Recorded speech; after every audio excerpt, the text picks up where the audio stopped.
Chapter 1061. What a huge amount of energy. What is this thing? It seems to be coming for me. Garutin was secretly shocked. In his senses, the energy fluctuations of Han Xiao and Yin Ying overlapped, exuding a powerful aura that made one tremble. The silver meteor clearly did not come with good intentions. Garutin's expression changed slightly. He did not sit still and watch this strange thing approach him. While dealing with the entanglement of the Mecha Empire's mechanical army, he freed up his hands and shot out dark brown shockwave blast toward the silver meteor. However, this silver meteor was like a vehicle driven by an experienced driver. It made full use of its speed advantage, and its position was very coquettish. It was like a racing car drifting, twisting, and turning as it dodged the similarly swift dark brown beam of light. Seeing that his long-range attacks could not do anything to the silver meteor and that the other party had locked onto his back, Garutin's expression became serious. He suddenly exploded with energy and blasted the apostle weapons away. Then, he compressed his pugilist flames and increased the strength of his body. He turned around and faced the silver meteor. The two streams of light of different colors rapidly closed the distance between them. The next moment, they suddenly collided. In an instant, the detectors of all the Beast Ancestor spaceships present reacted at the same time. The energy fluctuation displayed broke through the peak. At the location where the two collided, a dazzling light suddenly lit up like a flashing halo. The solid dark brown, pugilist flames were like a rock that was heavily smashed by a hammer, instantly exploding. Garutin's figure spun like a top and shot out. The blood that splattered out was directly evaporated by the energy shockwave from the collision. At the moment of the collision, Garutin's thoughts seemed to have stopped for a moment. He only felt his vision blur. When he came back to his senses, he realized that he had lost control of his body and was directly sent flying. Ever since he became a pinnacle beyond grade A, he had rarely encountered anything that he could not block. However, the terrifying kinetic energy contained in this silver meteor made him feel like a mantis trying to stop a chariot. Pugilists were used to bearing the brunt of a head-on collision, but the power of this collision still exceeded Garutin's expectations. He felt as if every nerve in his body was twitching, sending signals of intense pain to his brain. His heart was shaken. What terrifying power! Who are these people? Garutin was bewildered.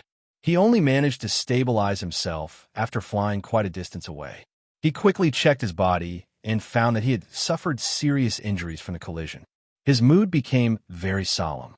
He focused his eyes and saw the original appearance of the silver meteor that had stopped. His face suddenly changed, and he said in shock, "Black Star?" After hitting Garutin, Han Xiao stopped the car and let Yining roll down the window, revealing his handsome face. He stared calmly at the shocked Garutin. "We meet again, Beast Ancestor. How could it be you? Weren't you staying in Black Star Palace?" Garutin was bewildered as various possibilities flashed through his mind. Could it be that something had gone wrong with the operation against Hela? Seeing Han Zhao's strange silver shell, Garutin was very confused. The development of the situation seemed to have deviated from his expectations. He really wanted to know what had happened at the scene. What is Sorokin doing? Why didn't he tell me what had happened until now? I know what you've done behind my back. Han Xiao said slowly. Hela is out of danger. Your plan has failed. Don't have any more fantasies. Hearing this, Garutin frowned. Although he did not know how the matter had been resolved, Black Star did not need to lie in this regard. Seeing how calm the other party was, he knew that the situation was most likely true. Garutin was unhappy that he had not been able to kill Hela. He had a feeling that his hopes had been dashed.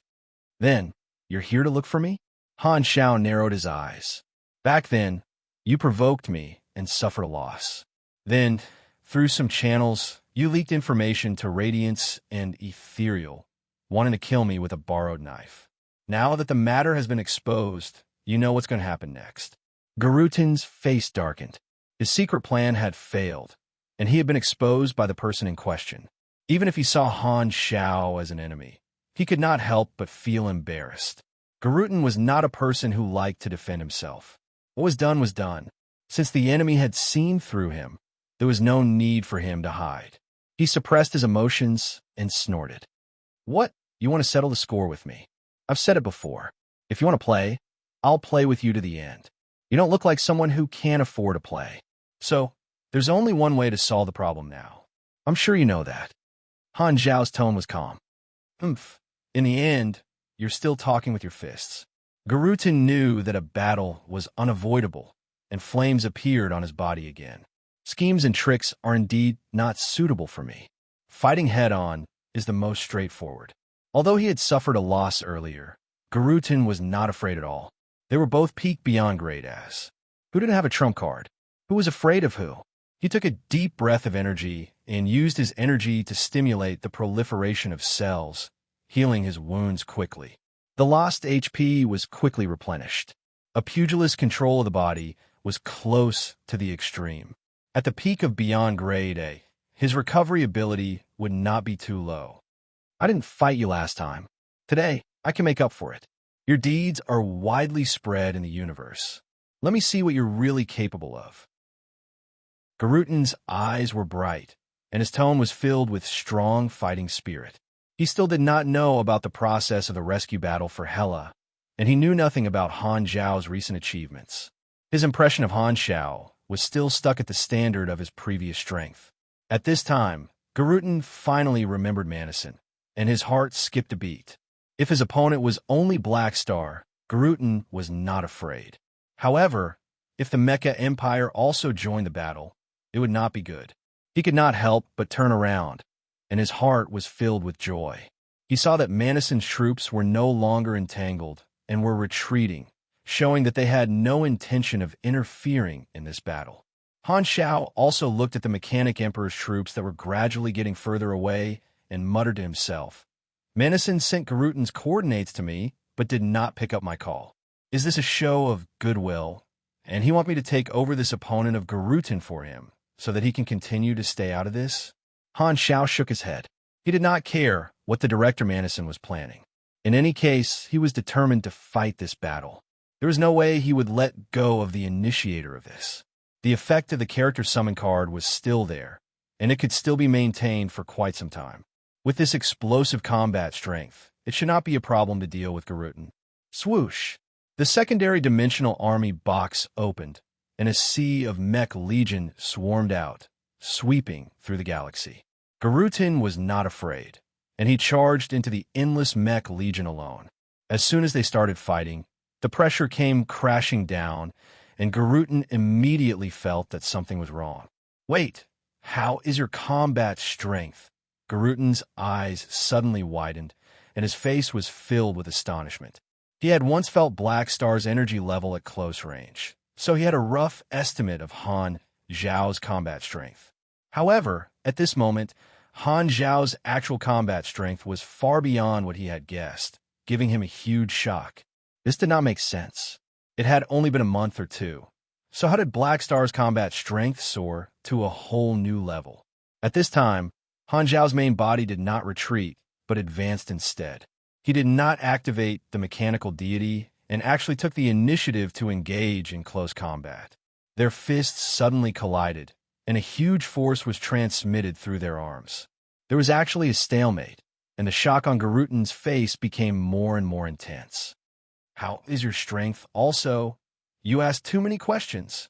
Han Zhao's movements were so fast that it was as though he had turned into a blur, and he suddenly sent the stunned Garutin flying with a kick. Just like how cavalry could increase their combat strength with the help of horsepower, when Han Zhao rode on Yining, he could also receive attribute bonuses from him. Yining was a pugilist himself, so his strength and dexterity bonuses were very high, and he also had a unique defense advantage. Endless power was transmitted from Yining, and Han Zhao's main body temporarily received attribute bonuses that were not inferior to a pugilist's. Together with his own attributes, his melee combat strength was greatly increased. Although it was still not comparable to a peak pugilist, it was still not bad. In his previous life, a pugilist like Carrot was like a tiger that had grown wings when he used Yining. However, Han Zhao used Yining more because of his speed and defense advantages. Melee combat was not his main damage output method. At the same time, the dynasty's support fleet sailed out from another Stargate. We're finally near Black Star's frontline stronghold. Let's hurry over. We don't know how the battle is going. Every second we delay will put Hela's life in danger, Raven Loudy urged. This time, Kant closed his eyes as if he had received some news. He then opened his eyes and said, "There's no need to rush. There's no need to rush over. Black Star has already settled the matter." Hearing this, Raven Loudy, who was rubbing his hands together, was stunned. How is that possible? How did he take care of such a dangerous situation? Here, this is the information from the Black Star Corps.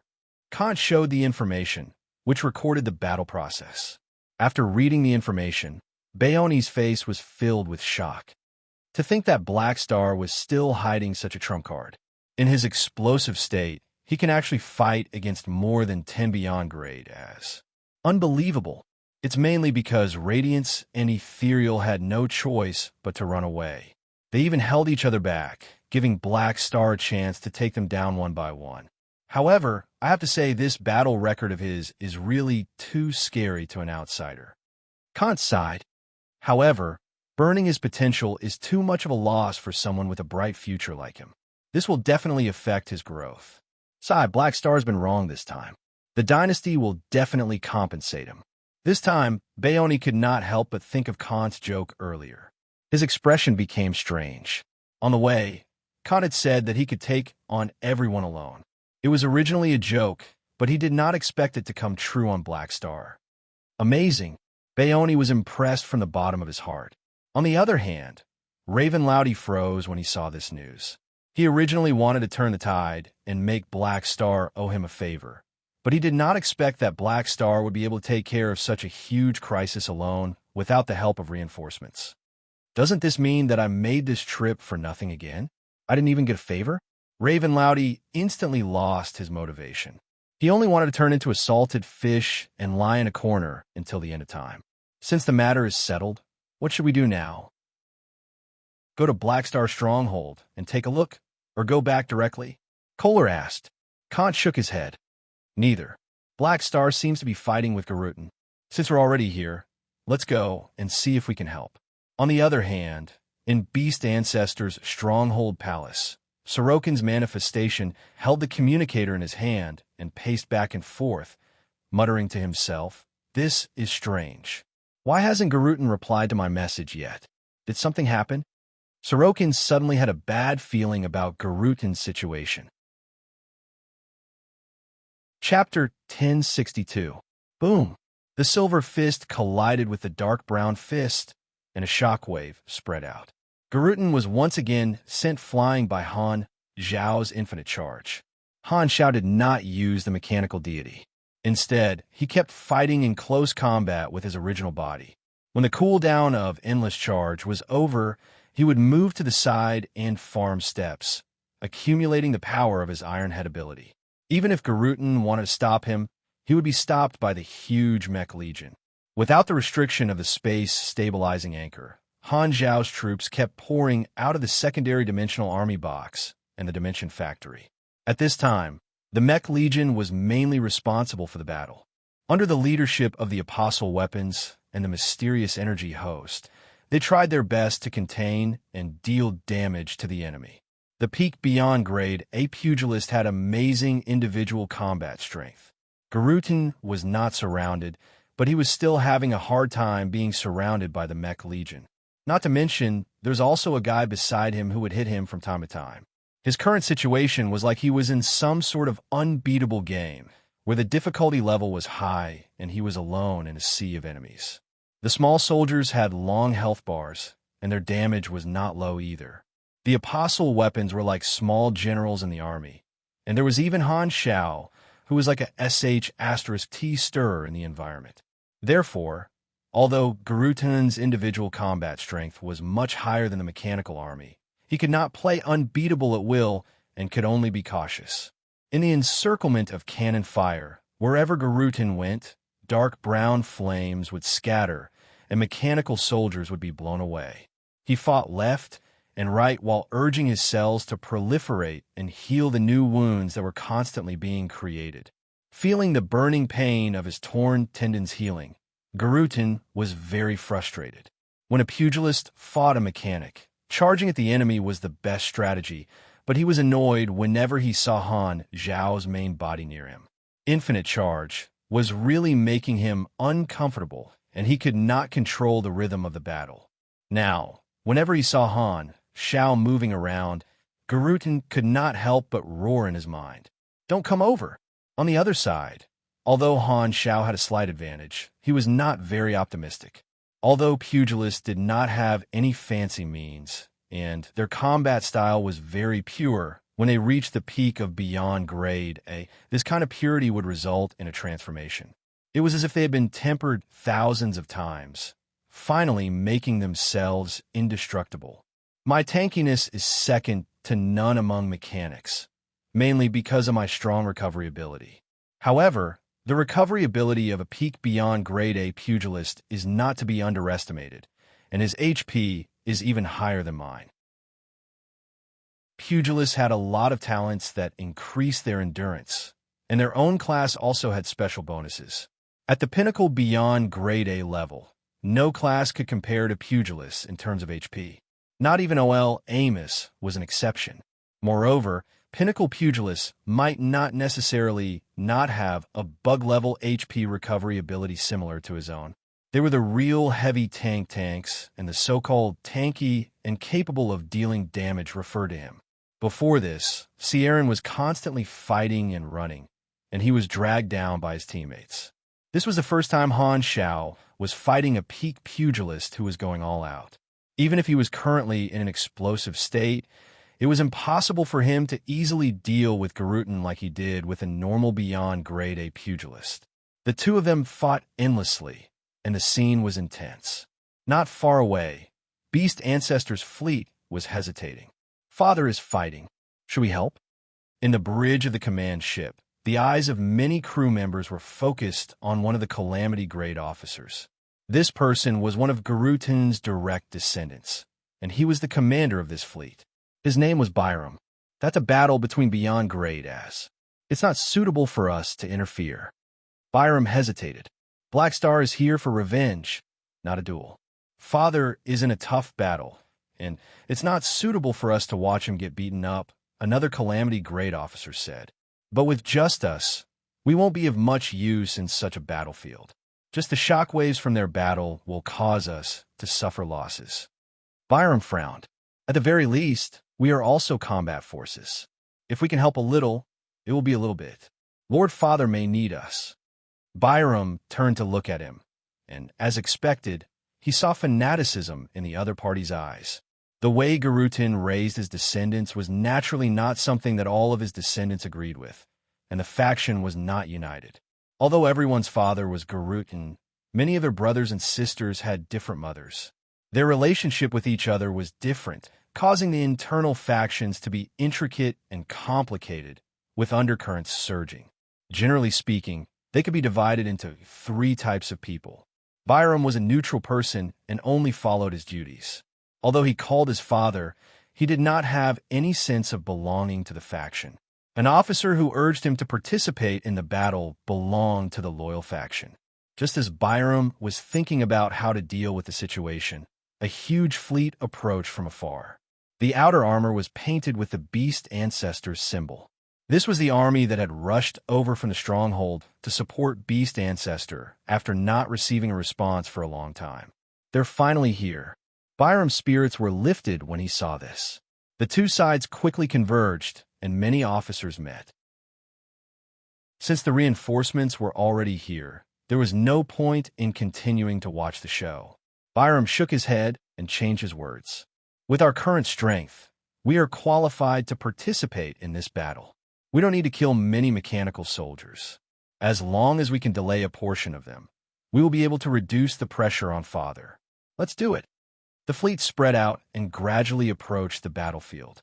Han Zhao noticed this, turned around, and frowned. In the exploration era, it was not uncommon for Beyond Grade as to be killed by fleets. Even if Beyond Grade as had great strength, they could not treat large fleets as air. If Beast Ancestor's troops were to participate in the battle, it would indeed cause some trouble. Even if he was a virtual mechanic, he would have to gradually invade the enemy. This way, he would have to divert his attention. At the same time, the Mech Legion would also have to divert a portion of their forces to face the fleet, which would reduce the pressure on Garutin. If it was an ordinary opponent, it would not matter. However, Garutin was an opponent of the same level, so any details would be magnified. Most of the fleets in the Black Star stronghold were cleaning up the battlefield. When Han Shao set off to find Garutin, he had also ordered a portion of the fleets to come over and provide support. However, Ening was too fast and left most of the fleets behind. His own fleet was still halfway there. Suddenly, a magical wave bloomed. Buzz! Just as Beast Ancestor's army was about to intervene, a gigantic teleportation gate suddenly appeared in the middle of the battlefield, spitting out several battleships bearing the Empire's insignia and blocking Beast Ancestor's army. The dynasty's people are finally here. Han Zhao's eyes sparkled. Although the dynasty did not make it in time to rescue Hela, it was still useful now. It was better to be late than never. At the very least, they could pretend to be police officers to clean up the mess. Very soon, all the dynasty's reinforcements arrived on the battlefield. Raven Loudy was the last to fly out of the portal. He waved his staff and deactivated this large-scale teleportation spell. Seeing the situation, Kant smiled. It seems like we came at the right time. This accident was a surprise for Han Shao, but it was a shock for Beast Ancestor subordinates. Stop immediately. A few beyond grade, energy sources appeared on the spaceship's radar. Byram was shocked and quickly ordered the fleet to stop, not daring to get any closer. He faced the dynasty's troops from afar and became hesitant again. Kant and the others ignored Beast Ancestor's fleet and turned to look at the battle. Seeing Han Zhao's strength, they could not help but be amazed. As expected of Black Star in his explosive form, his strength is obviously one level higher than his normal form. Kohler sighed. Unfortunately, the price for this power is a bit high. Kant contacted Han Shao, smiled, and asked, "How is it? Do you need help?" "Just help me hold the line. Don't let him escape," Han Shao replied very quickly. This was a personal grudge, and it was also a rare opportunity to establish his authority. Han Shao planned to deal with Garutin alone. The dynasty's allies were here, so they could guard the area and prevent others from interfering. They could create an undisturbed one-on-one situation and prevent Garutin from escaping. "Since you don't need us to do anything, we'll respect your wishes." Kant did not have any objections. According to Han Zhao's request, he ordered the troops to spread out and form an encirclement. Seeing himself surrounded by strong enemies, Garutin's face darkened. He knew there was no way out. Regret a little. However, he did not dwell on it. Since he had already done it, he would not turn back and think about it. At this point, there was no point in saying anything. Garutin only silently increased the strength of his attacks, erupting with all his strength without holding back. "Let me see what you're capable of, Black Star." At the same time, Byram's fleet did not dare attack the dynasty's troops. They could only watch as the dynasty set up a defense line right under their noses. They could only watch as their boss was beaten up and surrounded by the enemy. Seeing the dynasty's formation, many officers, including Byram, felt a strong sense of uneasiness in their hearts. They also had a bad feeling that their backer was about to collapse. Father has nowhere to run. The dynasty is determined to capture him. We can't watch Father get captured by the dynasty. How can we help? There are several dynasty beyond grade, as on the other side. We'll only be sending ourselves to our deaths if we help. Is there a way to solve this situation? Who can help? Can a protectors of the galactic black market help? With such a big thing happening, they can't even hide. How can they interfere? As a protector of the galactic black market, Garutin had his own backer. At this moment, he was alone. At this juncture, there would naturally not be any beyond grade A allies from the three universal civilizations to help him. At this moment, everyone, including Byram, had a fearful thought. It's over. The world is going to change. Thinking of this possibility, some officers and crew members secretly had other thoughts. Apart from the loyal and neutral factions, the last faction in the Beast Ancestors faction was the rebels. Some of the beast ancestors' descendants hated their own identity and secretly hated Garuten, their father. They were descendants in name, but they were actually slaves. These people had always pretended to be obedient and follow the orders of the beast ancestor, but they actually wanted to kill him.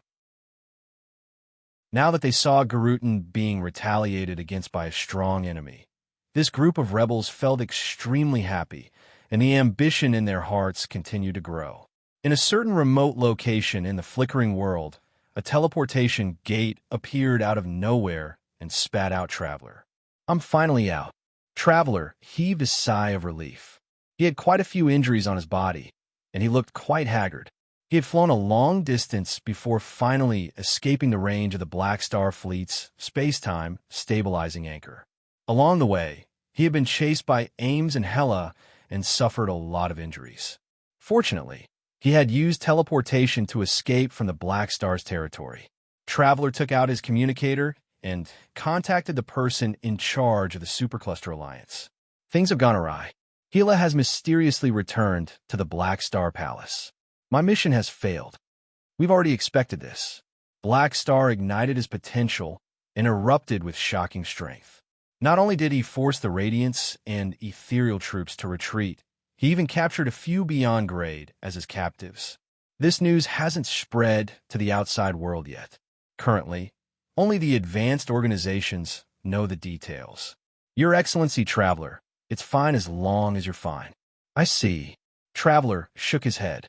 After deactivating the evil convergence, his evil aura disappeared, and he returned to his normal appearance.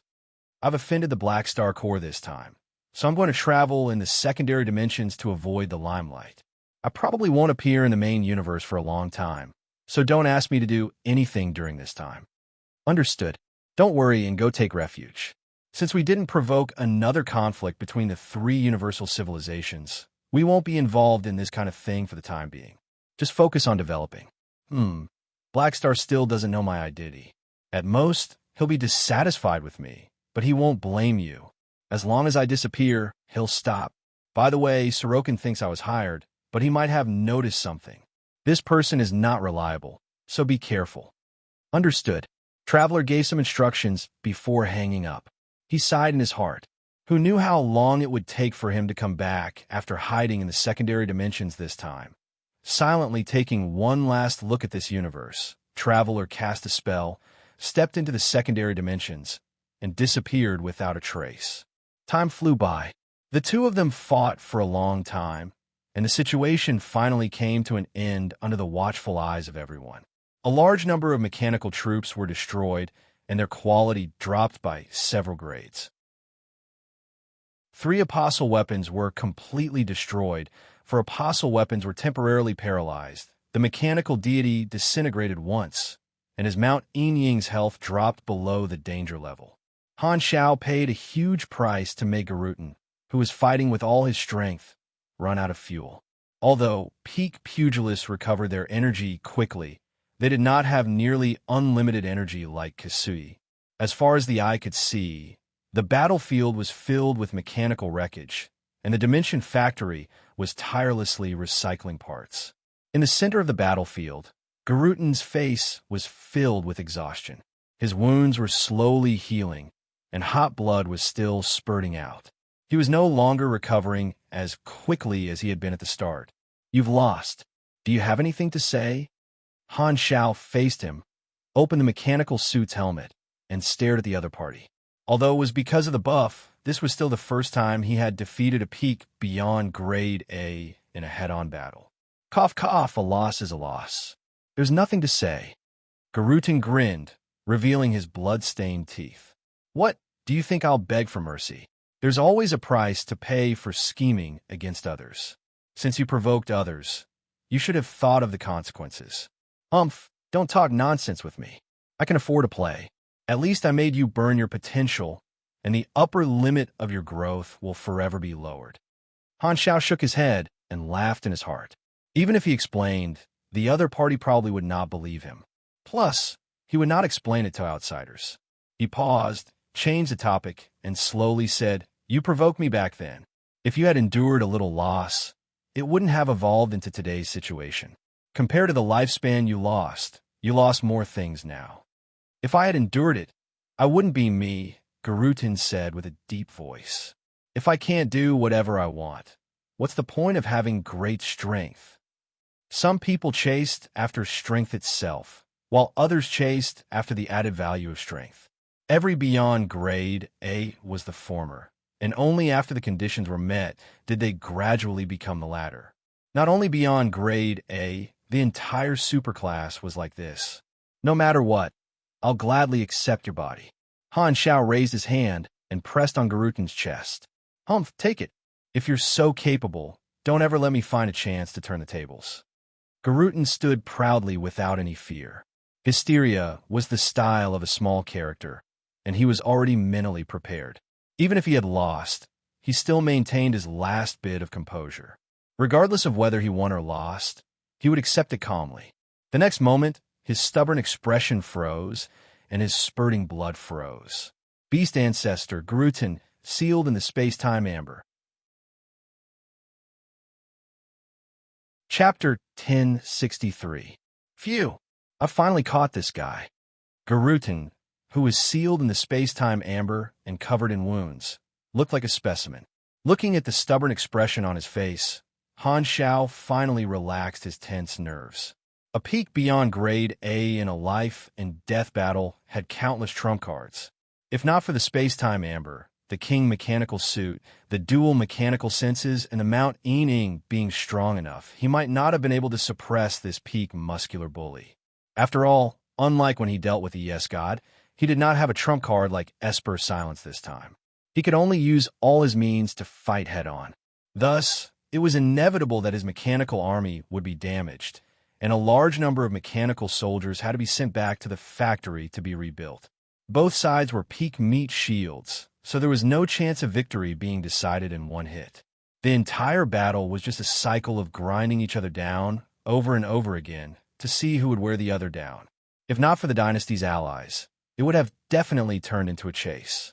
Who knew how long the battle would have lasted, and the other party might even have escaped. However, the current outcome was ideal. With Garutin captured, the dust had settled. My goal this time has been achieved. I've protected Hela, displayed the king's abilities, and even captured Garutin. The outcome of this matter is very beneficial to me. Venting his anger was only one reason he came to fight Garutin head-on. The main reason was to show a firm attitude and establish his dominance. Because his image as a playboy was deeply rooted in people's hearts, coupled with his low profile for more than 20 years, there had been many people testing him recently, thinking that he did not have a temper.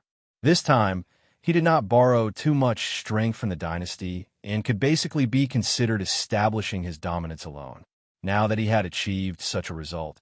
If other organizations wanted to provoke him in the future, they would have to reconsider the consequences and consider whether it was worth it to provoke such a strong peak beyond grade A.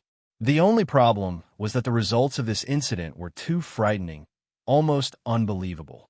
Although the people of Radiance and Ethereal were not fighting to the death, and various factors caused them to be unable to use their full strength, allowing him to take advantage of the loopholes, the outside world would not care about the twists and turns.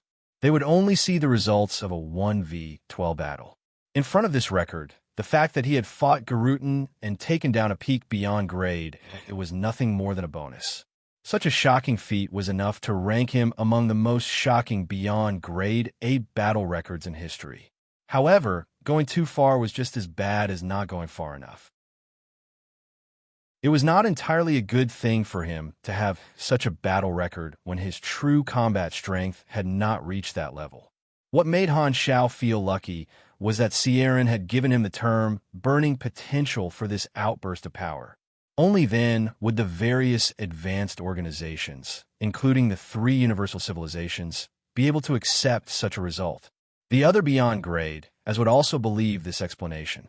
With this statement, coupled with the fact that the beyond grade, as were on the United Front, Manison should not come over to test him after seeing his amazing performance. This would remove a huge problem. At the same time, burning one's potential would not weaken the effect of him establishing his dominance.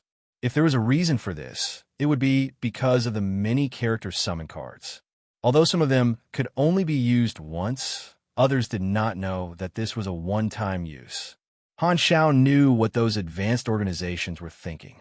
They would form an illusion that as long as he was willing to pay the price of burning his potential again, he would be able to regain such strength.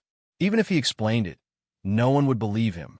Therefore, following this train of thought, the various organizations could come to a conclusion, which was, don't force Black Star into a corner. This way, it was obvious what kind of effect it would have in the end. Han Xiaoxin pondered, and a smile appeared on his face. Not only did I achieve the effect of establishing my dominance, but I can also continue to develop steadily. This is a huge gain. At this moment, he only had one thought.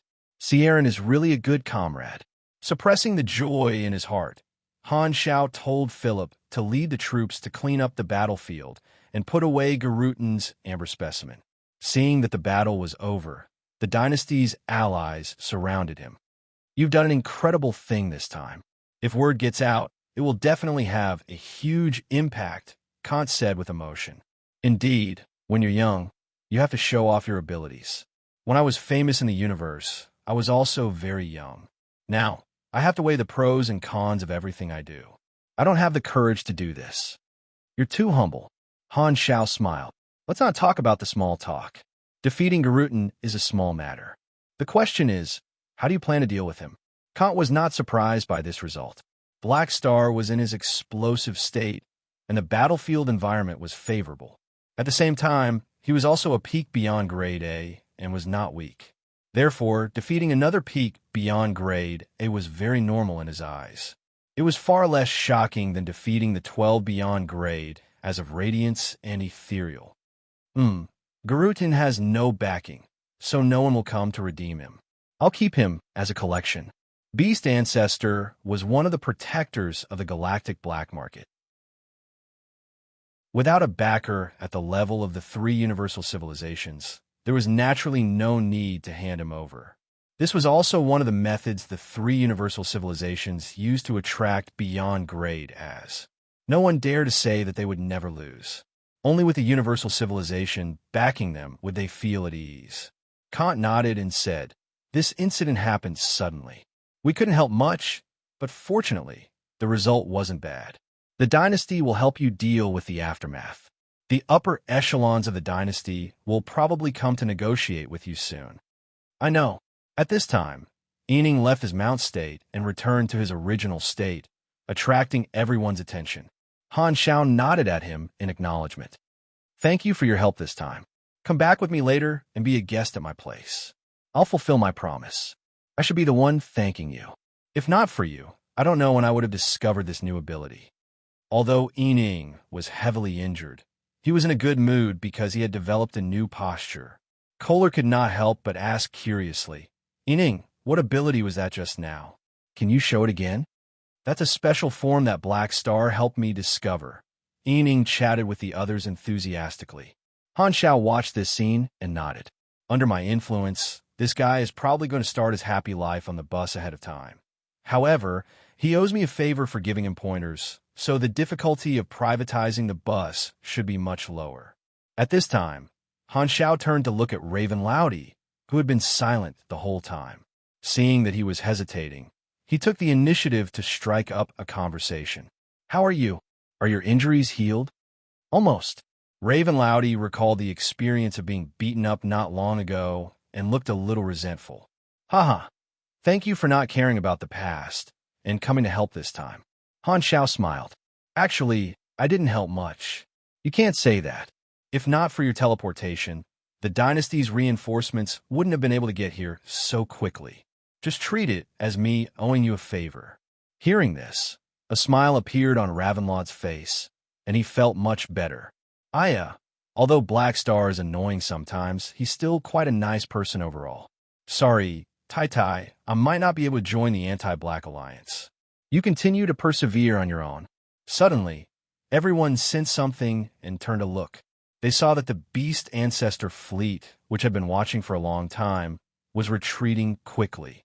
They actually watched their leader get killed from the sidelines. What a bunch of subordinates who know how to judge the situation. Kohler shook his head and mocked. Garutin is gone. His forces will probably be divided very soon. Baone snorted. But it's a good thing. I've never liked what this guy did. If he didn't buy so many females from the galactic black market, he wouldn't have been able to produce so many offspring. Destroying his forces will at least reduce the human trafficking business in the black market. You're the one with the least right to criticize him here. Han Xiao vaguely remembered that Baone also had a huge harem. How can that be the same? I'm choosing for my people, not forcing others. I'm not going to spread my seeds all over the universe. Baone was quite proud and felt that he had the moral high ground among the beyond grade, as there were actually quite a few who did not like Garutin's way of doing things. However, due to his strength, no one found fault with him. At this time, seeing that Garutin was defeated by Han Xiao, the dynasty's allies all clapped and cheered. Han Xiao secretly curled his lips, ignored him, and silently opened the mission interface. Including Garutin, he had captured a total of 5 beyond grade, which had long reached the target of the additional mission. At this time, the mission was displayed as completed. I have to make good use of the 5 chances to draw abilities. Han Xiao was secretly excited. No matter what, he had to burn incense and fast before calculating the mission rewards. Otherwise, it would be a waste if he drew some useless abilities. Beep beep. His communicator suddenly rang. He glanced at it and saw that it was a call from Unravel. Han Xiao picked it up and replied, Your Excellency, ruler. I know what happened. The dynasty is negotiating with Radiance and Ethereal. Tell me the details first. Okay, it's like this. Han Xiao told her everything, leaving out some details. Hela actually has such an ability. After hearing Han Xiao, Unravel pondered for a while before suddenly changing the topic. What about you? What price did you pay? Did you really burn your potential? Yes. Han Xiao's expression did not change. How much damage did it cause? I don't know either. Sigh. Unravel was a little regretful.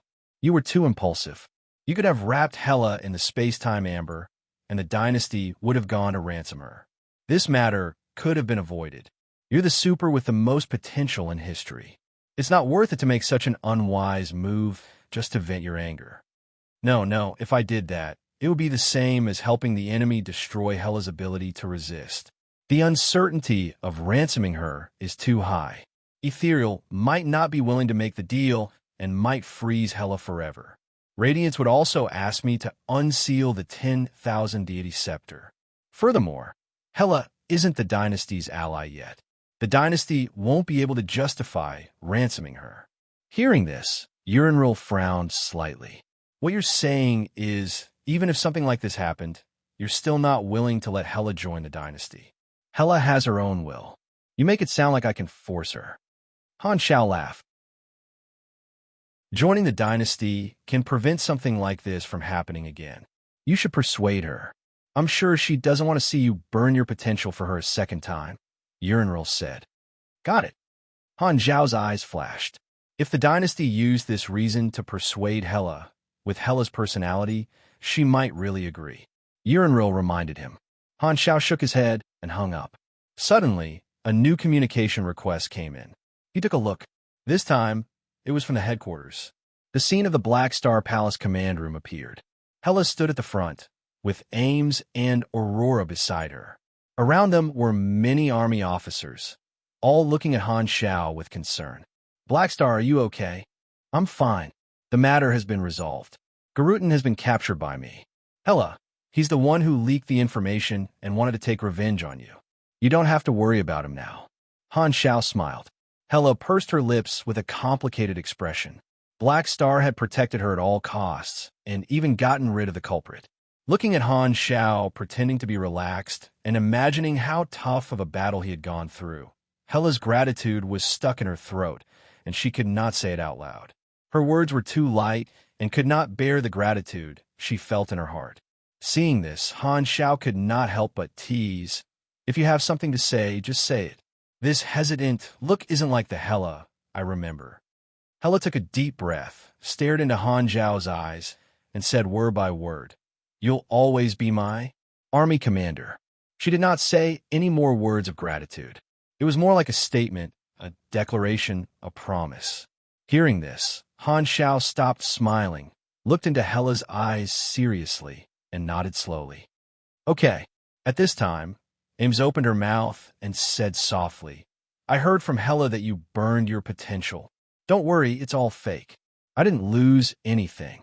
Ames nodded lightly. In her opinion, this was obviously a white lie that Han Xiao had told to comfort them. She did not expose Han Xiao's good intentions and only remembered it in her heart. By the way, where did Traveler go? Han Xiao remembered something. He ran away, but we also injured him. Ella interrupted. Before he left, he said that our Black Star Corps did not follow the rules and actually ganged up on people who challenged us. Is he really related to this matter? Humph, this guy's quite a drama queen. Let's not bother about him for now. He's just a sh*T-stir at most. We don't have time to deal with him now. We'll talk about it later. Han Xiao sighed in relief. I'll go back first. We'll probably be busy from now on. The entire universe was paying attention to the situation in the flickering world, and this huge piece of news broke out all of a sudden. Without the restriction of distance, it spread like wildfire through all kinds of channels. Everyone who saw the news was so shocked that they were dumbfounded.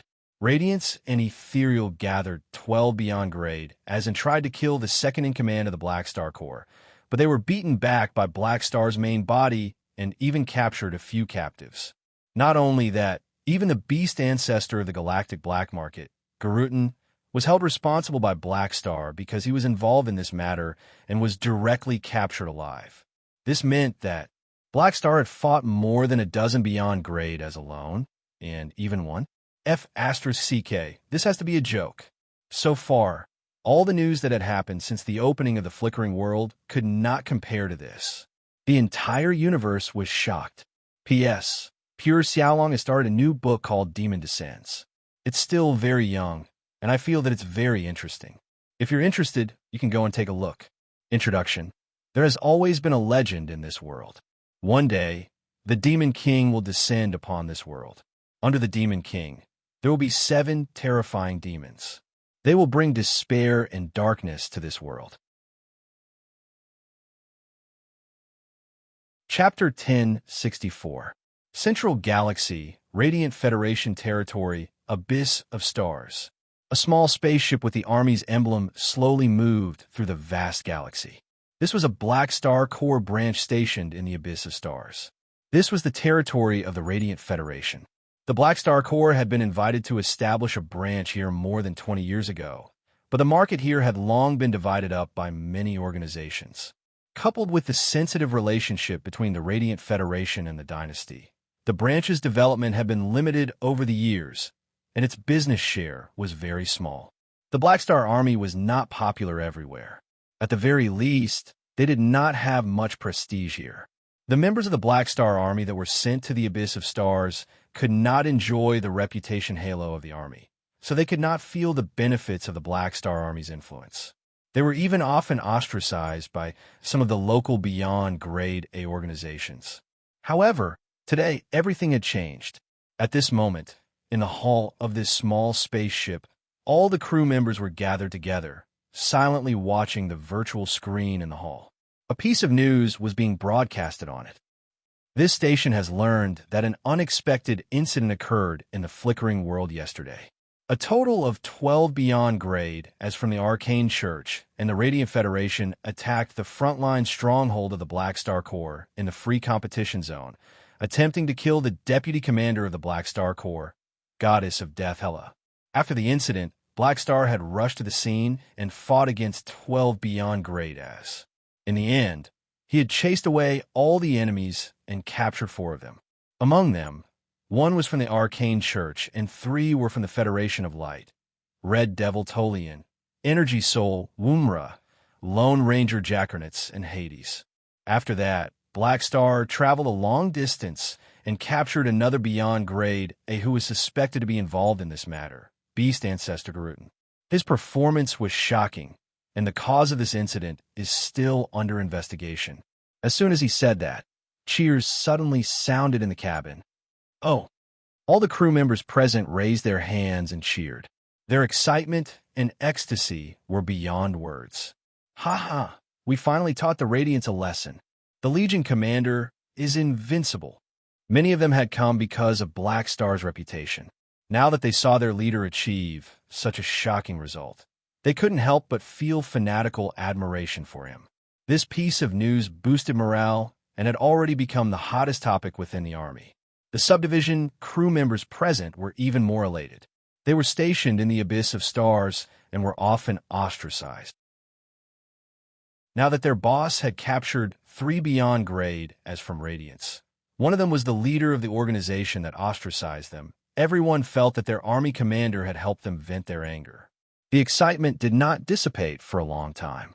In this atmosphere, the spaceship arrived at its destination. This was a transit planet, and the spaceship had been here many times before. It approached according to the instructions and docked safely at the spaceport. As soon as the members of the subdivision got off the spaceship, they noticed that something was wrong. They looked around and saw that the pedestrians coming and going at the dock stopped at the same time. Everyone turned their heads and looked at the members of the Black Star Corps. Their eyes were filled with shock, fear, curiosity, and many other complicated emotions. This time, the registration staff of the spaceport came up to them. Compared to the formalized politeness in the past, their attitude was completely different. Their faces were filled with smiles of eagerness and flattery. This was a treatment that the members of the Abyss of Stars rarely received. Look at these guys. If we don't make them afraid, they won't know how to respect us. Feeling the change in the attitude of the people around them, a sense of pride suddenly surged in their hearts. They felt that they could hold their heads high and felt honored.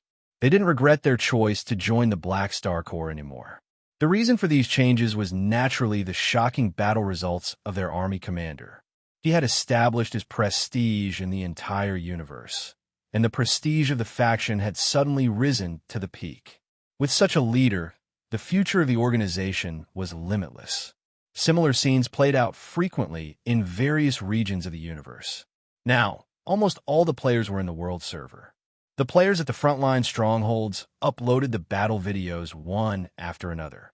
Everyone's attention was immediately attracted by such explosive news. On the forums, this incident had already flooded the Flickering World section, suppressing all the other topics. Countless people were discussing it excitedly. The players did not know the twists and turns of this matter. All they cared about was the result of this battle, which was Black Star's terrifying battle results. Under his dazzling performance, Hela was completely ignored by everyone. They all thought that Han Shao had defeated 12 people by himself. Even if they knew that Black Star was now a big shot at the peak, this kind of performance still exceeded the expectations of many players. They did not know much about the division of strength above the Beyond Grade A level, so they could only find it unbelievable. This is too amazing. I'm just asking who else is there. I still remember that during the Planet Lighthouse battle, he was also surrounded, but at that time, the army commander had the help of the dynasty's allies. This time, there's almost no help, but he actually defeated 12 Beyond Grade as alone and even captured 4 of them. I'm shocked. Paging Portbun. Wake up and make a video. Hurry up. I heard that the army commander did not hesitate to sacrifice his life to protect Hela. That's why he could unleash such strength. I'm shocked. Maybe this is love. The wife-protecting maniac is real. I'm rooting for this couple. The army commander is awesome. Many players were discussing. Other than expressing shock at Han Zhao's battle results this time, there were even more people who were excitedly guessing the impact of this incident. Now that the competition in the Flickering World was fierce, the Black Star Corps was also in turmoil. For such an incident to happen at this time, the effect of establishing dominance was simply unparalleled. Even the alliance of Radiance and Ethereal was taught a lesson by the army commander. This kind of result was enough to scare off countless people. Furthermore, the army commander had also displayed a resolute attitude of taking down Garutan, who had stirred up trouble behind the scenes. This way, the faction advantage of the Black Star Corps would climb to the peak. During the competition in the Flickering World, who would dare to mess with the Black Star? In the eyes of the Chinese players, There was a saying that could very well describe the result of Black Star's actions. If you punch away, you'll avoid 100 punches. In comparison, the organizations that had been warned by the Black Star Corps during the faction war incident formed a stark contrast. Due to the decision of these organizations to only take the beating without fighting back, the innocent casual players under their command had a deeper understanding of the importance of a faction. They were already dissatisfied with their faction, and now that they saw the huge news caused by the Black Star Corps, many of them were even more determined to change factions. As the saying went, if you can't beat them, join them. The first choice of these people to change factions was naturally the Black Star Corps. The players who had just joined the army during this period had different feelings toward this matter. In the previous versions, the players of the various countries were mixed in different star fields and could only watch the news of the Black Star Corps from the side. Now that they had joined the army, they could finally participate and discuss Black Star from the perspective of the faction members. This was a new experience. In the past, they had only seen others praise Black Star. Now that they could finally go on stage and shout "Army Commander is awesome" together, the feeling was indeed different. These new army players personally felt what kind of comfort it was to have an awesome faction leader. They shouted "Army Commander is awesome" even more enthusiastically than the old players. The forums were occupied by the army players, and they entered a carnival atmosphere. When the old players saw how excited the new players were, they felt that these new players were too ignorant and could not help but feel a sense of superiority. They also enjoyed it. The impact of this matter spread on many levels. In the arcane church, the remote projections of many beyond grade as in upper echelons gathered together to discuss how to deal with this matter. Although the mission had failed and Tolian had died, the faces of the people present were not very serious. In fact, they were even a little happy. This operation failed. We did not manage to kill Hela, but we are not disappointed with this result. An ethereal upper echelon said, "Your Excellency Kasui, you did well. You destroyed Radiance's plan and even made Black Star lose 3 of their beyond grade as. The upper echelons are very satisfied with your decision." Kasui's expression did not change. "I only made a small contribution. Hee, there's no need to be humble. Compared to Hela, stopping Radiance from obtaining the chip to unseal the 10,000 deity scepter is more important." The upper echelon smiled. Thinking that they had tricked the Radiant Federation this time, they were in a good mood.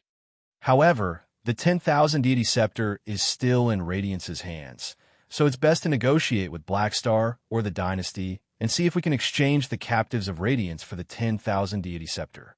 Kasui nodded indifferently. Although the operation did not succeed, we also offended the Black Star Corps.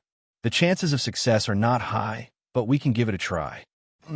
By the way, you said that Black Star displayed an ability similar to the multi-dimensional sky opening teleportation in front of you and sent Hela back to the base while the space was sealed.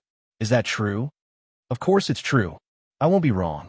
Hearing this ethereal upper echelon could not help but ponder. If that's the case, we can only cancel all of our plans for Hela. Since Black Star had a teleportation technology that could ignore the space seal, there was no point in targeting Hela. The other party could escape at any time. The King mechanical suit that Han Shao displayed completely dispelled all of Ethereal's plans to target Hela. She was now considered safe. Seeing the reaction of the upper echelons, Sagman and the other former inmates looked at each other and saw the complicated emotions in each other's eyes. It was the helplessness of knowing that it would be difficult to take revenge, as well as the joy of escaping this disaster. At this moment, another ethereal upper echelon spoke. This was a member of the bishops. "Let's not bother about Black Star's technology for now. Anyway, the headache is Radiance. I just want to ask, what do you think of Black Star's strength?" The Beyond Grade as looked at each other before finally looking at Kasui. Kasui pondered for a while before saying, "Black Star's battle record this time is very shocking. However, we're participants and know the inside story. Although Black Star's strength is not as terrifying as the outside world says, it's still strong enough. His strength is secondary. His fighting style, which has almost no shortcomings, is the most troublesome part. The indestructible body makes up for the biggest weakness of a mechanic, and with the help of the space-time amber, his actual combat ability is far beyond his level. It's difficult to judge. From this incident onwards, we have to look at Black Star from a new perspective. We have to divide him into two forms, normal and explosive. The latter is a level higher than the former. Although Black Star burned his potential this time, if he can burn it once, he can burn it again. Among all the Beyond Grade, as there are not many who can guarantee that they can win against Black Star in his explosive state. Therefore, it's best not to force him to this point again. After hearing this, the ethereal upper echelons looked at each other. What he meant was that they should not provoke Black Star again. On the other side, the Radiant Federation also held a similar meeting. The atmosphere was completely different from the relaxed atmosphere of the Arcane Church. It was very serious. President Bader looked around and said seriously, 3 Beyond Grade as have fallen into the dynasty's hands. Can anyone tell me how things turn out like this? Can anyone give me an explanation? The remote projections of the many Beyond Grade as present were speechless. They could not help but look at the few empty seats. Bader's current mood was as uncomfortable as if he had suddenly stepped on a dog while walking on the road. Before the operation, he felt that this operation was in the bag. Even if they did not capture Hela, with the mobility of the 6 Beyond Grade as and the multidimensional sky opening transportation device, it would not be a problem for them to escape unscathed. However, he did not expect the losses to be so great. This kind of result made him wonder which part of the process had gone wrong. Bader turned to look at Serene and said with a deep voice, "You're the leader of this operation. I originally had high hopes for you. Do you have anything to say now?" Hearing the blame in the president's tone, Serene's face turned green. He said angrily, "It's all Kasui's fault." Hearing this, the expressions of the Radiant's upper echelons present were not good. During the Battle of Planet Lighthouse, the Radiants had hit Ethereal while it was down, and now they were being hit back by Ethereal. At this time, many people felt that the tables had turned. They finally understood how Su Ling felt at that time. This time, Manison calmly said, "The main reason for this is that Ethereal was involved." However, the root of it was that Black Star had predicted this and purposely used a fake location to mislead the outside world. His main body was hidden nearby and caught Serene and the others off guard. Plus, they were in the enemy camp and could not fight too long, so they were not able to use their full strength. That was why they were defeated one by Black Star. Don't underestimate a peak Beyond Grade A mechanic. Bader narrowed his eyes and looked over. "I heard that you were also involved in this and want to fight Garutan." "That's right." Manison nodded and did not deny it. After taking a deep look at him, Balder didn't continue asking. He changed the topic and said coldly, "The most important thing now is to negotiate with the dynasty and redeem the 3 Beyond Grade A allies. Don't provoke Black Star again during this time." Then he went offline and prepared to take a few pills. He did not want to see these annoying allies for the rest of the day. On the mother planet of the Red Empire, in the conference room of Turunimir Palace, the matter is over. Everyone knows the details. Let's talk about what happened. On the main seat, Urinril crossed her arms and rested her chin on them. She scanned the upper echelons present. Everyone was silent for a while before one of the upper echelons spoke. "Black Star resolved this matter beautifully, completely beyond our expectations. Now that we have the Beyond Grade A captives in our hands as bargaining chips, we have the initiative to negotiate. Black Star has also shown his trump card of explosiveness, so our judgment of his strength has increased by another level. According to me, although this matter was not caused by us, we can give Black Star a certain amount of support as compensation for him burning his potential and show him how much we value him." "That's right," Urinril replied, while glancing at Bekarodi from the corner of her eyes. However, she found that Bekarodi's eyes were slightly closed, as though he did not intend to speak.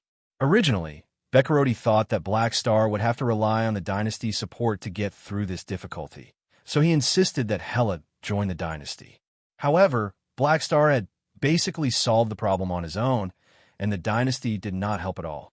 Thus, this proposal was a little untenable. Furthermore, Han Zhao's battle results this time also surprised Bekarodi. The entire dynasty's upper echelons now viewed him with even more importance. Under such circumstances, Bekarodi did not have anything else to say and chose to remain silent. Seeing that no one objected, Unravel continued. Regarding compensating Black Star, I plan to implement a plan, temporarily open up the right to sell the evolutionary totems. As soon as this was said, many of the upper echelons present widened their eyes in shock. Only a few of them had expected this, and had an as expected expression. Because of the issue with the evolution cube, the dynasty and Black Star were not on good terms, and a rift had formed. After this incident, seeing Black Star's ability, the dynasty finally decided to take a step back and take the initiative to mend their relationship. Chapter 1065. The bright starlight shone through the floor-to-ceiling windows on the top floor and reflected in Sorokin's pupils. He stood in front of the window with his hands behind his back, looking up at the black velvet curtain dotted with diamonds in the sky. Garutin is done for. Thinking back to a few days ago, he was still drinking and chatting happily with Garutin in Beast Ancestor's palace. Now, his voice and appearance were still in his mind. Sorokin could not help but mourn for 3 seconds. Although he was more of a mouthpiece in this matter, he also secretly had the idea of adding fuel to the fire. Now that all his plans had been broken by Black Star, he could not help but feel helpless that all his efforts had been for naught. It's a pity that I couldn't use Hela to start conflict. Sorokin shook his head. However, it's not bad without Garutin. Garutin was a shareholder of the Limitless Financial Group. On one hand, Sorokin used his position as a shareholder in exchange for protection. On the other hand, he used Garutin's channels to consolidate his transactions with the galactic black market. After so many years, Sorokin had already used Garutin's channels to secretly infiltrate the galactic black market. Even if he cut off Garutin's channels now, it would not affect his business. However, he could not take the initiative to kick Garutin away after crossing the river. Now, because of this matter, he had indirectly lost a major shareholder. For Sorokin, it also saved costs. Some of the business channels that he had to give to Garutin in the past could be taken back and carried out normally. At the same time, he could also nibble away the main business and market of Beast Ancestors organization. Garutin's fall is not a bad thing for me. Maybe I can use the shareholder position he left behind as a bargaining chip in exchange for the support of the other protectors of the galactic black market, and let me become the new protector of the galactic black market. Sorokin narrowed his eyes, secretly thinking about what benefits he could gain from this. Although he had cooperated with Garutin, in Sorokin's eyes, business partners were not really his people. To him, they were just partners in different projects. Their relationship was purely based on interests. Therefore, when Garutin fell, he was not sad at all. Instead, he was happy that there was one less person to share the profits with. However, Black Star's combat power is indeed shocking, Sorokin pondered. After this, the Red Empire will probably reevaluate the relationship between the two sides. There's a 60% chance that they'll temporarily put aside the dispute over the ownership of the Evolution Cube and compensate Black Star by opening up the totem sales rights. Then, my deal with Radiance, Ethereal, and the Dynasty's hardliners can be put aside for now. It's time to stop targeting the Black Star core and take back the tentacles that have reached into Black Star's territory. The Limitless Financial Group had accepted different deals from various parties before targeting the Black Star core commercially. The core reason was the issue of the evolutionary totem. Radiance and Ethereal wanted to put pressure on the Dynasty in many ways, forcing them to open up the totem sales rights. Therefore, they wanted to use Black Star's attitude to influence the Dynasty.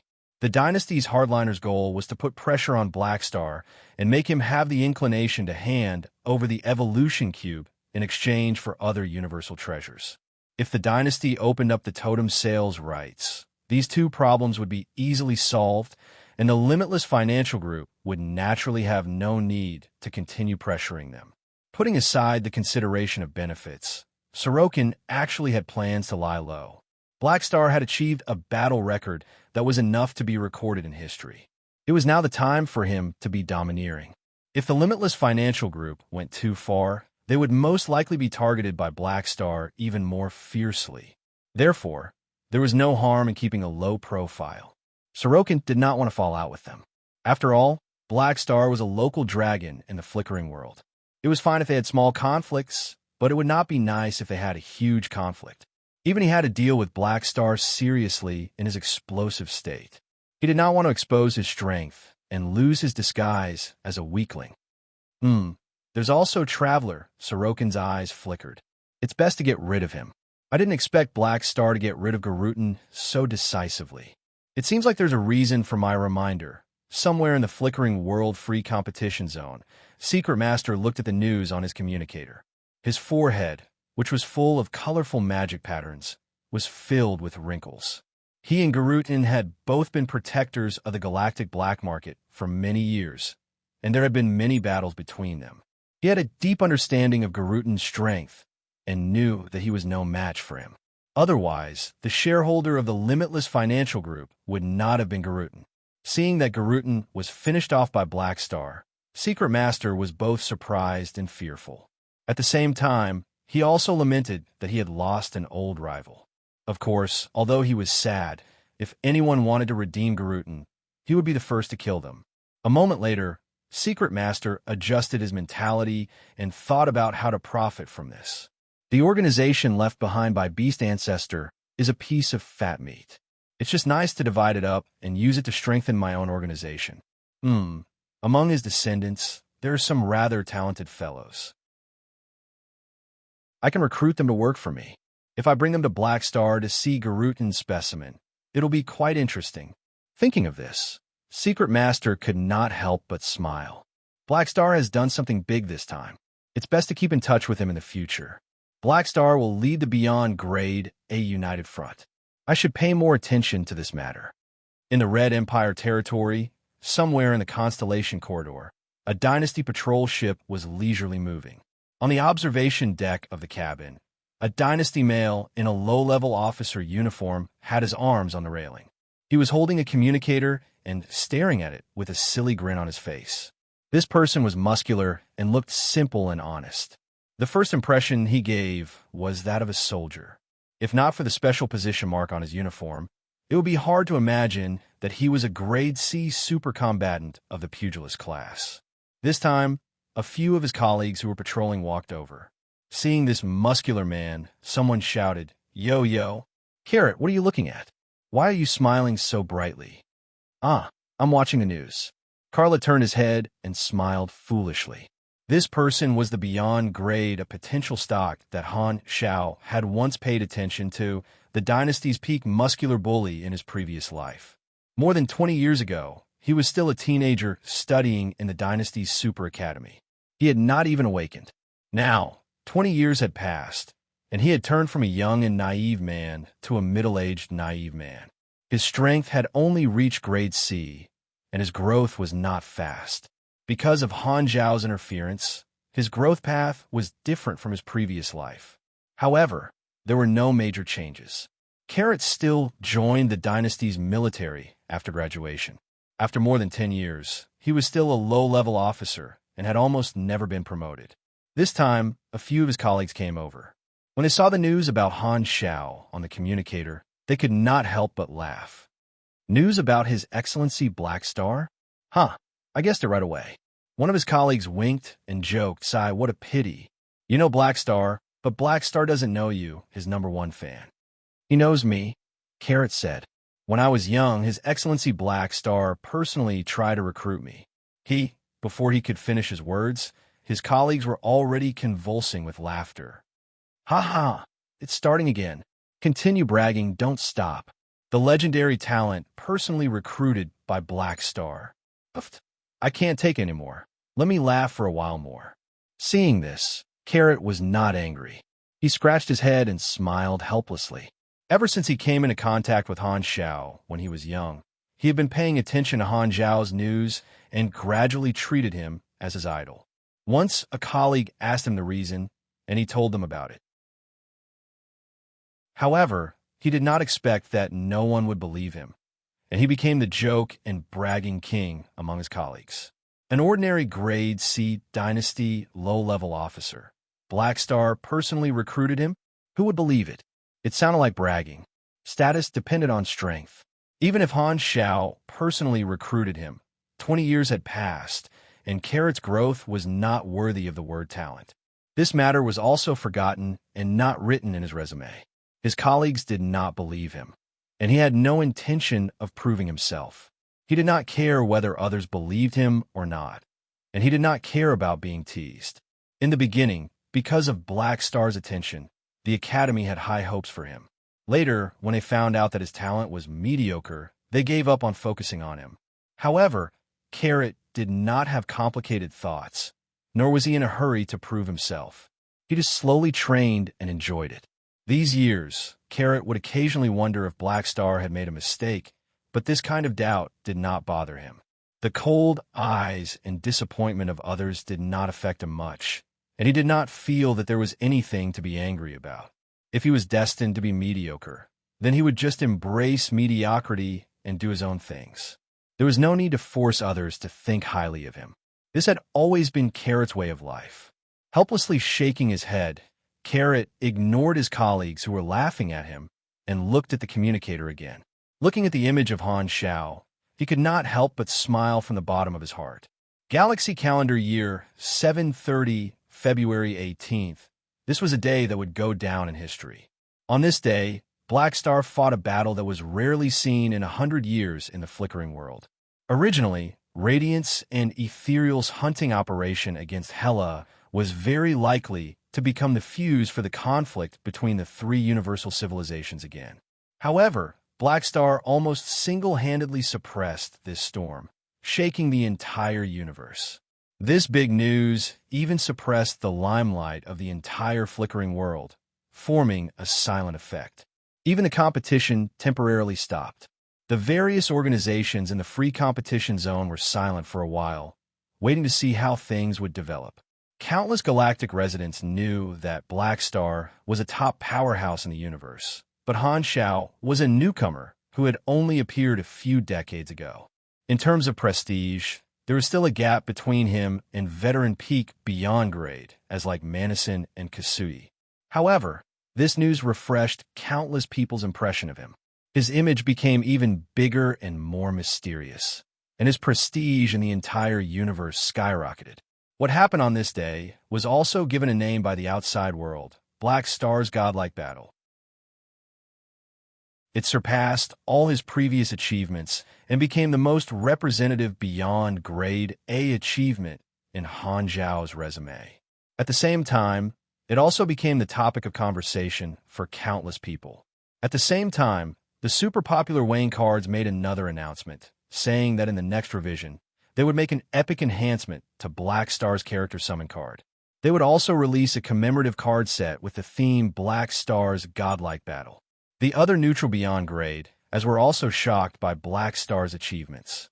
Thinking of the consequences of Garutan taking the initiative to provoke him, more people decided to make friends and not make enemies. How could the matters of a beyond grade be called following one's heart? Just as the impact of this matter was fermenting, countless people once again turned their attention to the Blackstar core. Han Xiao did not care about the changes in the outside world.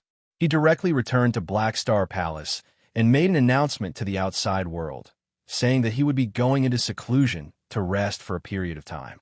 In Blackstar Palace, Han Xiao did not chat with the many officers after returning.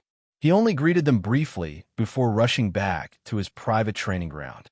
He closed the door and locked himself inside. Fu Ding and Nero were also among the officers who came to welcome him. Han Xiao had already checked the two of them. At this time, in the room, he opened the mission list with his hands full of fragrant European luck and took a deep breath. Heaven Spirit, Earth Spirit, I hope I get something good. Rescue Hela has been completed.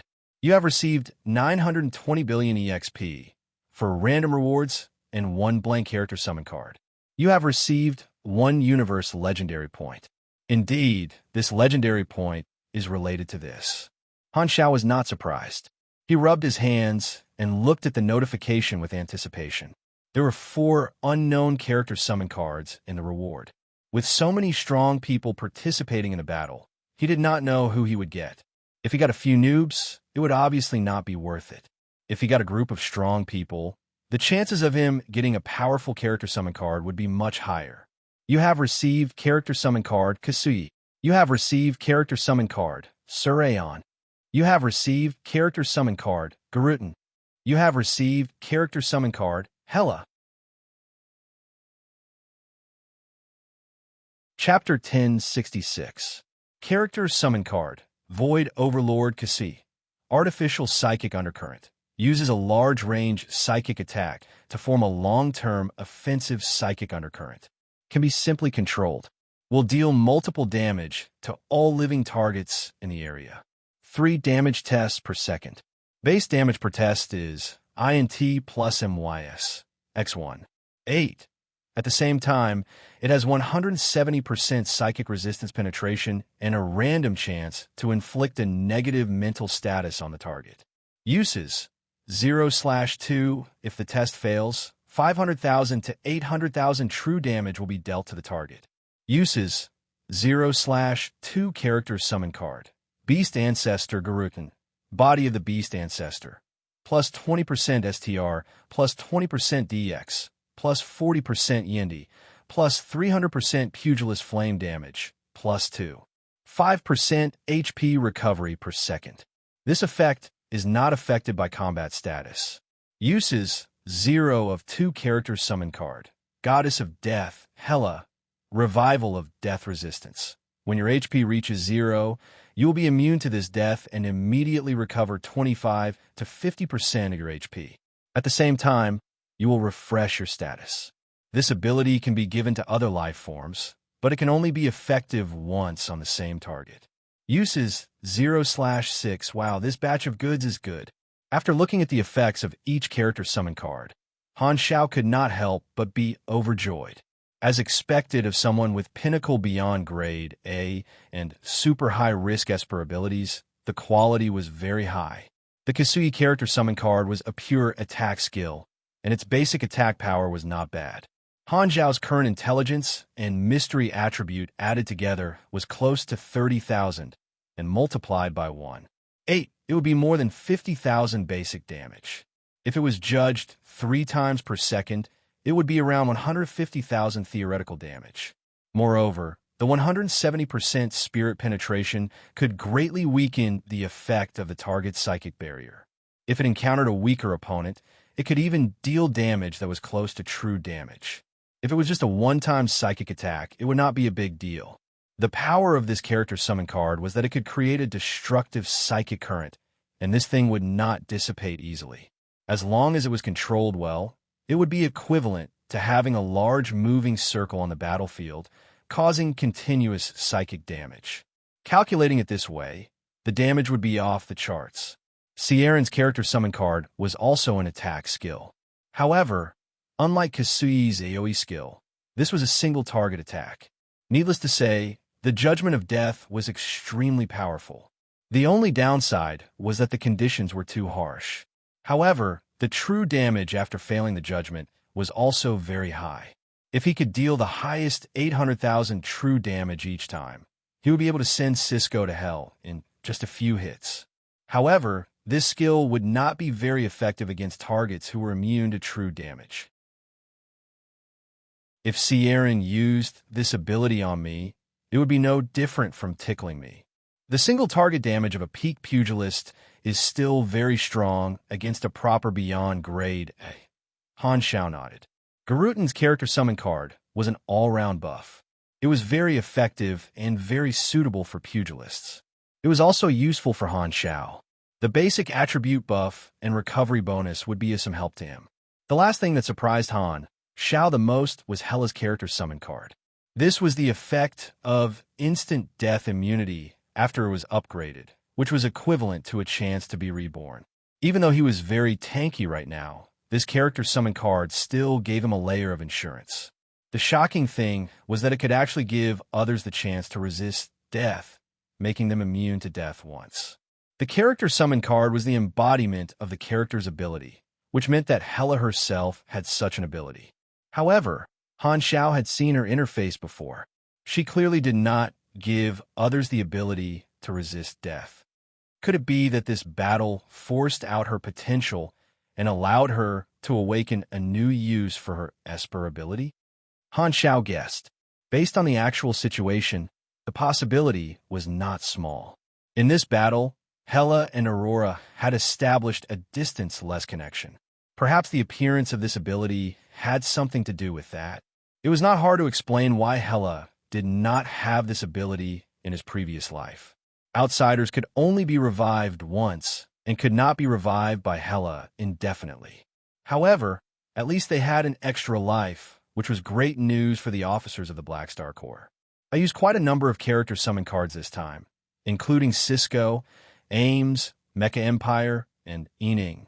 I only used Perfect Mechanical Sense and Polar Channel Flow, and the blank character summon card rewarded by this mission can make up for the double Perfect Mechanical Sense. Therefore, I only lost one Tyrant character summon card. Now that I have obtained 4 character summon cards, it could be considered as breaking even. Han Zhao's face was filled with joy. The character summon cards were just the appetizer, and it had already allowed him to break even. The chance to draw abilities was the real deal, which was pure profit.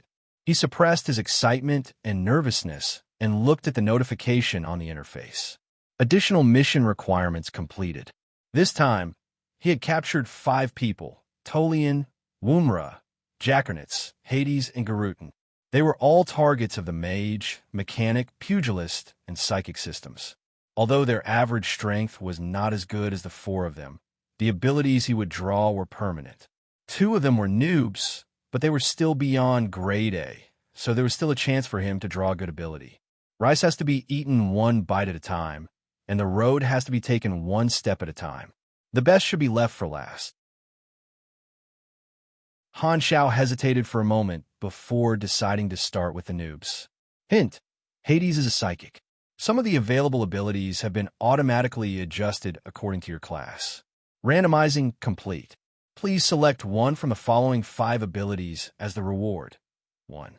Will Resistance, Ability, plus 35% abnormal mental state resistance.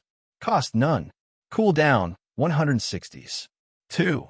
Calm and Composed, Talent, plus 200 INT, plus 200 MYS. 3. Energy Manipulation Mastery, Talent, minus 25% energy. 4. Strengthening Mental Barrier, Talent, plus 120% mental damage resistance, plus 50% abnormal mental state resistance. 5. Squeezing Energy Recovery, Ability, consumes 20,000 to 50,000 HP, recovers the same amount of energy, and temporarily reduces energy cost by 15%. Cooldown, 330s. Since Hades was a psychic, most of the abilities he had drawn were related to the mental state. This was within Han Zhao's expectations. Since he did not get any powerful abilities, Han Xiao was not discouraged. He took it as a last resort, picking the best out of the worst. He directly chose Strengthening Mental Barrier. In terms of effect alone, this ability was not bad. It could be considered a high-level mental ability. Over the years, Han Xiao had consciously made up for his shortcomings in mental state and had accumulated a lot of resistance. However, when he saw the Kasui character summon card just now, he knew that his current mental resistance was still not enough in front of someone at Kasui's level. Now that he had obtained a new mental resistance ability with excellent effects, it could be considered as making up for the gap. After calming himself down, Han Xiao continued to draw the ability of the next person. Hint: Tolian is a mage. Some of the available abilities have been automatically adjusted according to your class. Randomizing complete. Please select one from the following 5 abilities as the reward. 1. Advanced Energy Sense, Talent, greatly increases the ability to sense all kinds of energy. You can see more details that others cannot. 2. Magic Insulation, Ability. When receiving magical attacks, the actual damage you receive is reduced by 22%. The duration of magical control skills on you is reduced by 17%. 3. Super overload. Talent. Your body can withstand stronger load. The effects of certain buff skills are extended on you. Plus 1,500 END and plus 15% health. 4. Melee skills. Talent. You have mastered a large number of melee skills. Your attacks can occasionally cause a cleave effect. Plus 34% melee damage, plus 20% critical hit, plus 28% block rate, plus 23% dodge rate, plus 300 DX. 5. Lightning Mastery. Ability. Greatly increases lightning and electromagnetic affinity. Sure enough, demons who don't learn melee skills aren't decent mages. Han Zhao's mouth twitched. Of these 5 options, Advanced Energy Sense was basically an essential ability for all beyond grade A mages. Any abnormal energy fluctuations could not escape their eyes. Magic Insulation and Super Overload were abilities for buff mages like Tolian. His body had to withstand a large number of enchantments to maintain the effect of the buff spells. Without much hesitation, Han Zhao directly chose Super Overload. This was the most suitable ability for him, and the buff was quite considerable. These 1,500 Yendi made up for the gap. As long as he took out a portion of his free attribute points and threw them into Yendi, he would be able to surpass the 15,000 mark. In the future, he would be able to obtain an additional God's trait transformation point every time he advanced. After this battle, Han Zhao discovered that the most important factor in widening the gap between peak beyond grade as was the degree of God's trait transformation. Although his way of leveling up was different from others, the more God's trait transformation points he had, the better. Han Zhao took a liking to this ability at first glance, mainly because of the effect of increasing his energy limit. His current energy was about 180,000. With this increase, he could immediately increase his energy by tens of thousands, which was one of the abilities that he was in dire need of. Not only did it increase the limit of his energy points, but it also increased his energy level by at least 1 level, which was equivalent to a few thousand attribute points. This talent was a percentage increase, and the better the foundation, the better the effect. It was a growth talent, and the way he saw it, it was almost as good as half a molding talent. Furthermore, cell activity was related to his lifespan, so this talent might even have a +1's hidden effect. The 4th choice was Jackernets. His class matched, so he could draw even more abilities. As a mechanical pugilists tended to use machinery to fight, and they were proficient in using tools, so they had many unique talents. Although this talent was a mechanic class ability, under normal circumstances, only mechanical pugilists could awaken it. Because it was also a mechanic talent, it was chosen by Han Zhao. Many of the abilities of mechanical pugilists directly increased their utilization of machinery. Obtaining this ability would increase his strength tremendously, and the melee damage of the Mech Legion would skyrocket. Furthermore, Han Zhao had tested it before. The mechanical deity was a special type of combined machinery, but because the core of the combined machinery had to be the main body or the Lord's avatar, it was a mechanical equipment item on the interface, which meant that it could share the bonuses of mechanical equipment.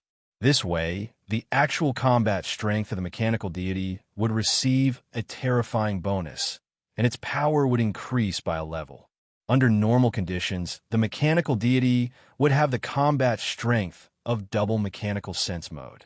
This is good stuff.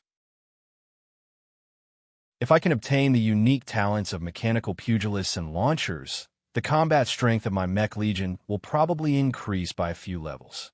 Han Zhao rubbed his hands together, his heart itching. Randomizing complete. 1. Energy Shock. Ability. Use energy to shock the opponent, causing the opponent to enter a temporary state of stiffness. 2. Microscopic Molt. Ability. Refresh yourself, dispel all negative statuses. Cooldown, 400s. 3. Energy Backflow. Talent. Every time you hit the target in melee, you can recover 40% of the energy used in the attack while dealing normal damage. 4. Block Penetration. Talent. Even if the target blocks your melee attack, they will still receive 30% to 80% of the damage. Chapter 1067. Seeing the 5 abilities that Garutin had extracted, Han Xiao was slightly stunned. Polar Dao style. There were countless martial arts schools in the universe, and most of the martial arts skills of the Polar Dao style were explosive abilities, which reflected the terrible public security environment of that era. Of course, it was also possible that the founder of the Polar Dao style had a special liking for fighting style that dealt damage to the enemy at the cost of 800. High-level pugilists were all grandmasters, so it was not surprising that they knew the techniques of the Polar Dao style school. The ability of the Tyrant's character summon card was Polar Dao style Cell Overdrive, and the ability that he had extracted from Garutin was Blood Rage. The effects of the two were quite similar, but the former used one's potential in exchange for combat power, while the latter burned one's current health. Compared to ordinary people, although the explosive power of Cell Overdrive damaged one's potential, it did not have any immediate negative effects. It only added to one's current combat power. However, Blood Rage required continuous burning of one's health. If one's recovery rate could not keep up, they would be heavily injured if they used it for too long. It was not suitable for a prolonged battle, as the enemy might notice its flaws and deliberately delay it. Han Xiao guessed that this was the reason why Garutin did not use this move on him. After all, new mechanics like him were famous for their endurance. However, this ability is just right for me. Han Xiao's eyes sparkled. His recovery rate was like a perpetual motion machine, and even Beast Ancestor could not compare to it. Burning one's health was a piece of cake for him, and if used properly, it could become a stable, explosive ability in his hands.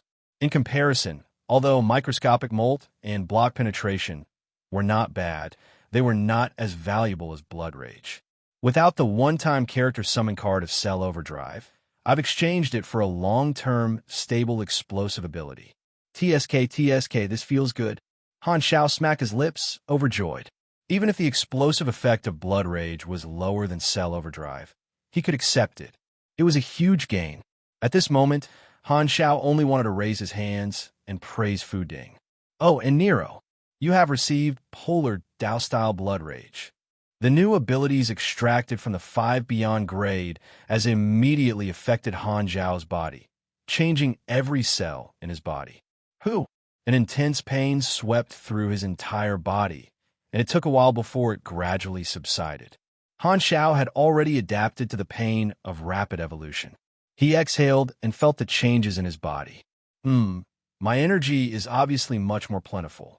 This is the effect of Wumra's cell activity expansion.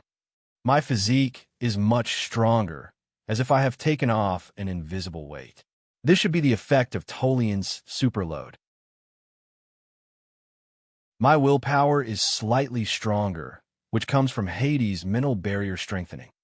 The mechanical force in my body is more sensitive, and my control is more detailed. This is the effect of Jackernet's machinery control master.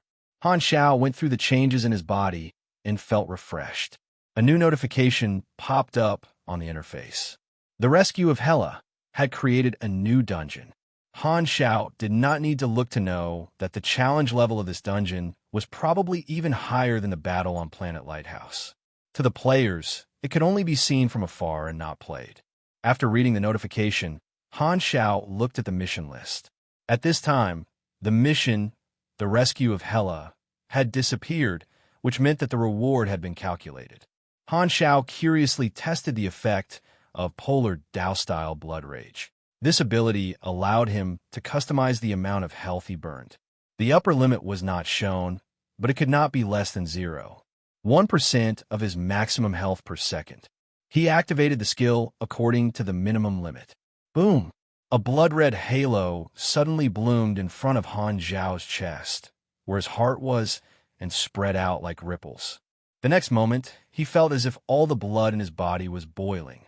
Bright red blood steam spurted out from his body, and the reaction was very intense. It looked like burning blood flames wrapped around his body. At a glance, those who did not know might mistake this for red pugilist flames. This blood-red steam was the blood energy obtained by burning his life force. In Han Zhao's perception, Waves of new energy were constantly being generated in his body along with the eruption of the blood energy. He summoned a mirror and took a look at himself. He saw that his current appearance was poles apart from his usual calm and masculine temperament. Under the contrast of the blood-colored steam, his entire person was filled with a fierce aura, appearing evil and violent. However, his own emotions were not affected. Looking at the feedback on the interface, Han Xiao thought to himself, the explosive bonus of Blood Rage is mainly based on attack power and ability strength. It's more of an attack type and is somewhat different from the overall bonus of Cell Overdrive. After deactivating Blood Rage, a sense of weakness suddenly appeared, but it disappeared after a while. In order to understand his combat strength again, Han Xiao tested his new abilities from different angles. After that, he stopped and nodded in satisfaction. A lot of EXP for random rewards, 1 blank character summon card, for powerful character summon cards, and 5 good abilities. I'm rich. Han Xiaoxin was in a good mood. The difficulty of the mission was extremely high, but the rewards were also quite bountiful. His combat strength had increased by quite a bit, and he even had a few new trump cards.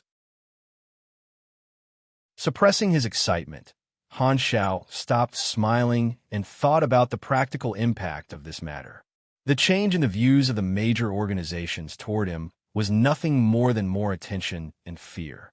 During the time he rushed back, more organizations had expressed their goodwill, and some of the organizations that were secretly stirring up trouble had stopped their little tricks. The Limitless Financial Group was showing such signs. Overall, the effect of establishing dominance was very good. The Black Star Corps' position in the universe had been consolidated, dominating the headlines, and their prestige was unparalleled. Han Zhao's goal had been achieved. Including the players, more and more people submitted applications to join the Black Star Corps. The officers in charge of this area had been working overtime day and night to deal with the recruitment matters. It was foreseeable that the size of the army would welcome a peak of growth in the coming days. Radiance and Ethereal are probably thinking about exchanging captives. Soon, they will be able to exchange for a large amount of resources. Han Xiao nodded. Of course, he did not plan to keep those 4 beyond grade A allies of the universal civilizations. Keeping them in his hands could not be used or eaten, and they were just a few hot potatoes. Exchanging them for benefits was the best way. However, this time, he would not hand them over so easily. No matter what, he had to make things difficult for Radiance and Ethereal and make them apologize publicly. Otherwise, they would not be able to take them away. Speaking of which, Kasui's suggestion is not impossible to consider. Sell Radiance's people to Ethereal and let them fight each other. Han Xiao scratched his chin and rolled his eyes. Garuten would not receive such treatment, so Han Xiao planned to keep him. He had also paid attention to the Beast Ancestors' forces. After the fall of the boss, the forces had indeed become chaotic. They had split into several factions and were planning to split up. There was a lot of internal strife, and many outside forces were eyeing the inheritance left behind by the Beast Ancestor. They were ready to divide this fat piece of meat at any time. Should I get involved in this as well? After all, I was the one who defeated Beast Ancestor. There's no reason for me to kill a pig and let others eat its meat. Han Xiao pondered. The possible reactions of the various organizations appeared in his mind one after another and were quickly analyzed by his big-picture thinking. This time, an idea flashed through his mind, and the more he thought about it, the more feasible it was. Han Zhao's eyes slowly lit up, and an inexplicable smile appeared on his face. If the Red Empire's reaction is really as I think, then after some time, I think I can go find Sorokin and extort him. Han Xiao had previously announced to the outside world that he was going into seclusion to recuperate. On one hand, it was to make the statement that he had burned his potential more believable, and on the other hand, it was to leave some free time to do some things. There were few things he needed to do. The first was to deal with the aftermath of this matter, such as dealing with the captives, dealing with the Empire, dividing up Beast Ancestor's legacy, and so on. The second was to use the recuperation time to repair the Mech Legion that had been damaged in this battle, which was not a small project. He also had to create the Emperor's cape and optimize the carrier of the mysterious energy host. The third was to respond to Manison and Kasui's kindness and start building a communication platform for the Beyond Grade, a united front with the help of the Black Star Corps' huge organization in the flickering world. The last thing was to take Ames to the secondary dimension and capture the primal chaos mysterious energy's old friend, the holy light particle.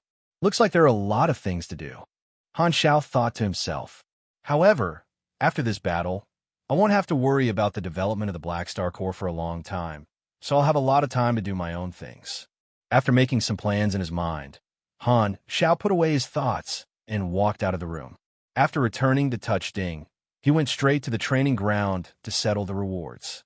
He did not have the time to properly greet the many officers, so he went straight to the office and told Philip to gather the Corps officers.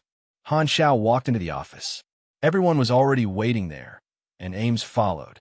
Logically speaking, this was an internal matter of the army, and outsiders were not allowed to enter. However, Ames's relationship was not ordinary, so no one was stupid enough to stop her from watching. You're finally willing to come back? You really know how to order people around. Ames leaned against the wall, tilted her head, and looked at Han Xiao with a faint smile. Cough, cough, I have something to do. Han Xiao was helpless. He invited Ames to the Black Star Palace just to be safe. He did not expect that it would really come in handy and help them defeat Traveler. Don't forget what you promised me. Ames raised her eyebrows slightly. After I'm done with the things at hand, I'll go on a trip with you. Han Xiao nodded. Okay, then I won't disturb you guys anymore. Ames looked at Hela one last time, turned around, and left the room. Although no one chased her away, she knew her place.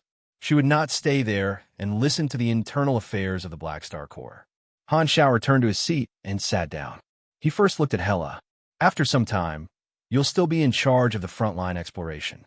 I'll build something new for you. It'll be the mecha that sent you back this time. With it, you won't have to be afraid of being surrounded again. Okay. Hela had no objections. Has the dynasty contacted you recently? Hela shook her head. No. Then I'll remind you first. If they use me as an excuse to make you join the dynasty, come over and discuss it with me first. Don't agree rashly. Don't worry, I know. Han Xiao nodded and asked curiously.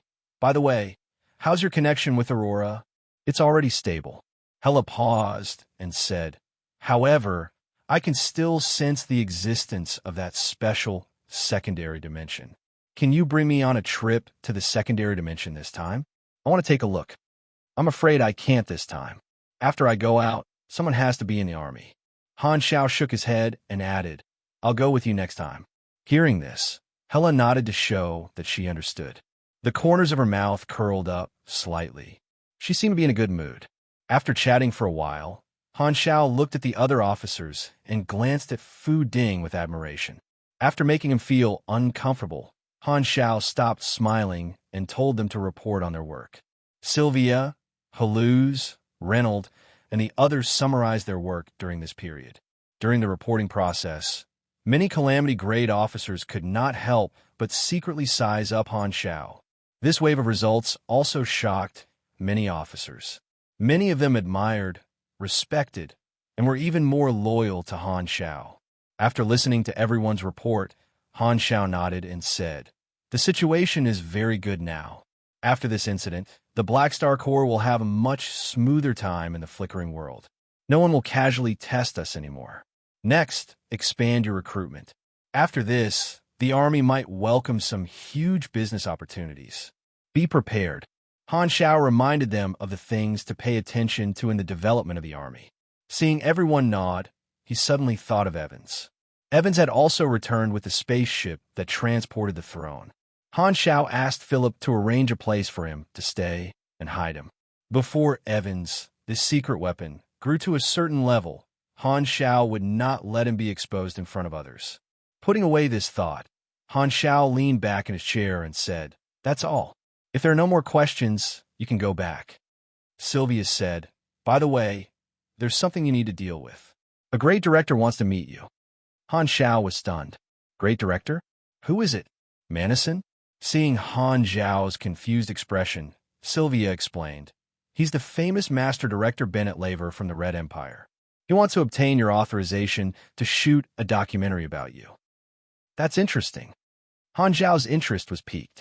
In the galactic society where resources were not lacking, the influence of the entertainment industry was very large.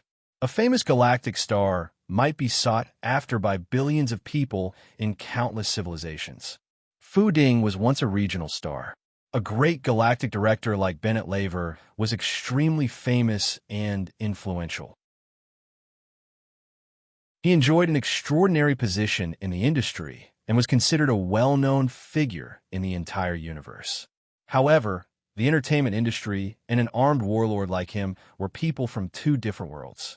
He did not know why this person wanted to shoot a documentary with him on a whim. Could it be the effect of the universe legendary points? Han Zhao thought about it and replied, "Okay, arrange a time to meet with him."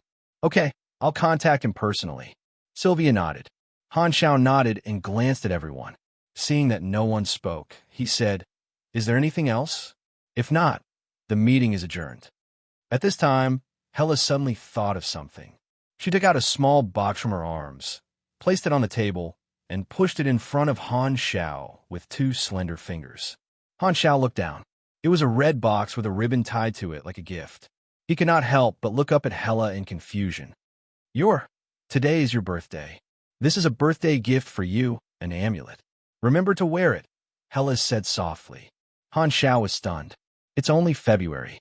My birthday is not today, it's October." "Oh, I understand. This should be the original owner's birthday.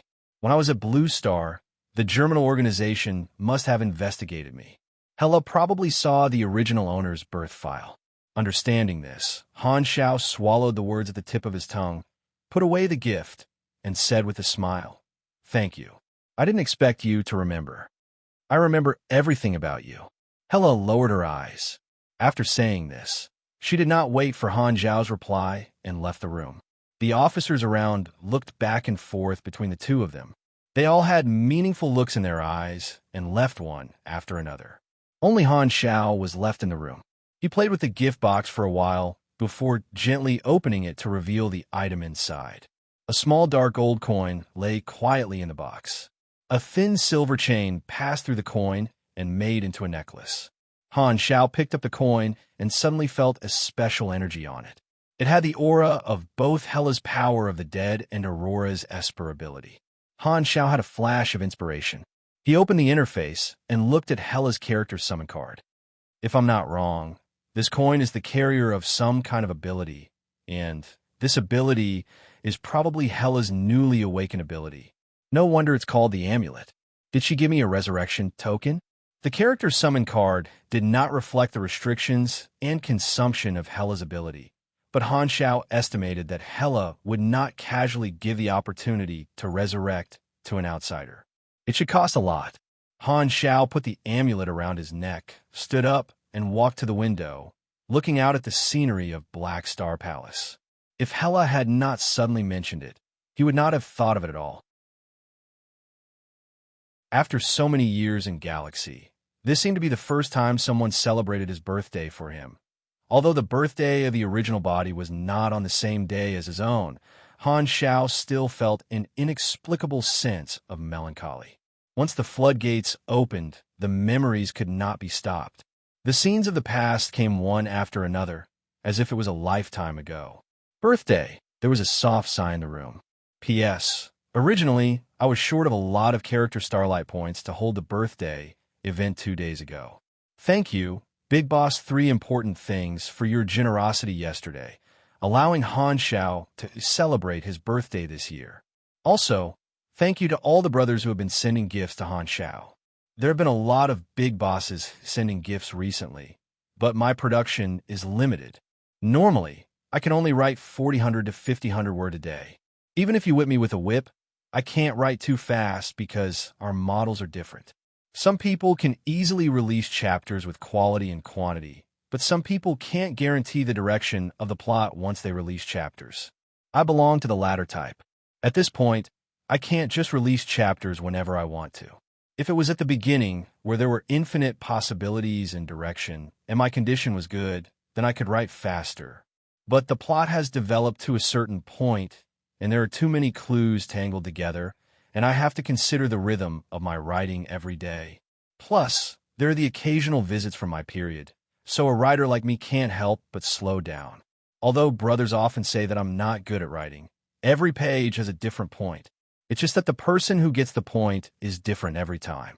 It's just like how some people like to look at data, while others don't. It's hard to get everyone to agree, and I can't do anything about it. I can only say that brothers should be more tolerant. Finally, thank you all for your kindness.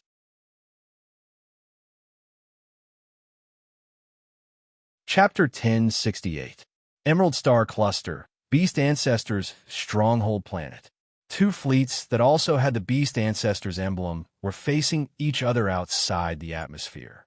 The situation was clear at a glance. The smaller fleet wanted to leave the stronghold, but was blocked by the defense fleet. In the command ship of the defense fleet, Byram looked at the defector fleet that was ready for battle. He opened the public channel and shouted, "Jataina, do you know what you're doing? You're defecting." As soon as he said that, the figure of a female creature appeared on the screen in front of him. She had wheat-colored skin, a seductive face, and black beast stripes between her eyebrows and the corners of her eyes. She looked like a leopard, and there were a few white stripes on both sides of her cheeks, like the whiskers of a feline.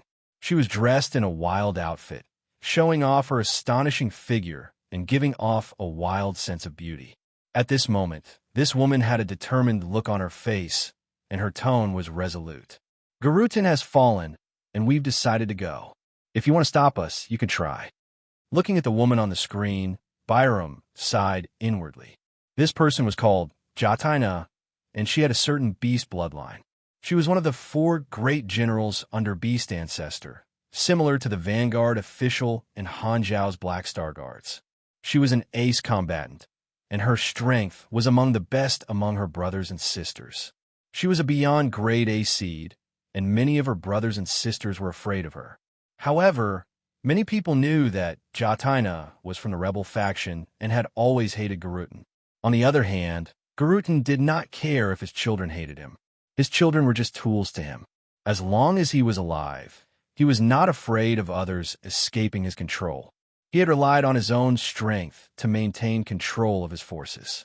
After his fall, the internal structure immediately fell apart. When the tree falls, the monkeys scatter. Today, Jataina had gathered a large number of members of the rebel faction and decided to leave Beast Ancestors organization, which led to the current confrontation. Byram belonged to the neutral faction and was not fanatically loyal to Garutin. He sighed and said, "We are all brothers and sisters. Why we have to kill each other? Right now, Lord Father has only been captured by accident, but he might return in the future. Why don't you stay and let us get through this crisis together?" Jataina shouted, "Shut up. I've been looking forward to this day for too long. If you don't let us go today, then don't blame me for being ruthless." Byram was silent. He turned to look at the loyalists' indignant expressions and secretly shook his head. He ordered, "Let them go." Without an overwhelming power to restrain so many experts, Beast Ancestors' forces were currently in a state of disunity. Everyone was in a state of panic, and Byram wasn't willing to fight with Jataina's group. However, the loyalists were not happy. In their eyes, Jataina and the others were ingrates who immediately jumped out to separate from the family when their father was in trouble. They should be severely punished. Although Byram was the commander, many officers of the other factions disobeyed him and suddenly opened fire, starting a chaotic battle. Battleships were destroyed one after another, and fireworks lit up the universe. The figures of the Calamity grades shuttled back and forth, fighting fiercely. After a long time, the battle finally ended. A large number of battleship wreckages floated outside the planet's atmosphere. After paying a terrible price, the defected fleet finally succeeded in breaking through. Beast Ancestors' loyalists also suffered heavy losses. A few of their officers were killed by Jataina on the spot, so they did not continue to chase. Father is gone, and there will be other beyond grade A organizations come and take us in. These loyalists will be dealt with sooner or later. I'd better find a way out as soon as possible. Byram looked at the mess everywhere and sighed. He knew that the Beast Ancestors organization was about to become history. On the other side, we finally escaped. They didn't chase after us. In a command ship that was full of battle scars, Jataina leaned against the wall. She looked exhausted and was riddled with wounds. Blood flowed continuously, forming a pool of blood below her. Around her sat many officers who had defected together. They had just experienced a fierce battle, and everyone had injuries on their bodies. They were bandaging each other's wounds. A calamity-grade officer helped his comrade sew up the wounds of his comrade and turned to look at Jataina. "Big sister, where do we go next?" Because Jataina was the initiator and was the strongest, she was recognized as the leader of this defected army.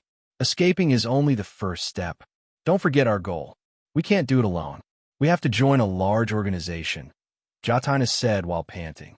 "Which organization should we join?" "Whoever kills Garutan will join." Jataina struggled to stand up, turned to look out the porthole, and muttered to herself, "Black Star is someone worth trusting." A few days later, at the Black Star Palace's spaceport. "I've already disturbed you for quite some time.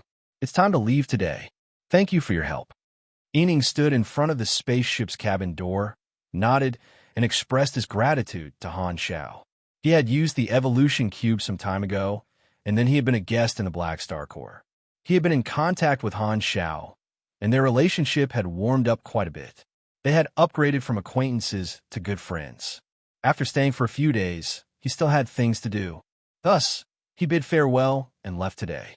Han Xiao had specially come to send him off. "All right, I won't keep you any longer.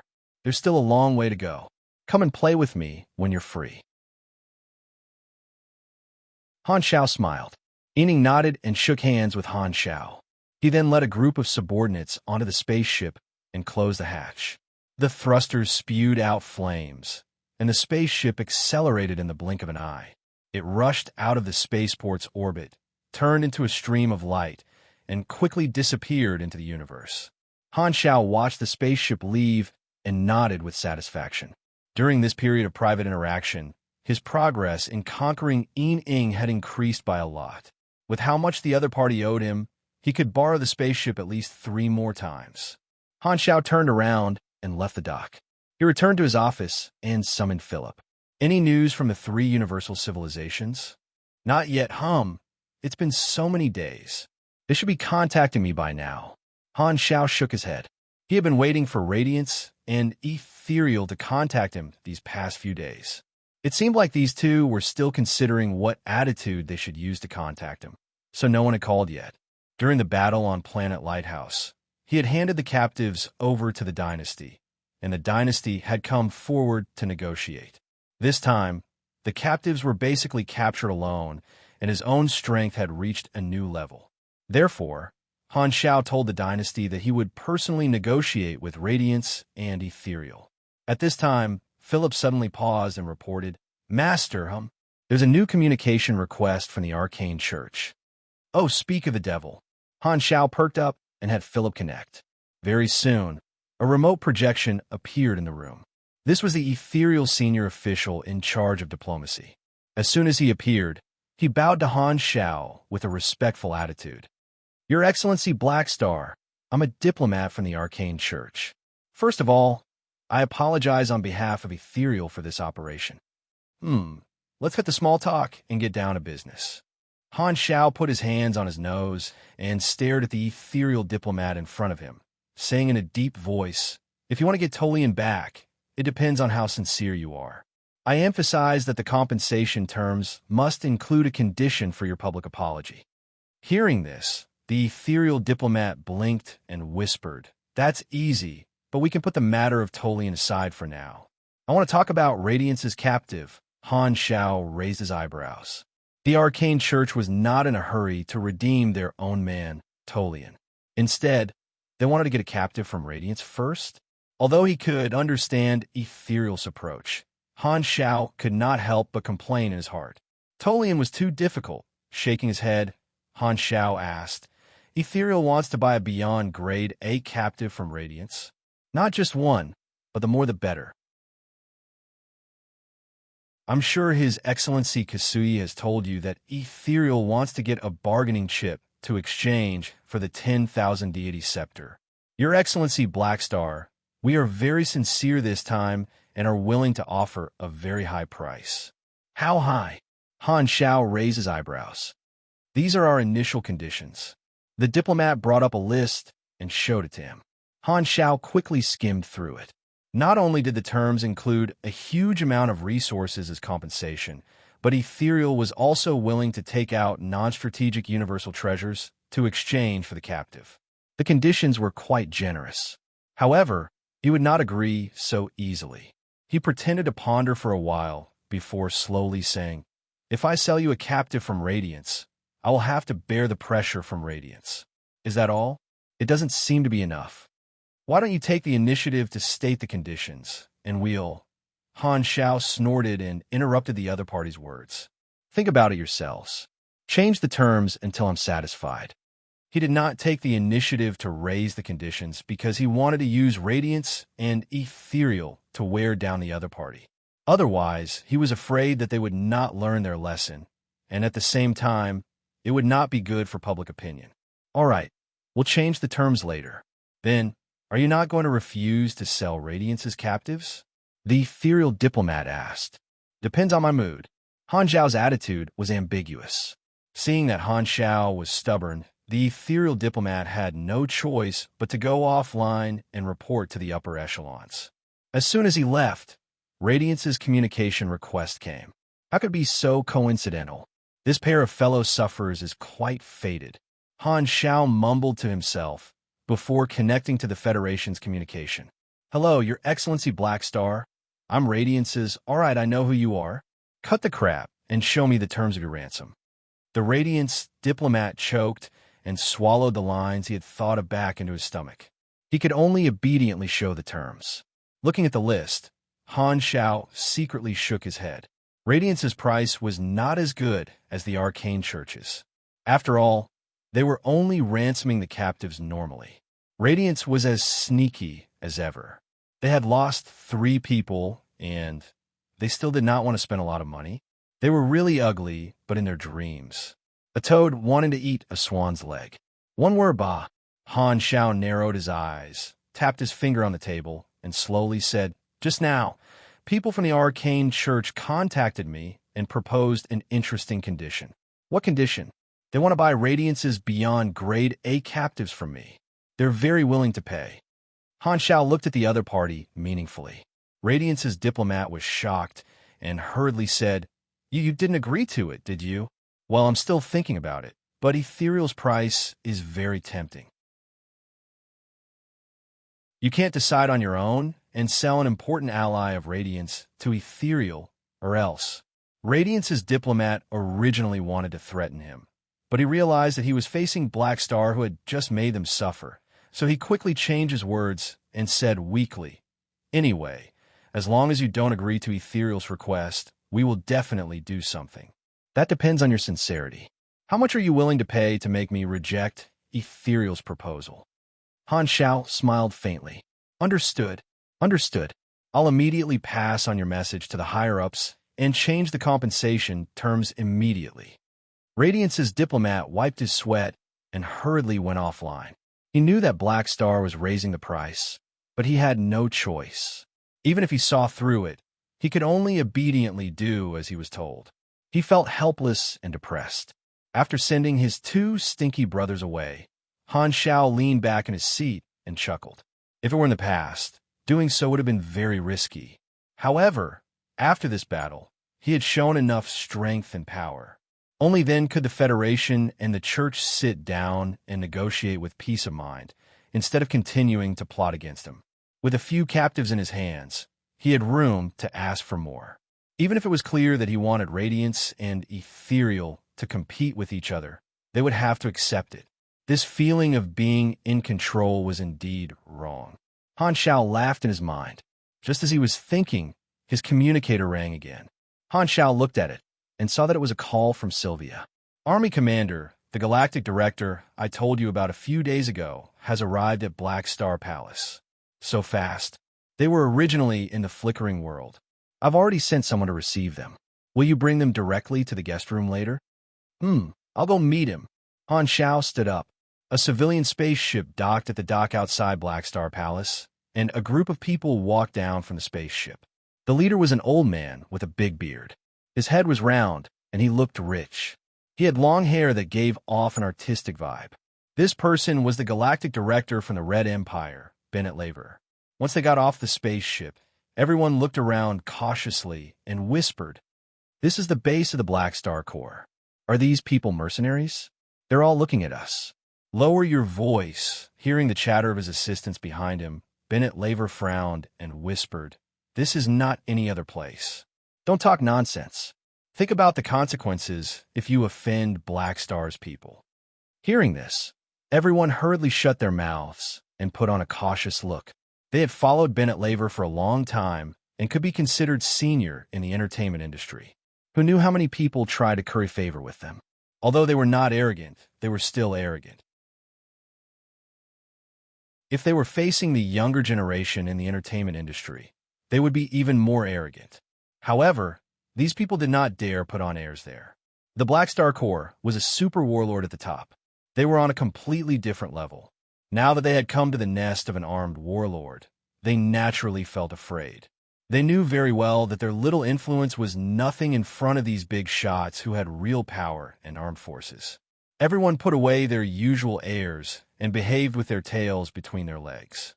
Not long after, an army receptionist walked over and said with a smile, "Hello, Director Bennett Laver. Please follow me. The army commander is already waiting for you." Okay, please lead the way." Bennett Traval put on a smile. Seeing this, the assistants around were secretly surprised. They knew their boss too well. He had always been arrogant and rarely showed such a warm and flattering smile. The group came all the way to the reception room. When they walked into the room, they saw Han Xiao sitting on the main seat. They hurriedly saluted and greeted him one after another. Bennett Laver hurriedly reached out his hand to Han Xiao and said warmly, "Hello, sir. Your Excellency Black Star, thank you for being willing to meet with me. No need to be so polite. Sit down." Han Xiao shook his hand and invited everyone to sit down. The group sat down one after another, straightened their backs, and leaned their butts against the edge of the chair.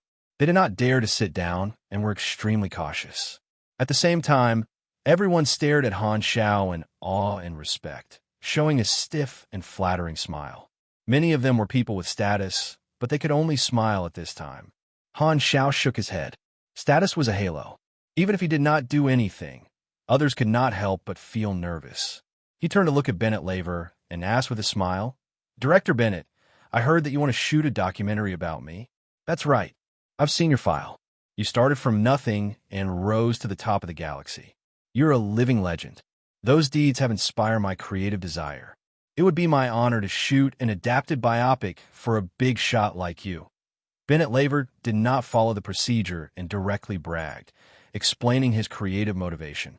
When it came to the exciting part, he even stood up and gestured with his hands excitedly.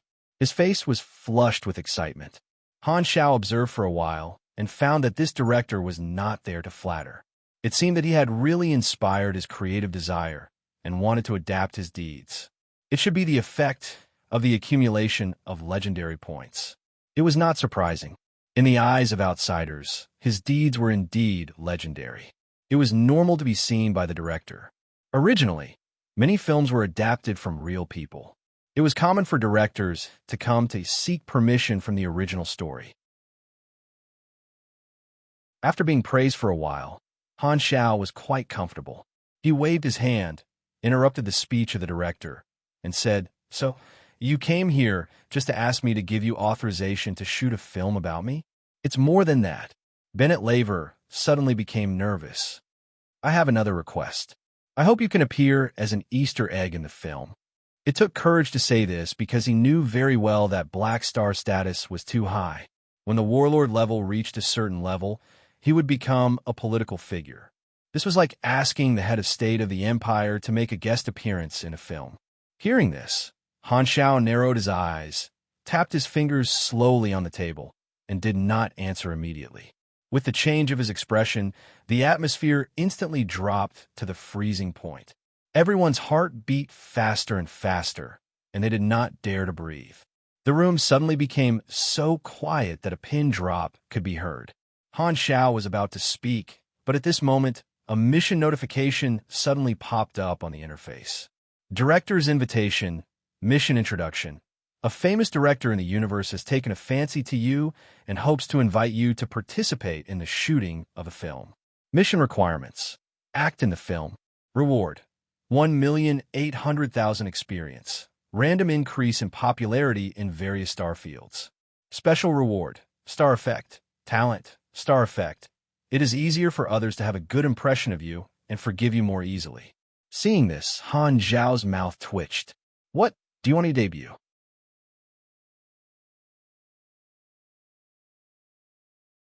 Chapter 1069. Han Xiao did not reject the suggestion of being a guest star in the movie. After all, he was not the main lead, so it would not take up much time. Furthermore, interstellar technology was very advanced, and it did not take long to make a movie. There were many ways to watch it. One could watch it from a traditional third-party perspective, or one could watch it from a first-person perspective. One could even take the perspective of the character in the movie and follow his actions. With the change in technology, there were more and more ways to express the movie. The celebrity effect, talent did not have a quantitative introduction, but Fu Ding had this ability. It was related to the charm attribute, and not only was it easier to gain favorability, even if he did something that offended others, it was not easy to reduce the favorability of the target. It was very fitting for the name of this talent. The effect of the talent seemed a little vague, but Han Xiao knew that this thing was actually very useful. It could be used in business negotiations or daily communication. It was an extremely useful skill. Even if the reward of the mission was not taken into account, this matter itself was beneficial. At present, his prestige was unparalleled, but the popularity of the news would decrease with time.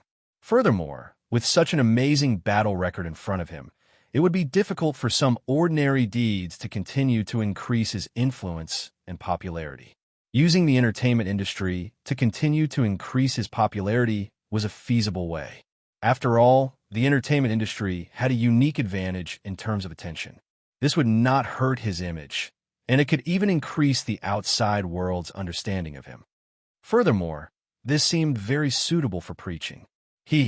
That old thing Manison definitely won't be able to lower his face to be as flirtatious as me. Could this be a roundabout way to save the country? Under the nervous gaze of Benny Travolta and the others, Han Xiao pretended to ponder for a while before finally nodding. Okay, that's great. Benny Travolta was overjoyed. He had thought that he would most likely be rejected, but he did not expect Han Xiao to be so friendly. The tense atmosphere dissipated, and everyone breathed a sigh of relief. What followed was excitement. They had actually managed to invite a big shot like Black Star. It was like a dream. When are you guys going to start the project? Han Xiao asked. We need to familiarize ourselves with the script first, because it's based on your real-life experience. If possible, I hope you can provide some details. We might even need to organize a few interviews. What do you think? Benny Travolta requested softly. That's easy, as long as I'm free. Han Xiao smiled. Okay. Once we've finished the script, we'll hand it over to you for review. We'll only start filming after you approve. Yes. Han Xiao nodded. Suddenly, he thought of something and asked, Do you guys have any problems with funds? Don't worry about that. I still have a certain amount of influence in the entertainment industry. Moreover, this is your story, so there will definitely be a lot of people rushing to invest in it. Perhaps the Ministry of Culture of the Red Empire will also invest in it. Benny Travolta was quite confident. All right, if you have any problems with funds, come to me. I'll sponsor you. Han Xiao waved his hand. If they were going to take a picture, it would be a Sino-American picture. Oh no, a red and black picture. Hearing this, Benny Travolta was greatly moved. Look, no wonder he's a warlord. He's so forthright. He secretly made up his mind to make this movie a good one. Not only did he have to take into account the artistic content, but he also had to sell it well. After being a director for many years, Benny Travolta had produced both great and failed works. He took the money from investors and called it pursuing art, but in the end, he couldn't recoup the cost and had cheated many people. It didn't matter if the films of ordinary investors didn't do well. At most, they would lose some reputation and money. However, if the film sponsored by the Black Star Corps didn't do well, he would lose his life. He didn't dare to be careless. With the huge population base in the interstellar era, the efficiency of the entertainment industry was beyond imagination. Occasionally, there would even be a movie that was praised by the entire universe. The income from one movie could match the total assets of several small financial groups. It was extremely terrifying. Han Xiao had no reason not to make a fortune. At this moment, he suddenly had an idea. All right, I also want to insert someone into the crew. Go ahead. Han Xiao pulled out Fu Ding's portrait and said with a smile, "This is the person. He's one of my Black Star guards, a calamity-grade super. He used to be a regional celebrity as well. You just need to arrange for him to play a role." This person, Benny Travolta's eyes widened. He did not mind Black Star inserting people into the crew. He had seen this kind of thing many times before. However, he did not expect the person to be a treasure this time. This figure, this temperament, he's practically a natural-born superstar. Looking at everyone's stunned expression, Han Xiaoxin laughed in his heart. He had a deep understanding of Fu Ding's charisma. Letting Fu Ding act in a movie would be enough to attract a lot of attention and make the publicity work twice the result with half the effort. Furthermore, Han Xiao did not forget Fu Ding's deeds in his previous life, Legend of the Singer. He had used psychic singing to calm the war. Therefore, in order to protect the love and peace of the universe, he decided to let Fu Ding make a comeback and become an idol. It was not a sudden decision, but an opportunity to let Fu Ding become the ambassador of the Black Star Corps. This would garner more attention and might even attract more talents. At the same time, it would also increase the stock price of the Germinal Financial Group. After many years of operations, the Germinal Financial Group had been successfully listed with the support of the army, and its assets were now huge. All kinds of thoughts flashed through his mind, but Han Xiao did not reveal them. He maintained a smile and chatted with the group. In the end, they decided to stay in the Black Star Palace for a while to gather materials. Benny Travolta and the others then bade farewell and left. Everyone's face was filled with joy. After sending them off, Han Xiao instructed Sylvia to be in charge of the follow-up. He then went to chat with Ames for a long time so that he would not neglect his old friend. Ames understood Han Xiao. She knew that he had a lot of things to deal with during this period, so she did not rush him. Anyway, Han Xiao and Hella were back. It was very comfortable to have someone to accompany her. She was so happy that she almost forgot about her home. Furthermore, there was nothing to do on Floating Dragon Island. What was the point of going back? What, you mean Jenny? Who is that? I've never heard of her before. Han Xiao returned to his room and took a shower out of habit. Steam rose from his body. He did not dry himself and directly wrapped himself in a bathrobe, humming a tune as he lay on the bed. Water droplets slid down his hair and wet the pillow. A beyond grade and naturally did not need to take a shower, but Han Xiao mainly enjoyed this feeling. At the same time, he adjusted his body temperature and regained the temperature of a normal person. Only then could he take a hot shower. Otherwise, even magma would be cold to him. A few mechanical pets crawled up and surrounded Han Xiao, rubbing their bodies against him. They were very clingy. There were cats, dogs, and even mechanical snakes. They were all mechanical life forms with independent thoughts. The corners of their metal bodies were removed, and they were very smooth. They did not need to eat or excrete, so it was easy to take care of them. Ever since Hela had given him a birthday present, Han Xiao had suddenly had the idea of keeping a pet, which made the usually quiet bedroom feel a little more lively. After casually playing with the few pets, Han Xiao held the back of his head with one hand, leaned back on the bed, opened the player forums, and browsed through the posts. The topic of Black Star's godlike battle had not yet died down. Instead, it was getting more and more popular. The Flickering World section was still being flooded.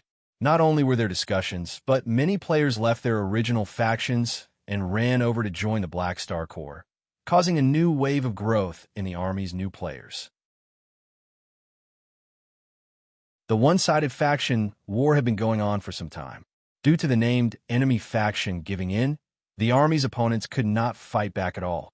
Not only did the dirty tricks of those foreign clubs not work, but they also shot themselves in the foot, causing their factions to lose a large number of ordinary players, which in turn increased the cohesion of the army's players.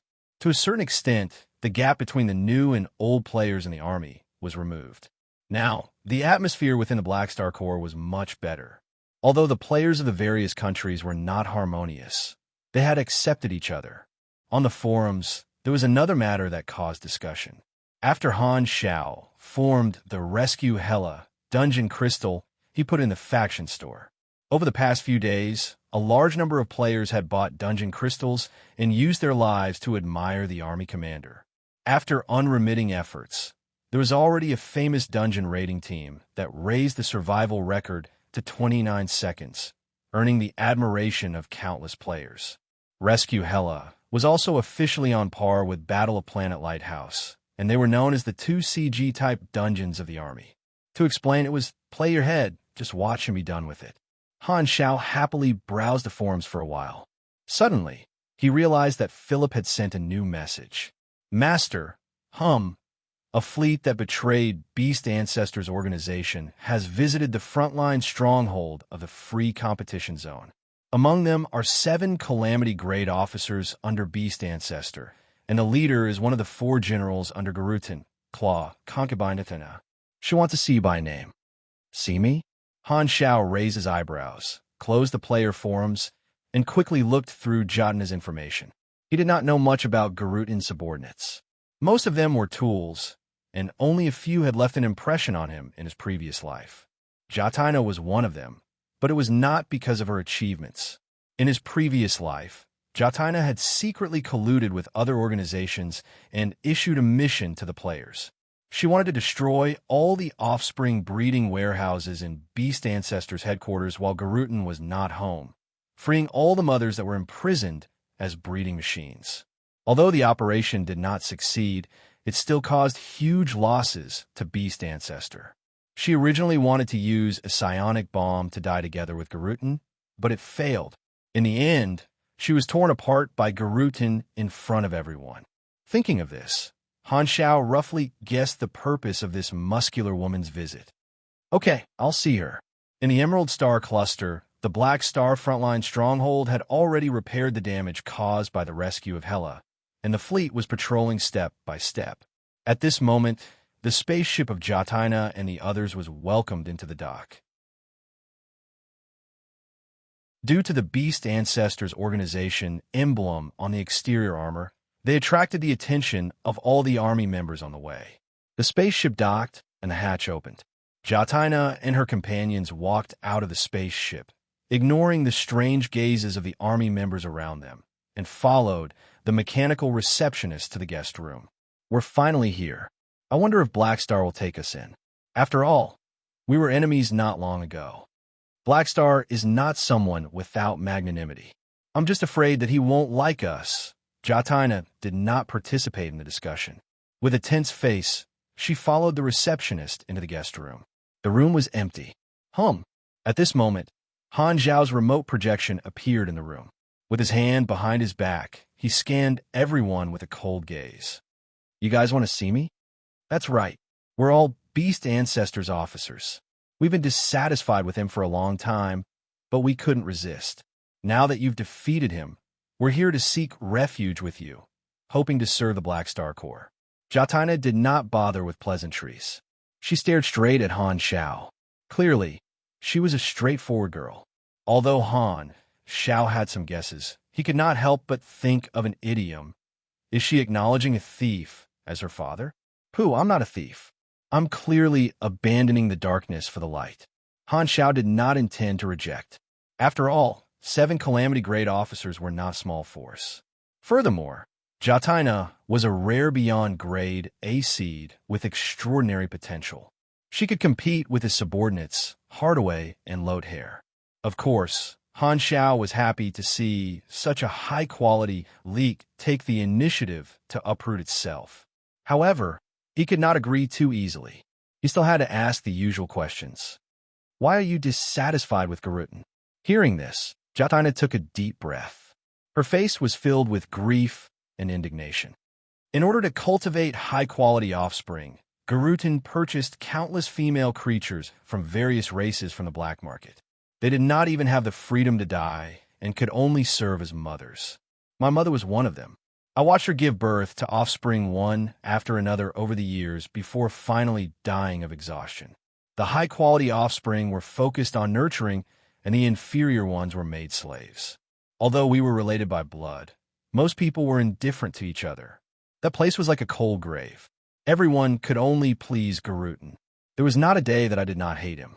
Jatina closed her eyes, as if immersed in those sorrowful memories.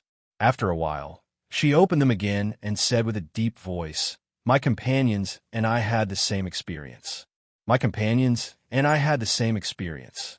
We hated everything that Garuten had created, but we could only be manipulated by him and help him do evil. We lived in torment every day. We were not afraid of death, but only by enduring this pain and staying alive would we have a chance to change everything. Until you defeated him, we were finally free." As she said that, Jatina prostrated on the ground, and her companions followed suit. The entire group of people prostrated themselves on the ground and bowed to Han Shao. "We hope you could take us in." Jatina touched the ground with her forehead and shouted in a deep voice. She was very emotional. "Please take us in." Everyone shouted in unison. Their voices were deafening and echoed in the room. Seeing this, Han Shao pondered for a while and nodded. "In that case, I will accept you as a member of the Black Star Corps." Hearing this, everyone heaved a sigh of relief and stood up one after another. Jatina got up, and a smile appeared on her face again.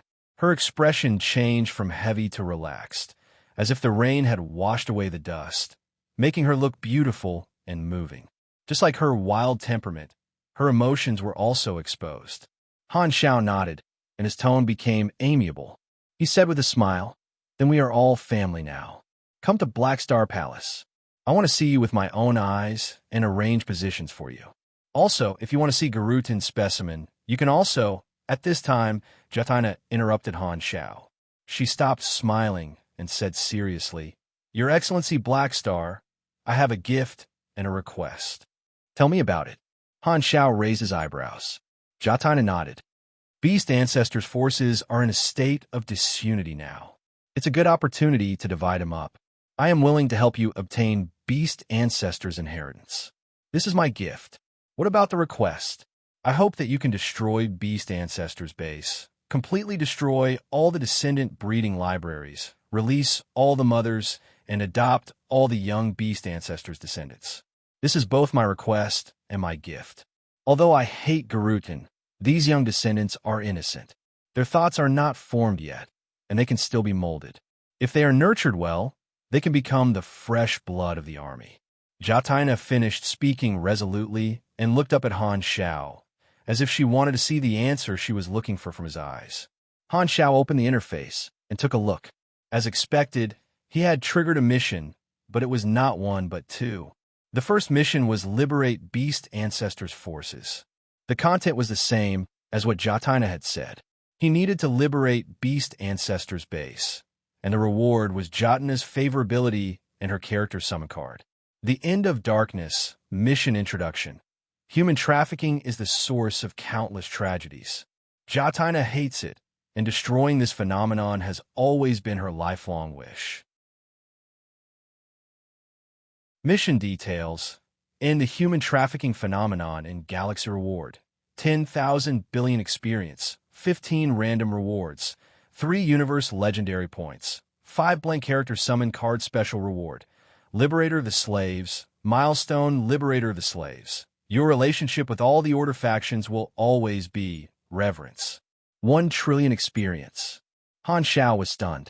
This was the mission with the most ridiculous reward he had ever seen, but its difficulty was also through the roof.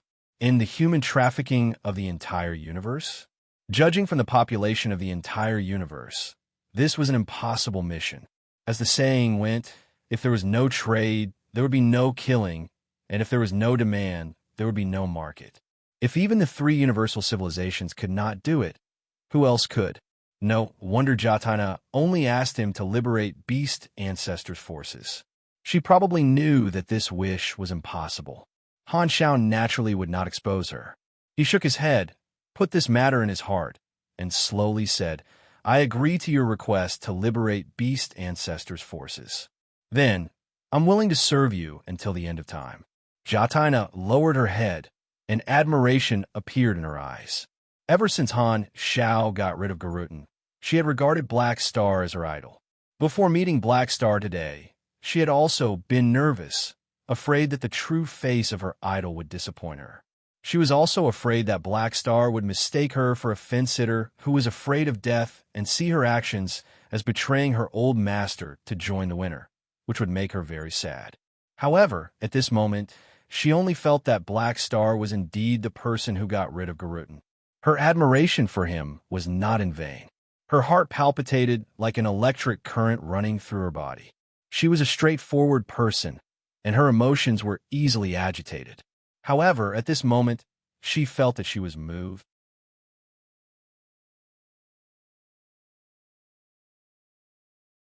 Chapter 1070.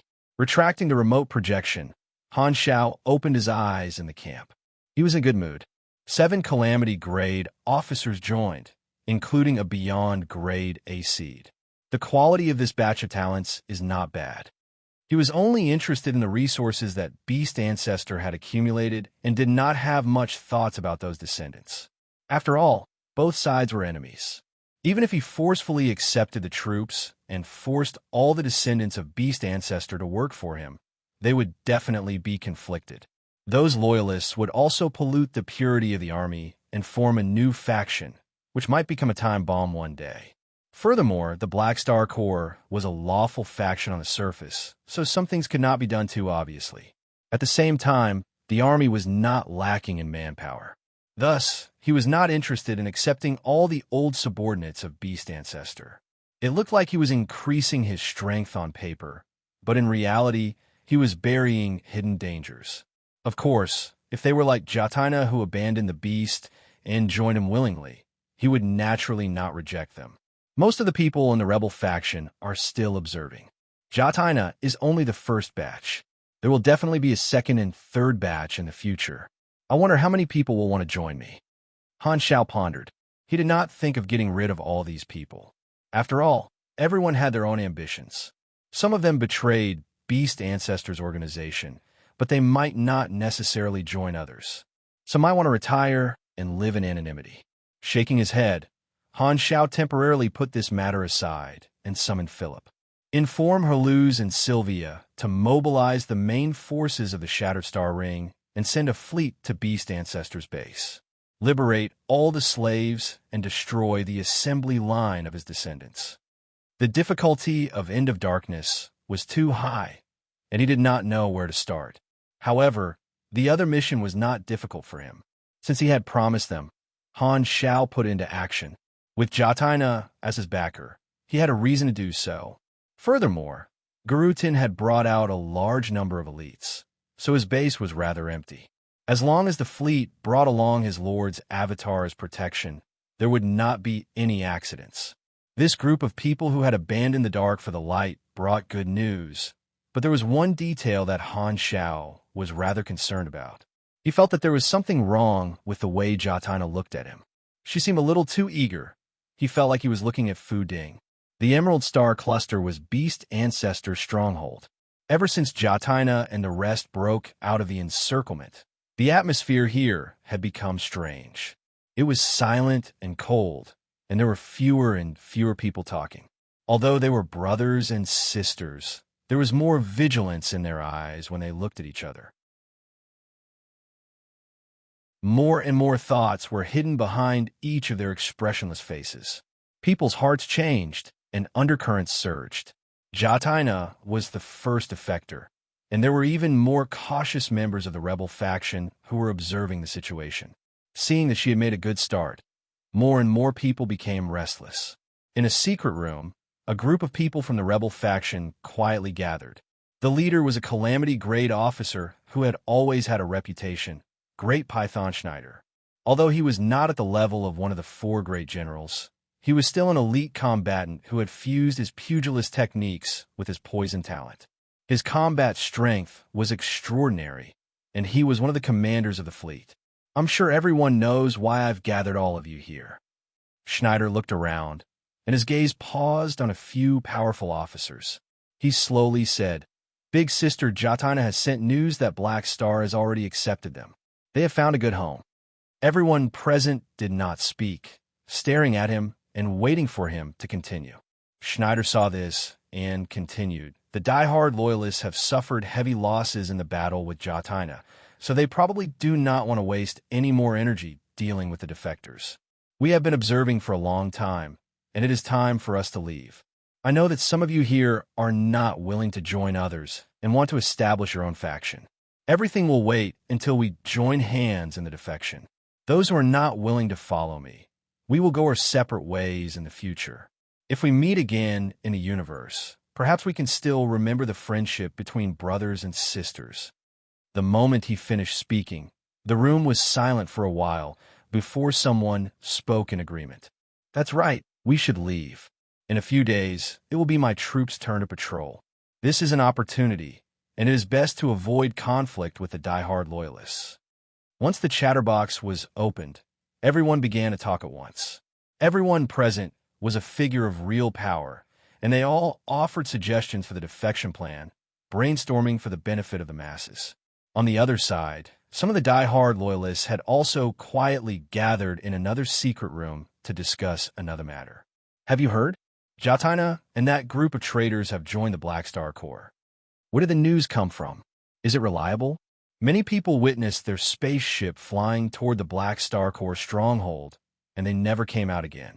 Among those traitors with ulterior motives, there has also been a lot of information.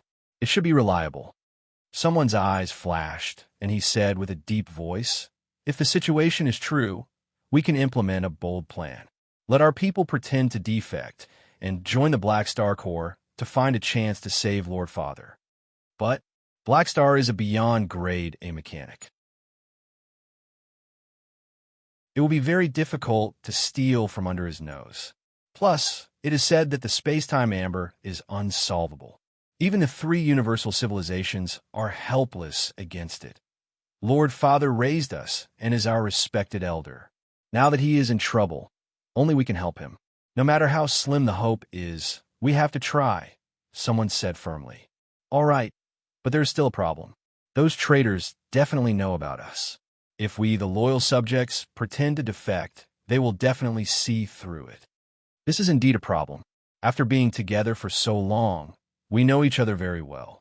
Our people will not be able to infiltrate the group of traitors. Everyone fell into hesitation. Jatina's incident had provided these loyal subjects with inspiration. Some of them wanted to put on a show and take the risk to save Garutin, who had been turned into a specimen. After all, their father was only imprisoned and had not died. The loyal subjects still had hope. This time, the sound of the communicator in the room broke the silence. Like a clap of thunder, it pulled everyone back from their dilemma. The leader opened it and said, Byram has gathered all the officers. We're going to have a meeting to discuss our future plans. Everyone was not surprised. After Garutin fell, such meetings had been held many times. Without a decision-maker, the affairs of the organization could only be decided by the many officers. Everyone had their own plans. Most of the time, they could not reach a consensus, but they had to go. The group of loyal subjects got up and left the room, rushing to the large conference room. At this time, the conference room was already full of people, all of whom were officers of the stronghold. The scene was as noisy as a market. The seats of the loyal subjects, the neutral subjects, and the traitors were clearly separated, looking at each other coldly. This group of loyal subjects saw Schneider at a glance and glared at him before finding a place to sit down. Schneider did not care about the attitude of the loyal subjects. They had also received the news of the meeting when they were gathered in the secret room and rushed over. After waiting for a while, all the officers finally arrived. Byram was the last to enter, and he closed the door of the conference room. Under everyone's gazes, he walked to the podium at the front of the room and glanced at everyone below. What happened? Why did you gather us again? One of the officers below spoke. This person was also one of the 4 generals. We haven't finished discussing the topic from last time. Today, we have to continue discussing the future of the organization. Byram showed a calm smile, then suddenly changed the topic and said with a smile, "But before that, I would like to introduce a person to everyone." Everyone frowned, sensing that something was wrong from Byram's attitude. At this time, a magical wave suddenly appeared in the room, and a circle of blue teleportation door opened beside Byram. A foot slowly stepped out of the teleportation door, and a strong sense of oppression descended. The air in the room seemed to have condensed to the freezing point in an instant. Secret Master walked out and closed the teleportation door. With his hands behind his back, he scanned everyone present with an indifferent expression. The entire room was silent. At this time, Byram's smiling voice broke the silence. I believe everyone is familiar with him. This is His Excellency Secret Master, a protector of the galactic black market like father. Byram, what is the meaning of this? A loyal battle general stood up, suppressing his anger as he asked in a deep voice. In fact, everyone understood that Byram, a neutral officer, had already made contact with Secret Master. Under the guise of a meeting, he gathered all the officers so that Secret Master could capture them all and control them. He wanted to offer this stronghold and all the officers present to Secret Master as a reward for his promotion. Byram smiled, but did not say anything. He turned to Secret Master and said with a smile, "Father has fallen, and now countless organizations are eyeing us covetously, wanting to divide us up. Without a beyond grade A organization, we will always be a pile of loose sand. His Excellency Secret Master is Father's old friend, so he has decided to provide us protection and help us get through this difficult time." Lie, continue lying. Everyone cursed in their hearts. The neutral parties were surprised, the traitors had heavy hearts, and the loyalists were furious. Secret Master took in everyone's expressions and said calmly, "This is the situation. Garutin and I are like brothers, and I cannot watch his descendants fall apart. Therefore, I will temporarily take over Beast Ancestors organization until the situation stabilizes. Then, I will return the authority to you. To hell with your brotherly relationship. Do you think we all have amnesia?" Everyone clenched their teeth. Secret Master was not as wealthy as the Black Star Corps, and the generals under Beast Ancestor were also one of the resources he wanted to occupy. Because he was not a direct enemy like Black Star, he was not worried about revenge. As a protector of the galactic black market, it was more reasonable for him to take over Beast Ancestors organization. Furthermore, his organization was originally a mix of good and bad, belonging to the Grey faction. Therefore, he was not worried about indigestion after taking over Beast Ancestors' army. This was just an excuse for Secret Master to take over Beast Ancestors' organization. However, even if the Loyalists were furious, they did not dare to stand up and oppose him. Secret Master had already said so much. If they did not know what was good for them, they would be done for if a pinnacle beyond grade A killed them. Therefore, after Secret Master finished speaking, no one dared to refute him. It was as if they all agreed. Right at this moment, Schneider slowly stood up, attracting the gazes of everyone, including Secret Master, to him. He took a deep breath and slowly said in a respectful tone, "Thank you for your generosity, Secret Master. Your protection is exactly what we urgently need. I am very much in favor of you temporarily taking over Father's organization." "Not bad." Secret Master nodded, feeling that this kid was quite smart. However, Schneider suddenly changed the topic. "But I'm tired of this kind of life. I don't want to continue fighting in the universe with my bravery. Now, I just want to live the life of an ordinary person. Your Excellency Secret Master, I'm not against you, but everyone has their own ambitions. Please allow me to retire." Secret Master did not mind and casually said, "You have the combat strength of a calamity grade. It's a pity to retire just like that. Continue to do your job. I have high hopes for you. Don't talk about resigning. Sit down." Schneider gritted his teeth and mustered up his courage. Your Excellency, Secret Master, I wish to take a leave of absence. My sister has defected to the Black Star Corps. I want to tell her so that she doesn't have to worry about her family. As soon as he said this, his meaning was clear. The subtext was that he did not want to work for Secret Master, but wanted to defect to Black Star. Secret Master narrowed his eyes and looked at him deeply. After a long silence, the pressure in the room grew stronger and stronger. It was only when Schneider broke out in a cold sweat that Secret Master slowly replied, I don't think it's necessary.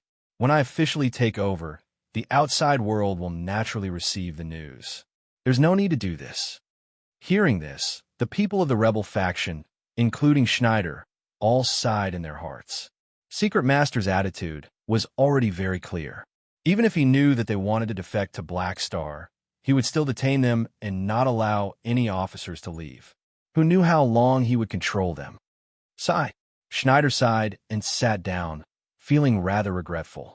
If he had known, he would have been more radical and acted together with Jatina. Now that he was one step too late, he might not be able to leave. The faces of the people of the rebel faction did not look too good. Only being in Cao Cao's camp, but being in another could describe their current mood. Secret Master publicly placed a magic imprint on every officer to monitor their every move.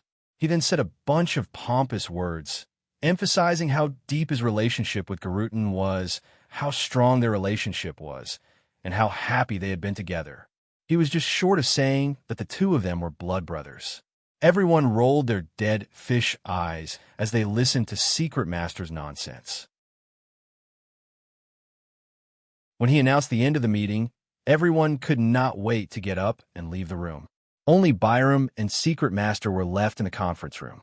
Byram went up to Secret Master and put on a smile. Your Excellency, Secret Master, congratulations on taking over Beast Ancestor's troops. This is only the first step. Beast Ancestor still has a lot of people in his headquarters and other star fields. I understand, but these people he brought to the flickering world are all important officers. Controlling them basically means controlling half of the Beast Ancestor organization. You've done well. When this matter is over, I'll reward you. Secret Master nodded. Hearing this, Byram's smile became even more sincere. After Jatina's betrayal, Byram decided to find a way out. Coincidentally, Secret Master was also plotting against Beast Ancestor's army, so the two of them came to an agreement and decided to assist Secret Master. The reason why he did not look for Black Star was partly because of the conflicting emotions of the members of the organization. The loyal party would definitely split, and secondly, if he gave his organization to his enemy, he would not be able to survive. In comparison, Secret Master was a more suitable choice. Byram was filled with excitement as he bid farewell and left. Secret Master watched him leave and curled his lips. Humph, a fence-sitter. Shaking his head, Secret Master took out his communicator and dialed Sorokin's number. After 3 rings, the call was connected. Sorokin's face appeared on the screen with a playful smile. Your Excellency, Secret Master, have you taken over Beast Ancestor's troops? The initial stage is complete. Secret Master nodded and said in a deep voice, however, Black Star seems to have intervened. Someone wants to join him. Sorokin smiled and said, don't worry, Black Star has many strong generals under his command. He definitely won't take a liking to Beast Ancestor's troops. Since he doesn't want them, you don't have to be afraid of offending him. If you still feel that it's not safe, give Black Star enough resources as compensation after the incorporation. He won't pursue it. We'll talk about it when the time comes. Secret Master was non-committal. He was an adult. He wanted to make friends with Black Star and incorporate Beast Ancestor's troops. In short, he wanted them all. Anyway, Black Star would not take a liking to these people, so it was not like he was picking the fruits of his labor. Sorokin paused and changed the topic. Then, what do you think about my proposal? Secret Master narrowed his eyes. You want to use Garutin's vacated position as a shareholder of the Limitless Financial Group in exchange for the identity of a protector of the galactic black market. Your plan is not bad. I'm a businessman. Business is business. Since Garutin has fallen, I need a new partner. Sorokin smiled. During the years of working with Garutin, Sorokin had already infiltrated many industries in the galactic black market. If he had the identity of a protector, he would be able to open up a business. If he could incorporate the galactic black market into the Limitless Financial Group's business empire, the profits would be incalculable. Even Sorokin, who had astronomical assets, could not help but be tempted. Therefore, not long ago, he got in touch with Secret Master and proposed a deal. He would give the position of a shareholder to Secret Master, and the other party would help him get the identity of a protector of the galactic black market. After he proposed the deal, Secret Master did not directly reject, but he also did not agree immediately. From the perspective of Secret Master, without Garutin, he could finally seize more shares of the black market. If he brought in another business giant as a protector, it would be equivalent to inviting a wolf into the house. After all, everyone knew about Sorokin's intentions. However, if he became a shareholder of the Limitless Financial Group, he would be able to get involved in more serious businesses, and the profits would be greater. Therefore, Secret Master had been hesitating. At this time, hearing Sorokin mention this again, Secret Master snorted and said calmly, "Let me be frank. Although the entry requirement is beyond grade A, with your strength, it seems that you can't take on the identity of a protector. Isn't this better for you?" Sorokin smiled mysteriously. Secret Master was silent. It seemed to be the case. He pondered for a while before slowly saying, "I could try to help you and persuade the other two protectors, as well as all the managers of the black market." Sorokin's eyes lit up. Knowing that they had reached a preliminary cooperation, he smiled with satisfaction. "Thank you, Your Excellency Secret Master. Then, I will always keep the position of a shareholder of the Limitless Financial Group for you." "Okay." Secret Master responded calmly and hung up the communication.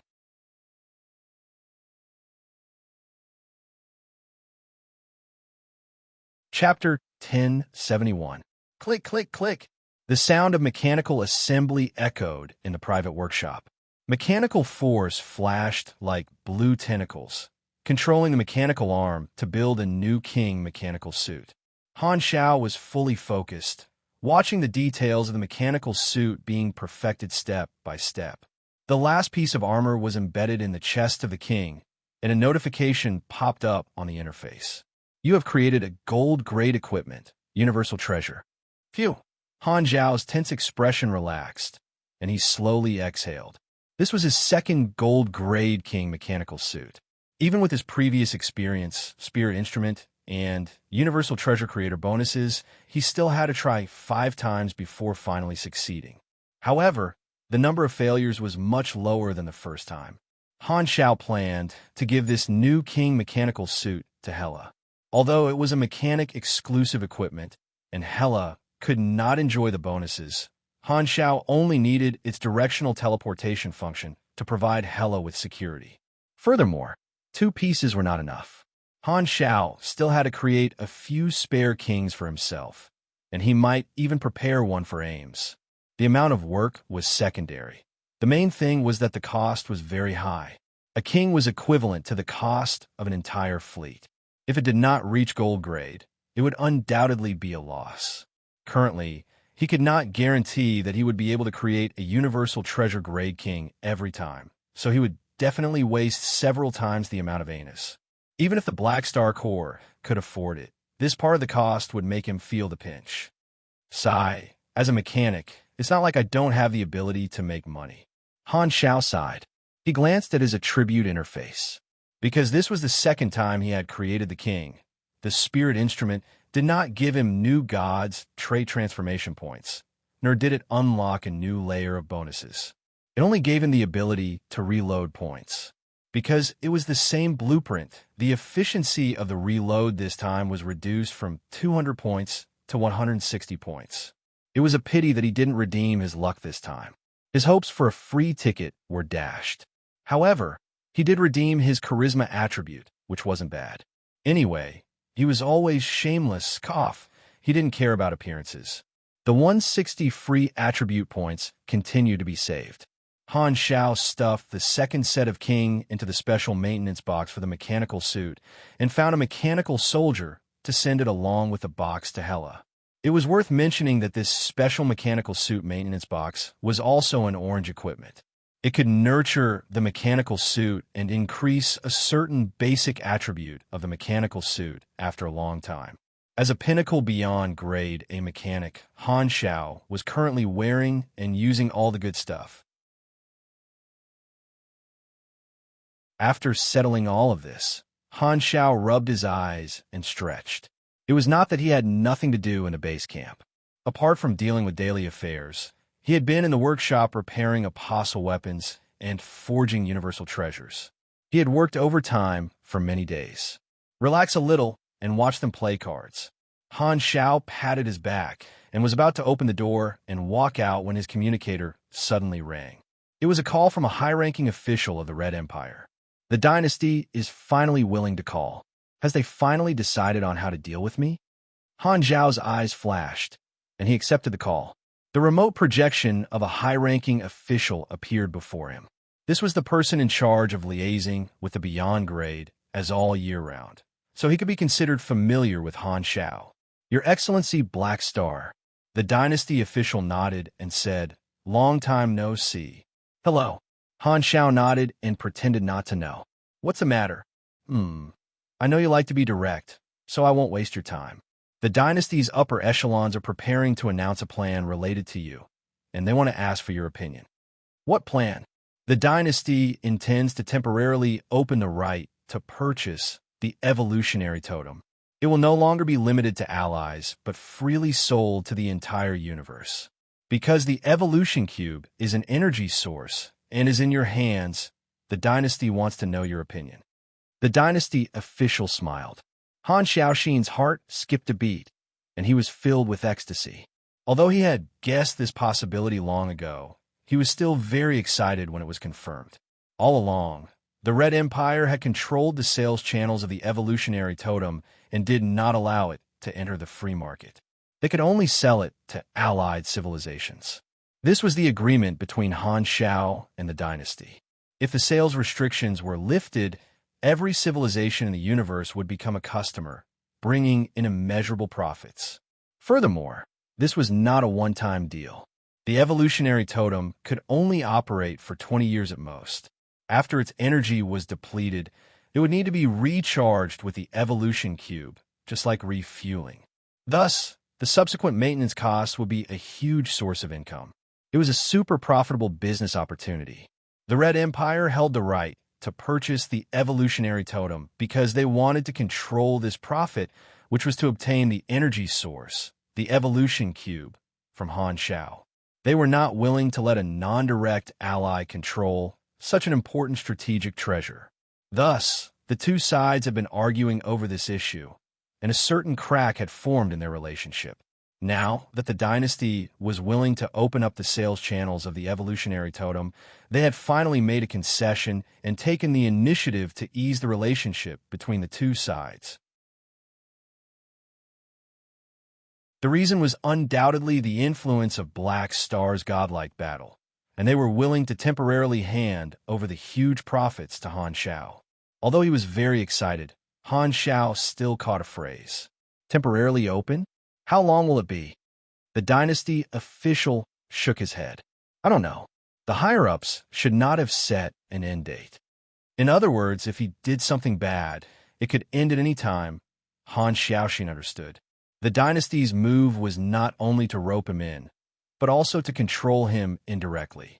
When he got used to the huge profits, or when his expanded army could not do without the flow of funds brought by this business, the dynasty would have a new channel to control him. He could understand this. After all, they were a universal civilization, and it was impossible to make them kowtow to you. It was already good enough that they were willing to give in and respect you. "Okay, I don't have any objections. When will it be opened?" Han Xiao agreed. "The time has not been set yet. If it is to be officially implemented, it will probably take half a year to a year to prepare. However, within 3 days to half a month, the announcement of this decree will be announced to the entire universe. Therefore, we need to quickly discuss the profit distribution plan," the dynasty official replied. Because the previous plan was mainly to deal with the dynasty and its allies, there were many benefits. However, if it was to be sold to the entire universe, both Han Shao and the dynasty wanted to greatly increase the price to earn money from outsiders. Therefore, the distribution plan had to be reformulated. Han Shao thought for a while and said, "In that case, I'll let my business team contact you and try to negotiate a suitable result as soon as possible." The Germinal Financial Group, which was affiliated with the army, had a group of business negotiation experts, which would come in handy in this matter. As an executive of the financial group, Interpius was an expert in this area. Because he had the evolution cube, the majority of the profits would definitely be on his side. However, the dynasty had to share some of the profits as well. After all, they had helped to bear the pressure for so long, and he could not pretend that nothing had happened. Furthermore, he would still need the Red Empire to provide logistical, transportation, and raw materials assistance in the future. After all, the entire universe market was too big, and the current Black Star Corps would not be able to cover the entire universe. After the two of them discussed for a while, Han Shao hung up the communication. Thinking that the army was about to obtain an endless source of profits, he was in an extremely good mood. Suddenly, a thought appeared in his mind. Han Zhao's eyes flashed, and the corners of his mouth curled up into a mocking sneer. When the Red Empire announces this decree, I can make a trip to the Limitless Financial Group. Humph, do you think that you can take back the suppression on my business and pretend that nothing happened? How can there be such a good thing? Emerald Star Cluster, Beast Ancestor Stronghold, Actual Combat Training Ground. Boom! His fist, which was curved like a leopard's claw, was wrapped in a faint black channel flame. He fiercely punched a body's abdomen. The skin and muscles of the area where he hit rippled under the tremendous force, and a shockwave of air burst out. A burly figure was sent flying by this blow with the momentum of a cannonball, heavily crashing into the wall of the training ground with a loud bang, and smoke and dust filled the air. Schneider retracted his fist, and the poisonous light black aura dissipated. He said indifferently, "Let's not fight anymore. Let's call a day." After saying that, he did not even look at the loyal officer who took the initiative to ask for a spar, but was easily defeated by him. He put on the windbreaker that he had thrown aside and walked out of the training ground. If it were any other time, Schneider would not be bothered to respond to the challenges of others. However, he had been in a bad mood recently and wanted to vent his anger through fighting. When he thought about how everyone was grounded by Secret Master and was not allowed to leave this stronghold, Schneider could not help but sigh. Beep beep. Just then, his communicator rang. Schneider glanced at it and saw that it was a call from the big sister he had always respected, Jatina. As soon as the call connected, Jatina began to grumble, her tone filled with dissatisfaction. "I invited you to leave the Beast Ancestor with me. You said to wait and see, and I agreed. However, it's been so long, and you still haven't left with your brothers and sisters? What's the matter with you, little brother?" Schneider had a helpless look on his face as he said softly, "Big sister, it's not that I don't want to leave. It's just that there was an accident." "What accident?" Jatina frowned. "It's His Excellency, Secret Master."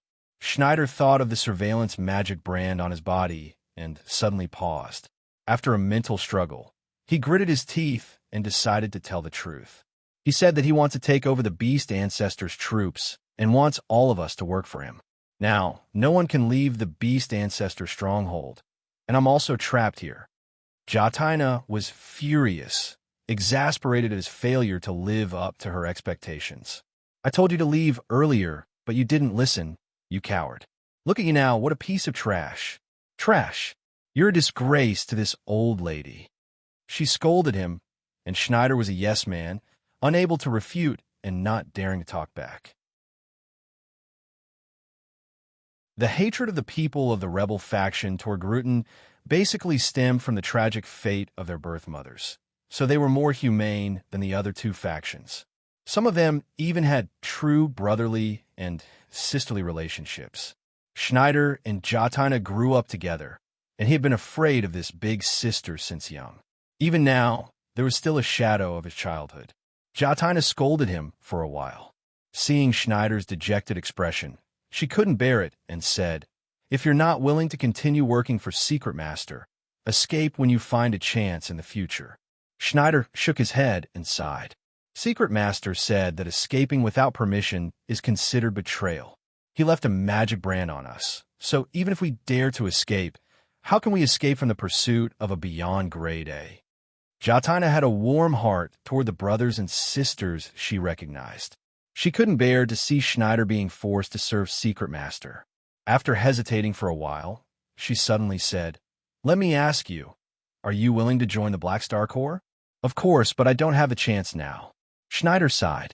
Hearing this, Jatina gritted her teeth and said decisively, "Don't worry, I'll think of a way to ask the army commander for help." Then, without waiting for Schneider's reply, she hastily hung up the call.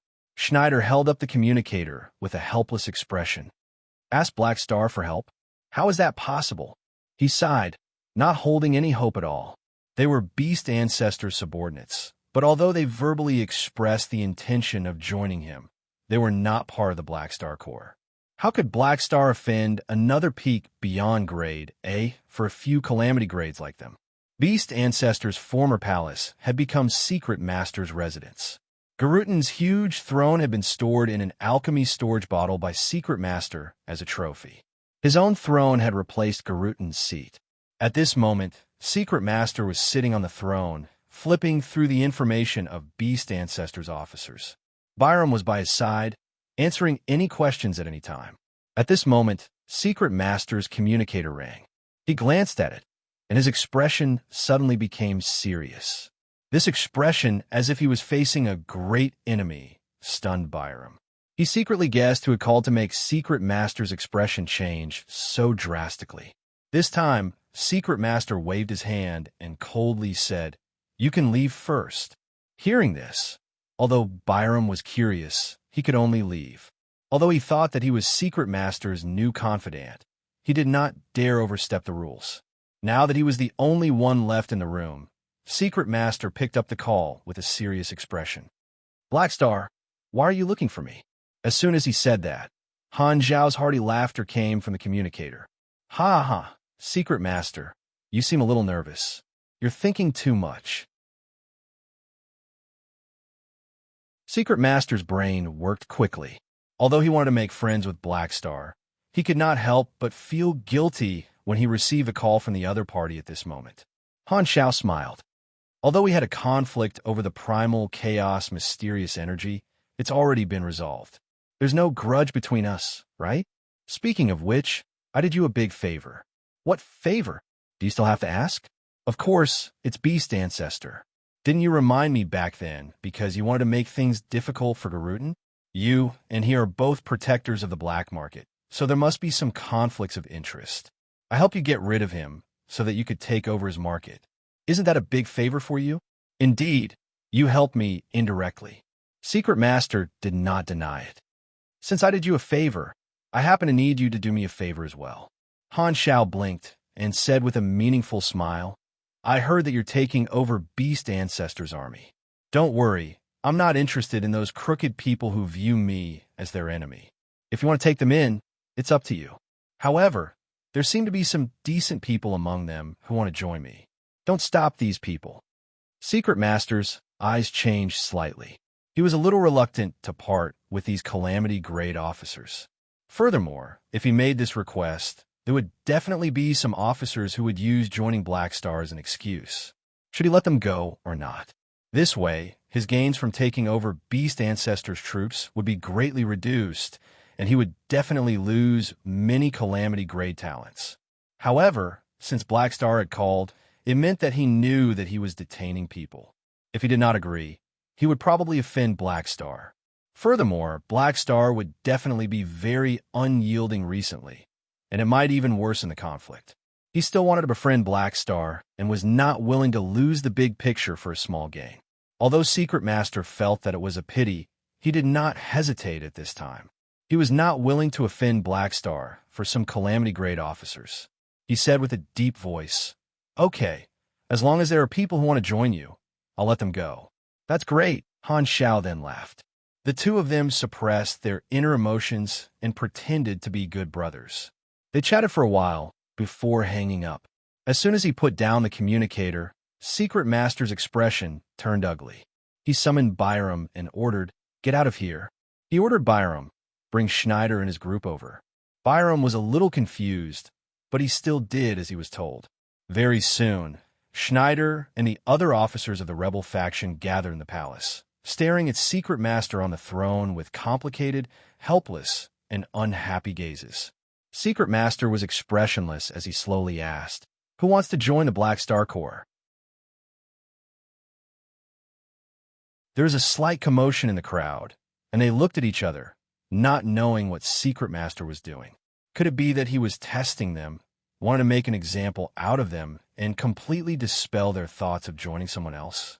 Everyone immediately became alert, feeling that they had guessed the truth. They immediately expressed their loyalty. How is that possible? We are all willing to accept the protection of His Excellency, Secret Master. Everyone here is a brother, and they speak nicely. I really like this place, so how can I join someone else? Seeing this scene, Secret Master felt his balls ache. If it was someone else, he could use this method to say that no one was willing to join him, but Secret Master did not intend to play any tricks to appease Black Star, so he was very depressed. The current situation could be simply summarized as, "Everyone, Daddy's Secret Master, we really don't want to join Black Star." Secret Master, "No, think about it. Hurry up and go find your father." Taking a deep breath, Secret Master calmed himself down and suddenly released his aura, saying in a deep voice, "Cut the crap. Those who want to join Black Star, I won't stop you. I'm not joking with you. If you want to leave, hurry up and get lost." The people who were expressing their loyalty felt a strong pressure, and when they realized that Secret Master did not seem to be testing them, they were all stunned. What's going on? Wasn't he grounded a while ago? Why is he suddenly letting us go? Is Secret Master so fickle? Byram's expression changed as he thought of the call just now. Now that he thought about it, it was definitely Black Star. He actually made Secret Master compromise with just a few words, and Secret Master was actually so afraid of Black Star. Byram was secretly shocked. In the crowd, Schneider suddenly thought of his call with Jatina 2 hours ago and sucked in a breath of cold air. It can't be wrong. It's definitely Black Star's doing. Otherwise, there's no way to explain it. He realized that Secret Master's expression was not good, and he was definitely unwilling to make this decision. Schneider secretly swallowed a mouthful of saliva, a storm brewing in his heart. The way he saw it, Jatina had just joined the army and could not possibly have a right to speak. Then, Black Star did not hesitate to offend Secret Master, most likely because he valued them. Although he did not know if his guess was right, Schneider could not help but feel touched, and he had the urge to die for his friend. Looks like Jatina was right. Black Star is indeed someone worth joining. Because it was a private transaction, the departure of Schneider and the others did not cause much of a stir. However, 7 or 8 days later, the Red Empire issued a decree without warning, which suddenly ignited the enthusiasm of the entire universe, shocking countless people. The content of the decree was very simple. The Empire had decided to open up the right to purchase the evolutionary totem to the entire universe in 1 year's time. The 3 universal civilizations had been fighting over the evolutionary totem for a long time.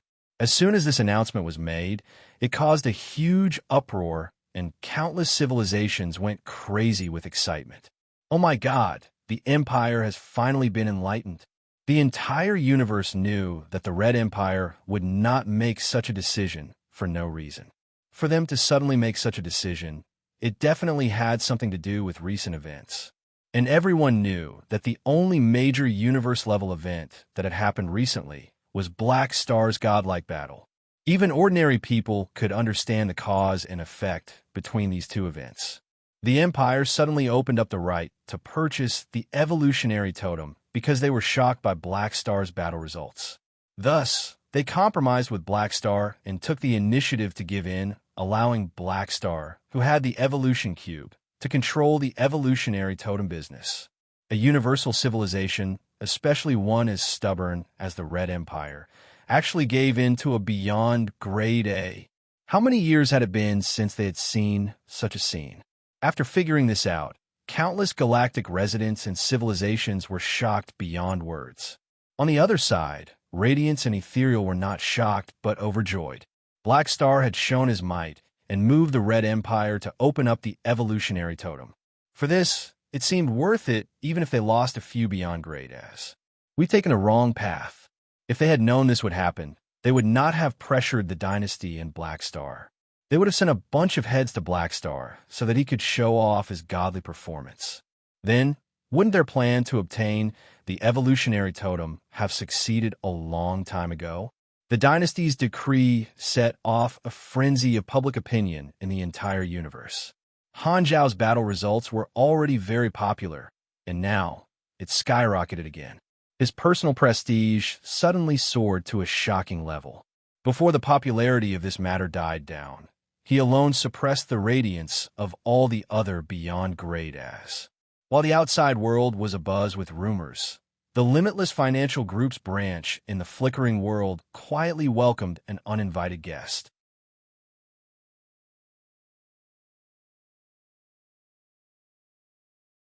Chapter 1072.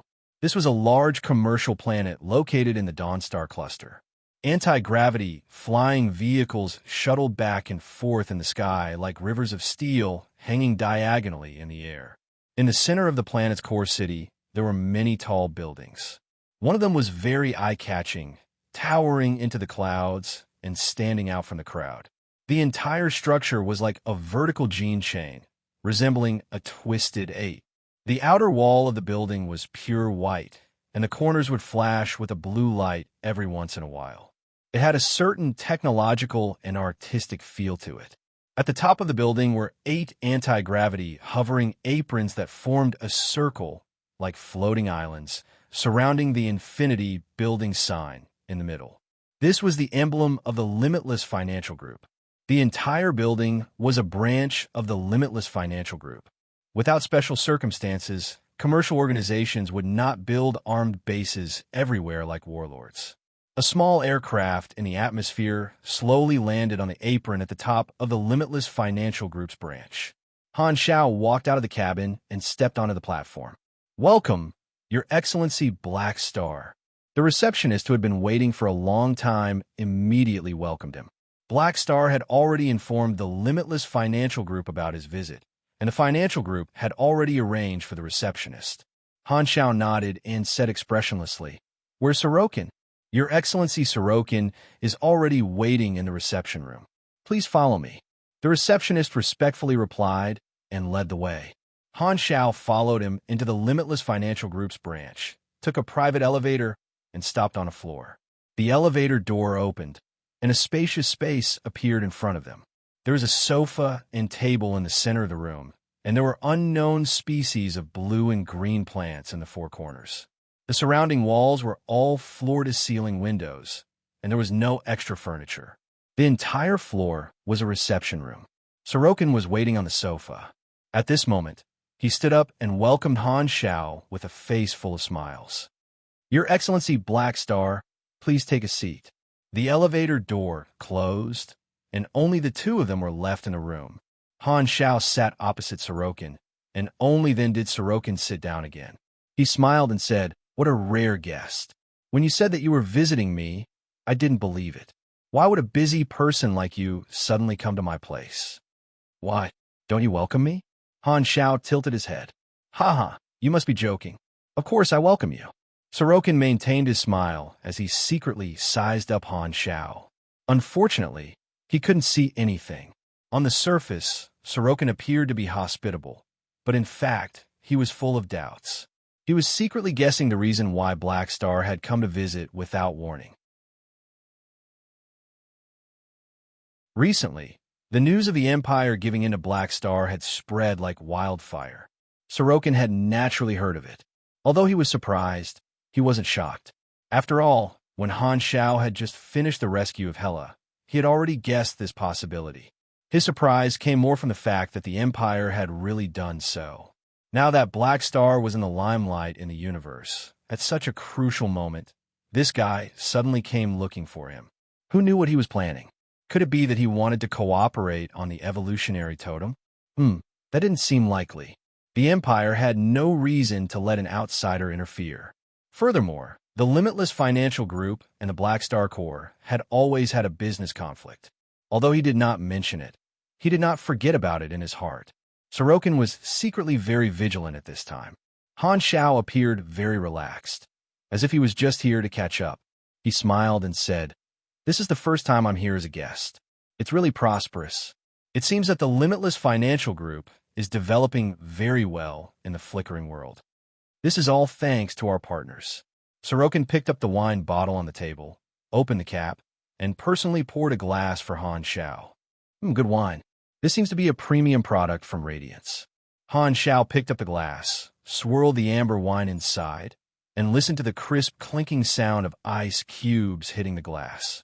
He smiled and casually said, "Speaking of which, we are also partners in certain fields." "That's right." Sorokin nodded. Han Xiao did not go straight to the point, but started a chat. Sorokin could not figure out his intentions, so he could only go along with the conversation.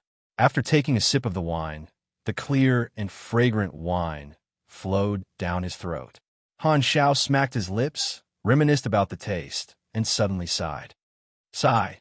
Until today, I still feel regret. Back then, the Limitless Financial Group almost became closer partners with us. It's a pity that you chose the bloodshed land in the end. Hee. Business matters are always unpredictable. Compared to the Black Star Corps, the Limitless Financial Group is more willing to invest in an organization that has a huge size but is unable to materialize it. It's not that the Black Star Corps is not good, but that the bloodshed land needs us more. I also feel deeply regretful that we were unable to reach an agreement back then. Sorokin said a bunch of polite words, but he was secretly muttering in his heart. He had invested in the bloodshed land in order to support the Black Star Army's competitor in the business sector and steal the Army's business. There was no reason for Black Star to not know about this. Now that this matter was brought up, yet he did not mention anything about the business war. Who knew what he was up to? Let this old man pretend to be polite with this person again. Sorokin thought to himself. However, at this moment, Han Xiao looked up at him and smiled. "In fact, this is the purpose of my visit today. Today is different from the past. I want to represent the Army and provide an opportunity for the Limitless Financial Group to cooperate." Hearing this, Sorokin narrowed his eyes and quickly calculated. Suddenly, he came to a realization. "I understand now. So this is Black Star's plan." After the release of the evolutionary totem, the Limitless Financial Group did not need to continue pressuring the Black Star Corps. The obstacle between the two parties had disappeared, and they could now carry out business cooperation normally. With the size of the Limitless Financial Group and the Black Star Corps, if they cooperated, it would indeed be a win-win situation. For this reason, Black Star no longer pursued the past 20 years of business conflicts and took the initiative to propose the vision of cooperation. Such an approach of abandoning the past and making money together was very much to Sorokin's liking. He thought that he had guessed the purpose of Han Zhao's visit and immediately relaxed a lot. The smile on his face was no longer a formal one, and there was finally a hint of a genuine smile. "Your Excellency, Black Star's proposal is exactly what I want. Now that the flickering world is filled with opportunities, if the two of us work together, we will be invincible and occupy the majority of the flickering world's market. Since Your Excellency Sorokin also thinks so, this matter will be easy to handle." Han Xiao slapped his thigh and said, "Then, let's set the date for me to officially become a shareholder of the Limitless Financial Group." As his voice sounded, the air in the room froze. Sorokin's smile froze on his face. "What shareholder position? Aren't we talking about a normal business cooperation between the two of us? Why are we talking about this?" However, seeing the playful look in Han Zhao's eyes, Sorokin's heart skipped a beat. He realized that he seemed to have misunderstood the purpose of Han Zhao's visit. "Your Excellency Black Star, forgive me for being presumptuous, But the cooperation you're talking about is the cooperation opportunity one provided to the Limitless Financial Group is for me to become a shareholder of the Limitless Financial Group. Don't you happen to have an empty seat? Han Xiao smiled meaningfully. This was his real purpose for coming. Sorokin's eyes narrowed slightly. He finally confirmed that Han Xiao did not come with good intentions. Taking advantage of the fact that Garutin's seat is empty, Black Star wants to replace him? Do you really think that the position of a shareholder of the Limitless Financial Group is a trophy? Whether I can take it or not still depends on me. Around this shareholder position, Sorokin had already formulated a detailed strategy to enter the galactic black market. This was the bargaining chip of the deal with Secret Master, so he naturally would not give this position to anyone else. This was related to the blueprint of his business empire in his heart. Becoming the protector of the galactic black market was an extremely crucial step. Sorokin's smile faded, and he slowly said, "Then I'm sorry. Although Garutin met with an accident, since he's still alive, he's still a shareholder. If he dies in an accident, according to the contract he signed with me, his shares will be taken back by the consortium. I have no plans to establish a new shareholder for the time being. If you want to talk about other cooperation, I'm happy to accompany you, but there's no need to talk about the shareholder position." Han Xiao did not mind and chuckled. "If I remember correctly, this is the second time you have rejected my request to become a shareholder." Hearing this, Sorokin could not help but think back. It seemed that more than 20 years ago, when the two of them first met, Black Star had proposed once. "That's right. I rejected you back then. Today, my answer is still the same." Sorokin calmly said, "The foundation of the consortium is huge. Any change in any shareholder requires the consent of all shareholders. At the same time, each of the three universal civilizations only has one shareholder in the Limitless Financial Group. The three parties are in balance. Kant is already one of the shareholders, so Radiance and Ethereal will not allow a second dynasty ally to enter the shareholders' meeting." Han Xiao blinked and said meaningfully, "Sorokin, 20 years have passed. Times have changed. I will give you an offer that you can't refuse." "Oh, hee. First of all, I'll ask for the consent of all shareholders. Do you think the others will support me or reject me?" Sorokin was slightly stunned, and his brows furrowed. He suddenly realized that this problem did not seem to be an obstacle to Black Star. Black Star was no longer the same as before. His position in the universe was far higher than 20 years ago. He was also in charge of building the communication platform for the Beyond Grade A United Front. Just based on this, he could obtain the support of Manison and Kasui. As Black Star's colleague, Kant would not object. Sorokin suddenly had a bad feeling. This time, Han Xiao smiled and slowly said, "As for the three universal civilizations' checks and balances, do you think that Radiance and Ethereal will make an exception and allow a second dynasty ally to become a shareholder because of the evolutionary totem? Or do you think that at this point, they will openly oppose me?" The dagger is revealed. This was Sorokin's only thought at this moment. His expression completely darkened. That's right. The dynasty's opening of the evolutionary totem temporarily resolved the hostility between Radiance and Ethereal. Furthermore, in order to ensure the dynasty's smooth implementation of this decree, Radiance and Ethereal might even turn into bootlickers. Not only would they try to ease their relationship with the dynasty, but they would also try to curry favor with Black Star, who had the evolution cube. Furthermore, Black Star had their captives in his hands, so he had more than enough bargaining chips to make Radiance and Ethereal compromise. If he insisted on including the condition of becoming a shareholder of the Limitless Financial Group in the ransom clause, not only would Radiance and Ethereal not stop him, they would even help Black Star become a shareholder of the Limitless Financial Group. At this moment, Sorokin finally noticed a detail that made him faintly uneasy. Once the issue of the evolutionary totem was resolved, although he had completed the transaction between Radiance and Ethereal and obtained the benefits he wanted, he had also lost these two protective talismans. This meant that if Black Star wanted to become a shareholder, As the head of the financial group, he did not have the right to refuse.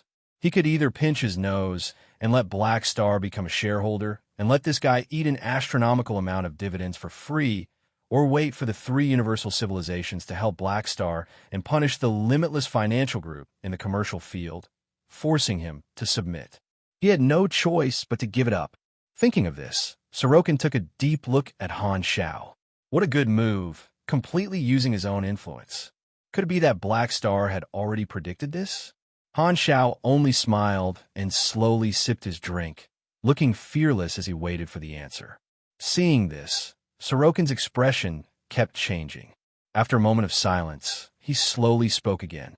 Black Star, this move of yours is quite beautiful. Then, what do you plan to choose? Han Xiao's expression was playful. Do I have a choice? Hearing this, Han Xiao smiled, put down his glass, and extended his hand to Sorokin. Then, I wish us a happy cooperation.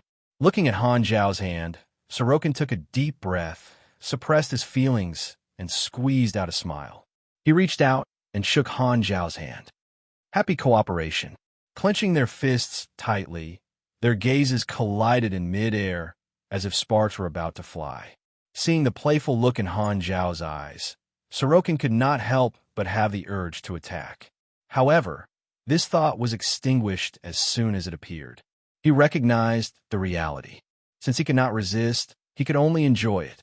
Even if it hurt, he decisively compromised and gave in to Han Xiao.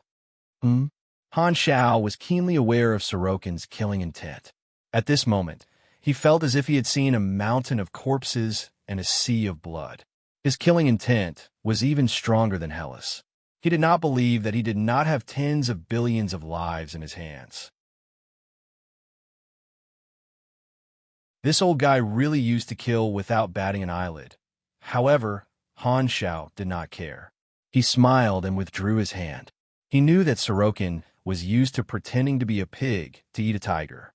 He was bullying the other party because they did not dare to attack.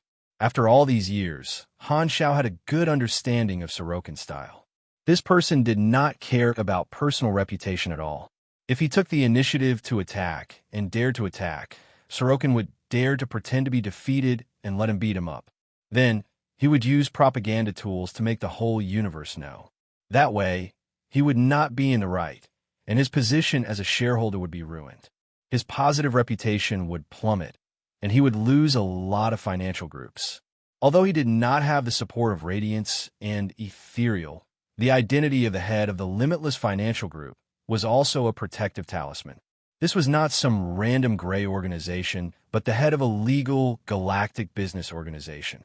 Using violence against such a person would have a huge negative impact. It was like a person with the surname Ma beating up another person with the surname Ma.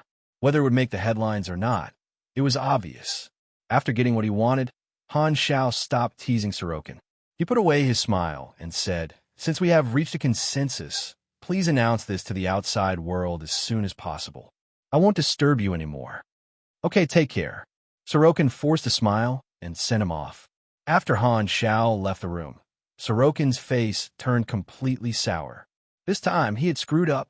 Although it seemed like the shareholder had changed from Garutan to Black Star, this had destroyed Sorokin's business strategy and missed a great opportunity to enter the galactic black market.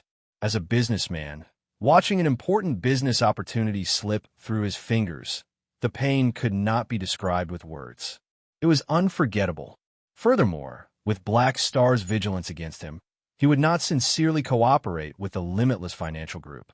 Therefore, the limitless financial group would probably not be able to get any benefits from the shareholder. They could only give Black Star dividends for free and might even have to deal with Black Star's reverse infiltration. Just thinking about it made Sorokin feel terrible. All along, the limitless financial group had been using commercial means to hinder the development of the Black Star core. They had only stopped recently. However, this time, Han Xiao had turned the tables on them. Gotcha! The wine glass was crushed, and the shards fell to the ground. Sorokin did not wipe his hands and allowed the amber wine to drip from the gaps of his fists. His expression was extremely ugly as he muttered to himself, "I hate beyond grade as PY Pushbook, this number is toxic, by the kindergarten leader. Introduction. Lu Sun, who had just created a Smurf account, transmigrated to the Xinxia genre game, Heavenly Dust. He's clearly a player, but for some reason, he has an NPC model. As for the real players, they will descend in 3 years. Now, the first thing he has to face is a demoness who wants to capture him and use him as a sex slave.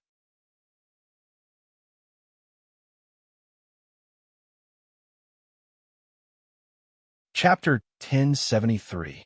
As the spaceship left the Limitless Financial Group's branch, Han Xiao watched as the building became smaller and smaller. Only then did he retract his gaze and chuckle. The timing was good. Sorokin compromised. In his estimation, the success rate of the negotiation was about 70%. Even if he had the right timing, location, and people, he did not dare say that he had a 100% chance of making Sorokin give in.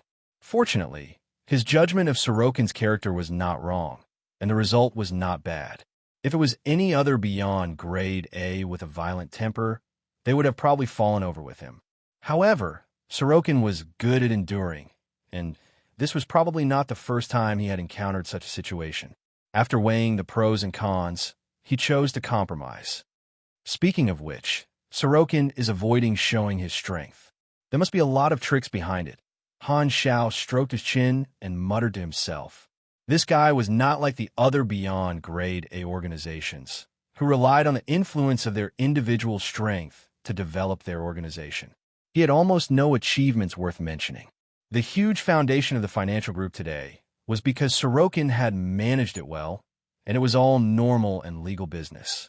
The advanced civilizations had always been wary of non-allied beyond grade A organizations.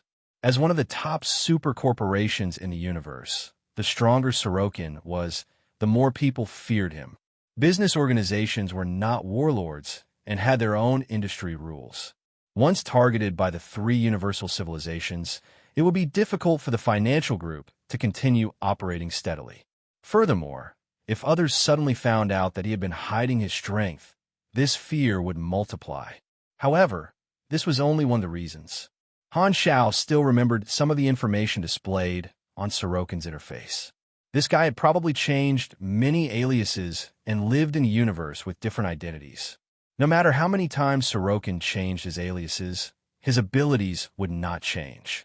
Thus, he avoided using his full strength. It might also be that he did not want to be recognized.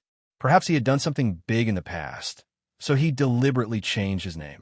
This guy is full of mysteries. Han Xiao shook his head. This was all guesswork. Perhaps Sorokin had other motives. However, no matter what the secret was, he had made Sorokin suffer this time. He had taken revenge for 20 years of suppression. Every year, the shareholders would receive huge dividends from the Limitless Financial Group. This was not a small amount. Although it was not enough to make Sorokin cough up everything, it could still be considered as making up for the losses of the army. Under normal circumstances, the huge dividends would not be taken for free. Every shareholder position given by the Limitless Financial Group had a goal, and they would have business cooperation with the beyond grade A shareholders. However, Han Xiao naturally would not let the Limitless Financial Group share the army's business and channels. Otherwise, it would be giving Sorokin free money. He had already made up his mind to only take the money and not do anything. He would only be a dog in the manger and cause trouble for Sorokin. With the release of the evolutionary totem and my position as a shareholder of the Limitless Financial Group, the army will be able to make 2 huge profits. The abundant funds will support the army's continued expansion, and the stock price of the Journal Financial Group will definitely skyrocket. Han Xiaoxin happily calculated in his mind. He took out his communicator and sent a message to the 3 universal civilizations. Reaching an agreement with Sorokin was only the first step. He still had to file a record with the 3 universal civilizations in exchange for their support. Because of the issue of the evolutionary totem and the captives, this was not difficult. After sending the message, Han Xiao let out a sigh of relief. Now that the Dynasty, Radiance, and Ethereal had all expressed their stance, and Sorokin had also suffered a setback, This meant that the aftermath of Black Star's godlike war was almost done. If there was anything left to do, it would be to settle the score with Traveler and the supercluster civilization behind him. Traveler had already gone into hiding, but Han Shao knew which supercluster civilization he belonged to. However, after thinking about it, Han Shao did not plan to deal with the supercluster civilization behind him for the time being. On one hand, the Supercluster Alliance was currently developing as a group, steadily expanding in the free competition zone. They would not easily cause trouble, so there was no chance for him to take action. On the other hand, the three universal civilizations would not sit by and watch the Supercluster Alliance develop in the flickering world. They would definitely take action, and it was probably still brewing. Therefore, Han Shao decided to wait for an opportunity.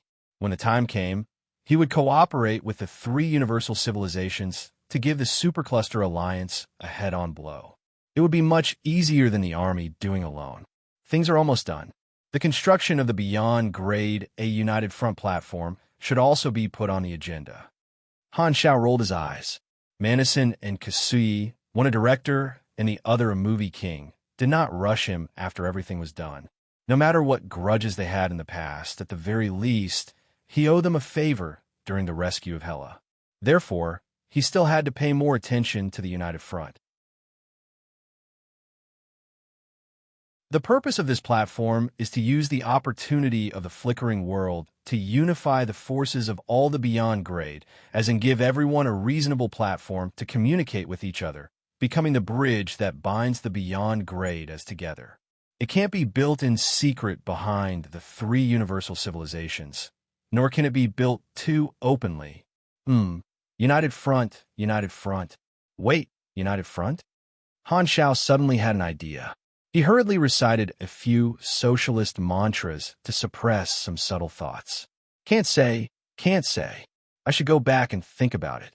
At the same time, Secret Master, who was far away in the Beast Ancestor stronghold, received a communication request from Sorokin. Sorokin, what's the matter? Your Excellency Secret Master, I have bad news for you. Sorokin sighed. Speak. Secret Master frowned. There's a problem with the deal we discussed earlier. Secret Master was confused. What happened? I said that I would keep the shareholder position for you, but just now Black Star came over and threatened me. You also know that because of the evolutionary totem, the three universal civilizations will definitely support him. In order to reduce my losses, I can only agree to his request. You mean Black Star took away the shareholder position I reserved? Secret Master's expression changed. Sigh, that's indeed the case. I can get a new major shareholder position, but it'll be troublesome to dilute the shares of others. I'll have to spend a lot of time on some business operations to complete the capital increase. Otherwise, the other Beyond Grade A shareholders won't be happy. Sorokin could not take out his shares, or else he would lose control of the financial group. All right, we'll talk about the deal after you're done. Secret Master was helpless. Although he said that they would work together in the future, he already had plans to cancel the deal. Sorokin is too unreliable. I was the one who came first. Secret Master was not angry about Han Shao snatching his lollipop. After all, in his opinion, Black Star did not know about this private deal and was not targeting him. A few days later, Flickering World Beyond Grade A Development Union. In the Army Commander's office in Black Star Palace, Sylvia looked at the prototype of the proposal that Han Shao handed over and could not help but be surprised. Han Shao rested his head on his hands, put his legs on the table, and raised his brows. Is there a problem? There's a huge problem. The dynasty won't agree. Sylvia had a helpless expression. Openly joining forces with a Beyond Grade A organization. Isn't this the same as finding trouble with the three universal civilizations? What are you talking about? The Flickering World Beyond Grade A Development Union is a civil organization. Its purpose is to deal with the conflicts between the Beyond Grade A organizations during the expansion of the Flickering World, using negotiation to prevent the Beyond Grade as from erupting into armed conflicts, and jointly maintain the security of the Flickering World. This is a good thing that benefits the entire star field, and it's also a logical idea that came to me after this incident. I'm just worried that there will be more beyond grade as courting death and getting caught by me, Han Xiao said with a righteous look. Sylvia was speechless. Waving the document in her hands, she said, "You know that this nonsense won't fool the three universal civilizations, right?" Hearing this, Han Xiao put away his gentlemanly expression and rolled his eyes. Of course, what else can I do? If we want to join forces with the beyond grade, as we have to find a reason and put on a layer of skin. Whether the three universal civilizations believe it or not, we have to come up with a buffer. Sylvia had a worried look. With our Black Star Corps taking the lead, won't it be too conspicuous? Especially with the dynasty. So, this is just a draft. I still have to pull in some people and establish the union first. Those who participated in the meeting of the gods will naturally join. Han Xiao shook his head. Although there were various alliances among the beyond grade, as there had never been an overall union, such as the Mercenary Association, the Pharmacist Association, the Superhero Association, and so on. Although the name of this organization was the Development Union, in the eyes of those with discerning eyes, this was the Beyond Grade A Association of the Explored Universe. As long as most of the Beyond Grade as joined this organization, it would lead the new Beyond Grade as to join in the future. The membership range would be even wider than that of the ancient ones, including the entire Beyond Grade as. If the appeal of the Beyond Grade as continued to expand the membership range, it might even evolve into a super association of the entire universe. That would be terrifying because such associations were usually established by the three universal civilizations. The three universal civilizations definitely won't be at ease with such a civilian organization. They'll definitely request for officials to join. By then, Sylvia hesitated. I know what you mean. The beyond grade as have a special meaning, and the three universal civilizations don't wish for an association of this nature to appear. However, it's also because we're beyond grade as that they can only not wish for it but not forbid it, Han Xiao said. He knew very well that once such an organization was established, the beyond grade as would no longer be a sheet of loose sand. The nature of the organization would change, and the three universal civilizations would definitely be wary. However, for now, the establishment of the Beyond Grade A Association was just to facilitate communication and not really to do anything bad. Thus, even if the three universal civilizations were wary, they would not immediately take any measures. However, it would be hard to say in the future. The problem that the United Front could not avoid was the factions that the Beyond Grade as belonged to. This was a shackle created by the three universal civilizations, and the Beyond Grade as would not be allowed to break free. Furthermore, the Mecha Empire wanted to unite the Beyond Grade as, while Han Xiao himself wanted to reduce the Beyond Grade A casualties and accumulate high-end combatants in the explored universe. The goals of the two were different, and there might be differences at some point. At the same time, the Beyond Grade as themselves were not united, and there were many problems. Army Commander, you're playing with fire. Sylvia had a worried expression, and her mind was filled with information about the tragedy of the Pinnacles. Now that the Black Star Corps was flourishing, she did not want to see the three universal civilizations purge the Beyond Grade A organizations.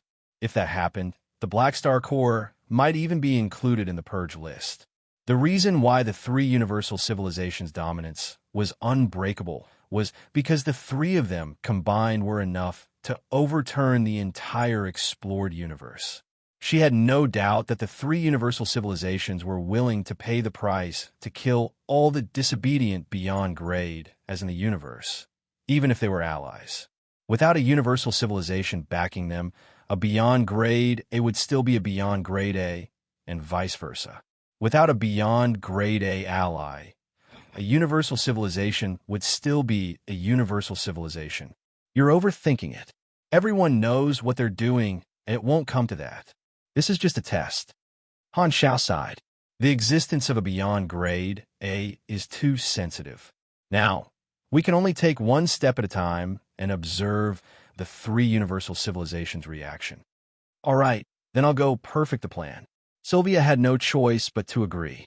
After all, Han Xiao was the boss. She got up and opened the door, only to see Fu Ding standing outside. He had also come to look for Han Xiao. The two of them walked past each other. Looking up and seeing Fu Ding, Han Xiao's eyes sparkled. He sat up straight and smiled. "Aren't you practicing your singing today? How come you have time to look for me? I know everything, and you actually want me to act." Fu Ding had a helpless expression. "Can't you discuss this with me beforehand? It's just being a celebrity. It's your old profession. Plus, the army needs you. You can't reject it, right?" Han Xiao chuckled. "All right, forget about acting. But why am I the main character?" Fu Ding was speechless. "That director actually asked me to act as you." The character Fu Ding played in the movie was Black Star. Lucky people always had to be the main character. This arrangement is very appropriate. Only someone as handsome as you can act as me. Look, if the two of us stand there, those who don't know will probably think that we're twins. Fu Ding was speechless. Han Xiao laughed for a while before waving his hand. "All right, I'll stop teasing you. The main reason is that no one dares to act as me. No one dares to take on the role of me. Plus, you're one of my people, and you used to be a celebrity, so that's how the director arranged it. But how long has it been since I last acted? Isn't this too much of a joke?" Fu Ding hesitated. "Haha, only by letting you act as the main character will the movie be popular. Plus, you're already a calamity grade and a psychic. How difficult can acting be for you?" Han Xiao laughed. Han Xiao had to persuade the skeptical Fiden for a while before he managed to persuade him to leave. He shook his head with a smile and took out his communicator to check the latest news. After scrolling through the news for a while, he was suddenly stunned. His eyes locked onto one of the internal news from the dynasty. Dark Emperor has resigned.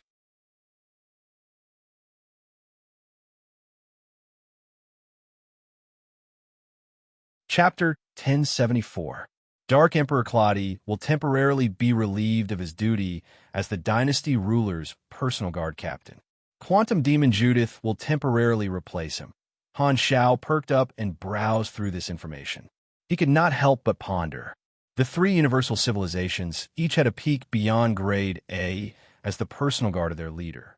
The Red Empire had Dark Emperor Claudi, the Radiant Federation had Golden Ring Blue, and the Arcane Church had God's chosen Warnos, all of whom were direct beyond grade as. In the beyond grade, a circle of the dynasty, the Dark Emperor had a high status, and he was also famous for not getting along with others. After all these years of contact, Han Xiao already knew Claudi's personality very well. This guy was loyal to the dynasty.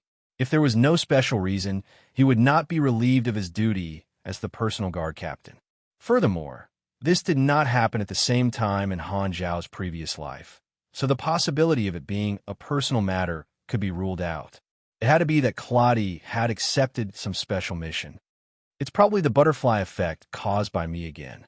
Maybe it has something to do with the evolutionary totem or the rescue of Hela. Han Xiao thought to himself. To be honest, he was a little worried about this.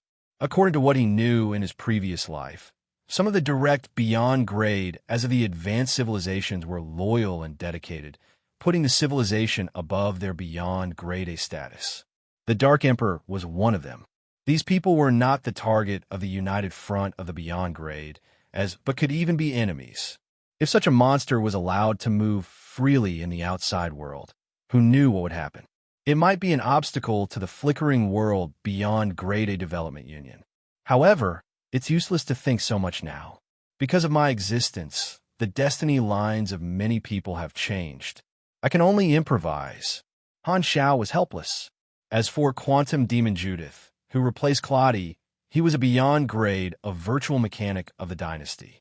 He guarded and protected the dynasty's main artificial intelligence, heroic soul, all year round. Speaking of which, the dynasty's direct beyond grade, as don't have much contact with our allies. Han Zhao's eyes flashed. In the beyond grade, a circle of the dynasty, the ones who liked to lurk the most were their allies, and the direct members of the dynasty seemed to be used to lurking. Unlike their allies, the expert from the direct line of the dynasty all had official positions. Some were stationed at the secondary dimensional outposts, some were the military instructors of the entire dynasty, and some were in charge of the special fleet guarding the borders. They did not have as much freedom as their allies. Only people like Kohler, who were half of the direct line of the dynasty, were more relaxed. Of course, it was also possible that the Empire felt that he was too weak. While he was thinking, virtual particles appeared out of thin air before him, condensing into Philip's image. Master Hum, Jotina and her team have arrived. It's time to inspect them. Philip blinked his big eyes. This was the reminder that Han Shao had said. Oh, have they arrived? Bring them to the hall of the inner ring base. At the same time, gather Hela and the other Calamity-grade officers to meet the newcomers. Han Shao stood up, put on the army commander's cape, and walked out of the room. Jotina and her team followed the receptionist all the way to the hall of the inner ring base. Many army officers also arrived one after another, curiously sizing up their future colleagues. Without the approval of the army commander, no one went up to chat for the time being. This group of people did not only include the 7 Calamity-grade supers that Jotina had initially jumped over, but there was also a second batch of people, including Schneider. A total of 11 people were waiting in the center of the hall, similarly sizing up the army officers. The two sides stared at each other, and after a while, Han Shao and Hela finally arrived. Greetings, Captain of the Black Star Corps and Deputy Army Commander Hela. Jotina and the others immediately bowed. Han Shao laughed. Everyone is here. Welcome to the Black Star Corps. From now on, we're all on the same side. Welcome. In front of others, Hela did not smile and spoke concisely. 11 Calamity-grade supers were already a very powerful force, enough to occupy an area in the universe. Now that they had all joined, the high-level combatants of the army had increased by a lot. Furthermore, there were elites like Jotina and Schneider among them. Every time a high-level combatant joined, Han Shao would personally inspect them. These former officers of the Beast Ancestor had come to the Black Star Palace for this reason. As for your positions, I have yet to arrange them. If you have any requests, you can tell me, and I will consider them. Han Shao smiled. Hearing this, everyone expressed that they did not mind as long as they could serve the army. Only Jotina had a different opinion. Your Excellency Black Star, if possible, I hope to become your personal guard. Oh, Han Shao looked at her curiously. What do you think? Jotina raised her head and looked straight at Han Shao. Her eyes were burning, and she did not hide her thoughts at all. The body does not lie. I have a lot of feelings for you, so I hope to be by your side often. If possible, I hope that something will happen between us. As soon as she said that, the air was dead silent. Hela's eyes suddenly narrowed. She was originally a little careless, but now she was seriously sizing up Jotina from head to toe. The officers around thought that they had misheard, and their faces were filled with disbelief. They did not expect this woman to be so bold and so explicit. Even Schneider's brothers and sisters were shocked. They stared at their big sister in disbelief. Damn, we just joined the army, and you're already hinting at mating with a beyond grade A in public? You're too gutsy. Even if you have feelings for Black Star, you should have done it step by step. To be so direct, as expected of you. Han Shao was stunned for a moment. He did not know whether to laugh or cry. He waved his hand and said, all right, I'm not interested in this kind of thing. I'll try my best to consider your request. Let's talk about something more serious. I need to understand your strength. Walk up to me one by one and take a punch from me so that I can judge your abilities. He gently changed the topic, and Jotina did not pursue it. The topic returned to normal, but there was still a strange atmosphere. Everyone glanced back and forth between Han Shao and Jotina from time to time with strange gazes. Some even carefully moved away from Hela, whose eyes were firmly locked on Jotina, for fear that they would be splashed with blood. A line of Calamity grades lined up in front of Han Shao. Nanoparticles gushed out from Han Zhao's back and merged into a silver-black humanoid mechanical body. It floated beside Han Shao, looking like a substitute emissary. This humanoid mechanical body gave every former Beast Ancestor officer who walked up a heavy punch, dealing damage. The attributes of every Calamity grade were displayed in the combat information. Han Xiao quickly scanned through their abilities and had a rough idea. Among this group of people, the strongest was naturally the beyond grade AC Claw concubine Jatina. She was a hero among the calamity grade pugilists and was proficient in the beast ancestor style martial arts. Her strength and agility were on point, and she was fast and strong. She was inclined towards attacking and explosive attacks. Her damage output was very high, and her physique was not weak. She was an all-round warrior, and her combat strength was at the forefront of the calamity grade officers of the army. Great Python Schneider was an elite calamity grade, and there were two others whose combat strength was not much different from his. Their strength was not bad, and they could take care of themselves. Among the 11 people, 9 were pugilists, and the remaining 2 were espers. Beast Ancestors organization was also made up of people with big muscles who did not have good brains. Basically, no one liked to learn, and there were basically no mages or mechanics. Han Xiao planned to let all of them be combatants, with a small portion of them joining the Black Star Guards, and most of them being led by her Lus as the high-level guards of the different fleets. After a round of encouragement, Han Xiao left with Hela, leaving the army officers to interact with this group of new colleagues. The two of them left the hall and took a walk in the corridor. The army members they met all nodded and saluted. Hela looked straight ahead, and Han Xiao returned a smile. "You're quite popular." After walking for a while, Hela suddenly spoke. "You're referring to Jatina?" Han Xiao laughed. "I'm at the peak of personal strength, after all. It's normal for people to treat me as an idol. Don't you worship me as well?" "Nonsense. When did I worship you?" Hela snorted and looked away. "Haha, when you were surrounded, you personally admitted that you've admired me for decades. There's no point in denying it. I still have the recording. Damn it, do you want to fight?" Hela flew into a rage out of humiliation. Blah, veins popped out on Hela's forehead. She took a few deep breaths to calm herself down. After being interrupted by Han Xiao, she was no longer depressed. She frowned and asked, "How do you plan to arrange for Jatina? You're not really going to let her become a Black Star Guard, are you? She's so strong, so why not? Are you afraid of a calamity grade doing anything to me? I'm a beyond grade A." Han Xiao raised his brows. "Humph." Hela turned her head away. Although she did not like the unrestrained Jatina, Hela would not use her position to obstruct her.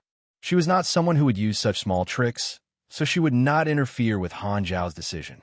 Seeing that Hela did not say anything else, Han Xiao thought for a while and suddenly said, "Speaking of which, the army is expanding very quickly, and there are new people every few days. As a result, the members of the army are not very familiar with each other, and they do not understand the upper echelons. This is not good for the unity of the army. I feel that we should hold a large-scale event to promote mutual understanding." Hela turned her head and looked over. "What are you thinking of doing?"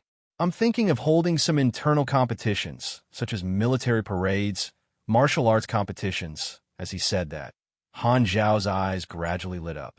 Currently, the Black Star Corps was huge, and there were many talents under its command. They had enough resources to hold large-scale internal events, and letting the members participate in such events after work was beneficial to increasing the sense of belonging to the faction and promoting the culture of the faction.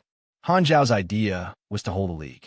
The Pro League was an internal competition among the players, and he was prepared to hold a large-scale competition organized by NPCs in the name of the army. Not only would the players participate, but all the army members would also be able to participate. Martial arts competitions were the main focus. He felt that they could divide the competition into different groups according to their grade, from grade C, grade B, all the way to the calamity grade. The elites of each grade would be selected and praised by the entire army. At the same time, the low-grade members would be able to see the strength of the upper echelons. Apart from martial arts competitions, they could also set up various competitions, such as driving, commanding, and so on. They could also set up sports events that were exclusive to supers of various types. Even entertainment events like weighing cards could be used as a separate leisure event. In Han Zhao's vision, This event could be made into the Army's Olympics, held once every few years as a celebration for the faction. It could also be used to display their strength to the outside world, killing many birds with one stone. If it was done, the scale would be many times larger than the Pro League. It would definitely be a party for the entire army, not just the players. Just thinking about it made Han Xiao a little excited. Holding an event like this seems to cost quite a lot of money. Hela hesitated. Sai, what are you talking about? Do we look like people who lack that bit of money? Soon, he would be selling the evolutionary totems and becoming a shareholder of the Limitless Financial Group. Currently, Han Technician was quite inflated in terms of money. He had completely entered the realm of being a father who had nothing but money. If he could spend money to increase the cohesion and attractiveness of the faction, it would be quite profitable for him. The more Han Xiao thought about it, the more he felt that it was possible. When he returned from his secondary dimensions and dealt with the Beyond Grade A Association, he would have plenty of time to hold such a celebration. Now, however, he could propose a prototype for Sylvia to perfect. Anyway, he had someone to take care of the chores, so there was no burden. Squeezing his chief administrative officer dry had already become a habit of Han Xiao. It cannot be helped. Sylvia was both beautiful and useful. He had already gotten used to it. Sylvia was very efficient. A day later, she completed the draft of the Flickering World Beyond Grade A Development Union. Han Xiao revised it and sent it to Manison to discuss this matter together. Although the two of them had a conflict of interest, they needed to cooperate on this matter. Development Union. This format is not bad. Although it's an excuse, it's still reasonable and can pass the 3 universal civilizations. In the encrypted channel, Manison browsed the draft while giving his opinion. This is just a pretense. On the surface, the scope of cooperation is limited to the Flickering World. In reality, as long as this association is set up, the conflicts between Beyond Grade as in other star fields can be resolved on this platform. At the same time, the Beyond Grade A organizations of the various star fields will form a network of interests across the entire universe, providing a platform for each member to communicate and cooperate with each other. This will achieve the goal of uniting strength, Han Xiao said. Manison pondered. This is similar to an enhanced version of the Ancient Ones. However, to achieve this, most Beyond Grade as need to be willing to accept this method of cooperation and make their own organizations a link in the network of interests. However, if there are no benefits, most people won't be willing to cooperate, and there's also the obstacle of belonging to the various factions. Han Xiao interrupted. Therefore, we have to declare that this association is neutral in nature. It's just a loose organization similar to the Ancient Ones to weaken the influence of faction affiliation as much as possible. As for benefits, we need the larger Beyond Grade A organizations to set an example, which is to become the leader of the network of interests and take the initiative to offer a share of the cooperation. Only then will some Beyond Grade A organizations be willing to join. Who are the confirmed leaders now? Only me and you. Han Xiao shook his head. Our organizations can be considered giants among the Beyond Grade as enough to set an example. If we're willing to offer some cooperation projects, we can indeed attract many people, but just the 2 of us are not enough. We need more leaders, preferably peak Beyond Grade as, or we won't be able to control the others. I understand what you mean. Manison agreed. We need organizations with enough influence in various fields. I could try to persuade all the Ancient Ones, and it's best to get the few protectors of the galactic black market to take the lead.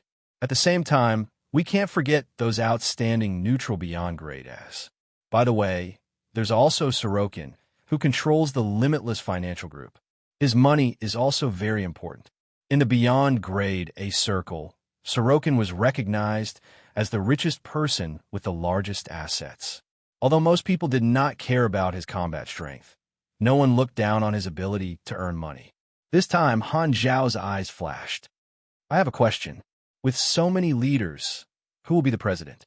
Hearing this, Manison narrowed his eyes. Since they were going to form the association, this question could not be avoided. The president of the Beyond Grade A Association was of great significance. This was equivalent to the position of the leader of the pugilistic world. It was equivalent to being recognized as the chief by the Beyond Grade as. Therefore, regardless of strength or influence, they had to convince the masses. Pinnacle Beyond Grade, as were the prerequisites. Manison would undoubtedly become a popular candidate, and Han Xiao was also qualified to compete for the president. The president's position was risky. He would become the main target of the advanced civilizations, attracting firepower, but the benefits were also huge. Manison had his eyes on this position because of his own interests, and Han Xiao, as the main leader, had no reason to give up the position. After a moment of silence, Manison slowly spoke, avoiding this sensitive topic. There's only the two of us now. It's too early to discuss this matter. Let's persuade those people I mentioned earlier first. Okay. Han Xiao nodded slightly and hung up the communication. Only then did he let out a sigh of relief and frowned slightly. Because this was a Beyond Grade A association, everyone was a big shot, so it was impossible to have a say. Therefore, persuading the other Beyond Grade as to join now was equivalent to pulling in supporters for himself. Only with enough Beyond Grade, as could he become the president of the flickering world Beyond Grade A Development Union. To put it simply, this was a matter of fighting for face. Strength alone was not enough.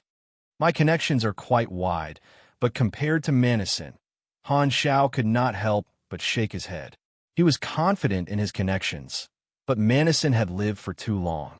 His friendship with his friends was naturally much deeper than his, so it would be difficult for him to win. If he wanted this position, he could only start with benefits. For example, letting others see that whoever became the president would bring more benefits. It's going to be difficult. It's probably going to be another fight, Han Xiao thought. You're tuning into the Warrior Lore YouTube channel.